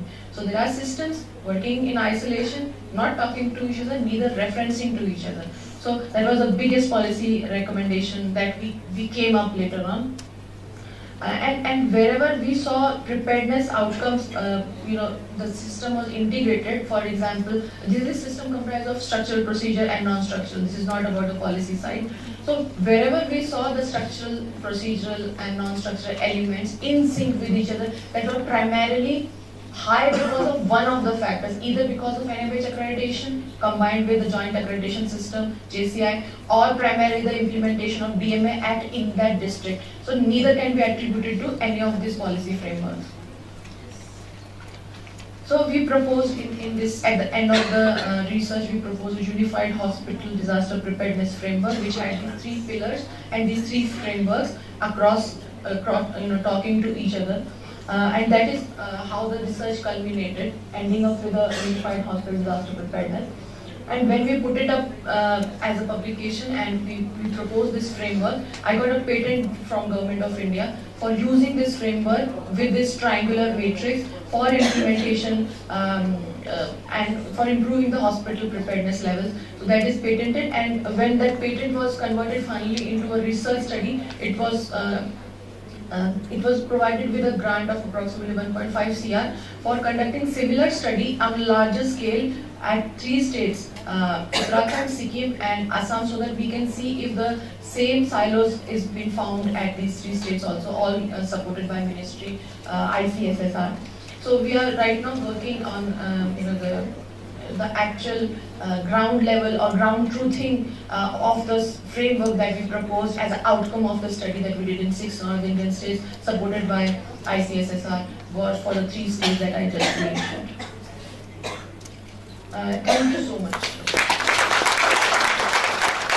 Thank you so much, ma'am, for the wonderful presentation.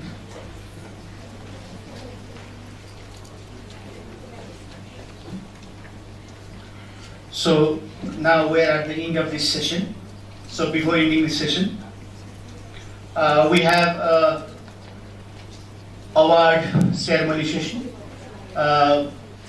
this award is given in favor of honor. I usually says to that person that he is the living legend of Nepal.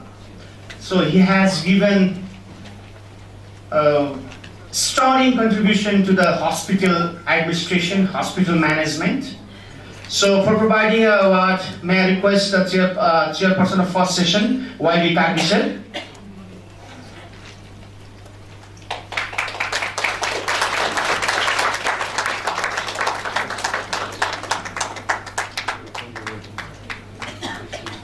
So this is a Lifetime Achievement Award. This certificate is awarded to Professor Ram Pratap Panjia for his lifetime dedication to hospital administration and healthcare management. As Nepal's first graduate in hospital administration and first head of department for healthcare management in Nepal and South Asia, his pioneering leadership continues to save the future of healthcare education.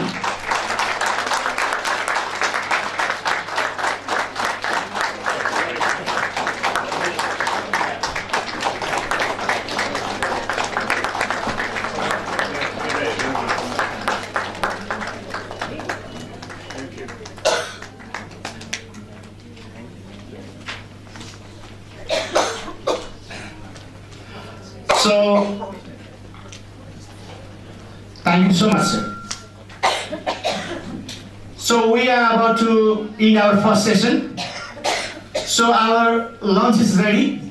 I think you guys might be feeling hungry. So you can proceed to our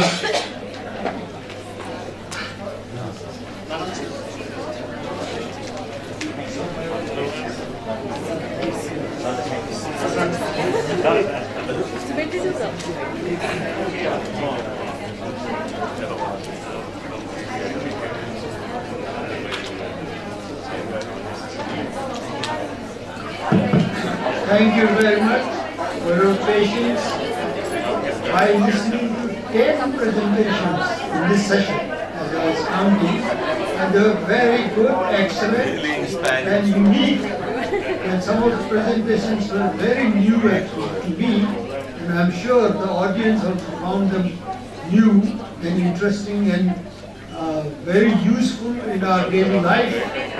Especially professors from India on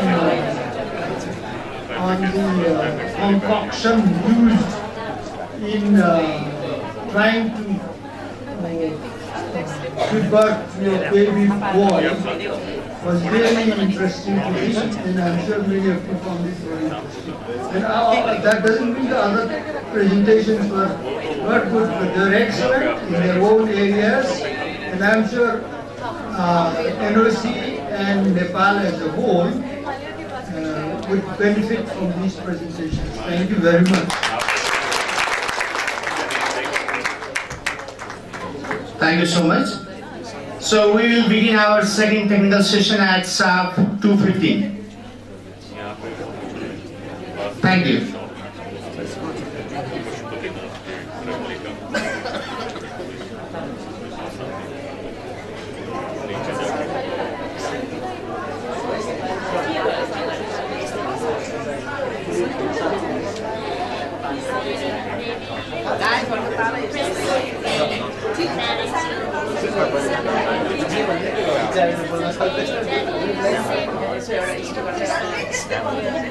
Thank you for coming. Thank you for coming. Thank you, sir.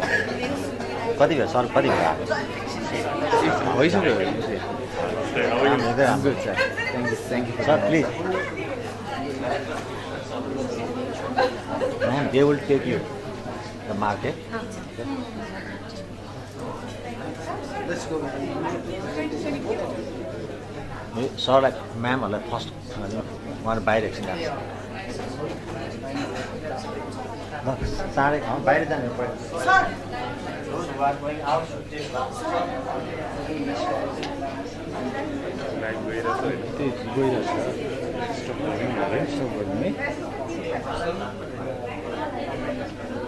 Also,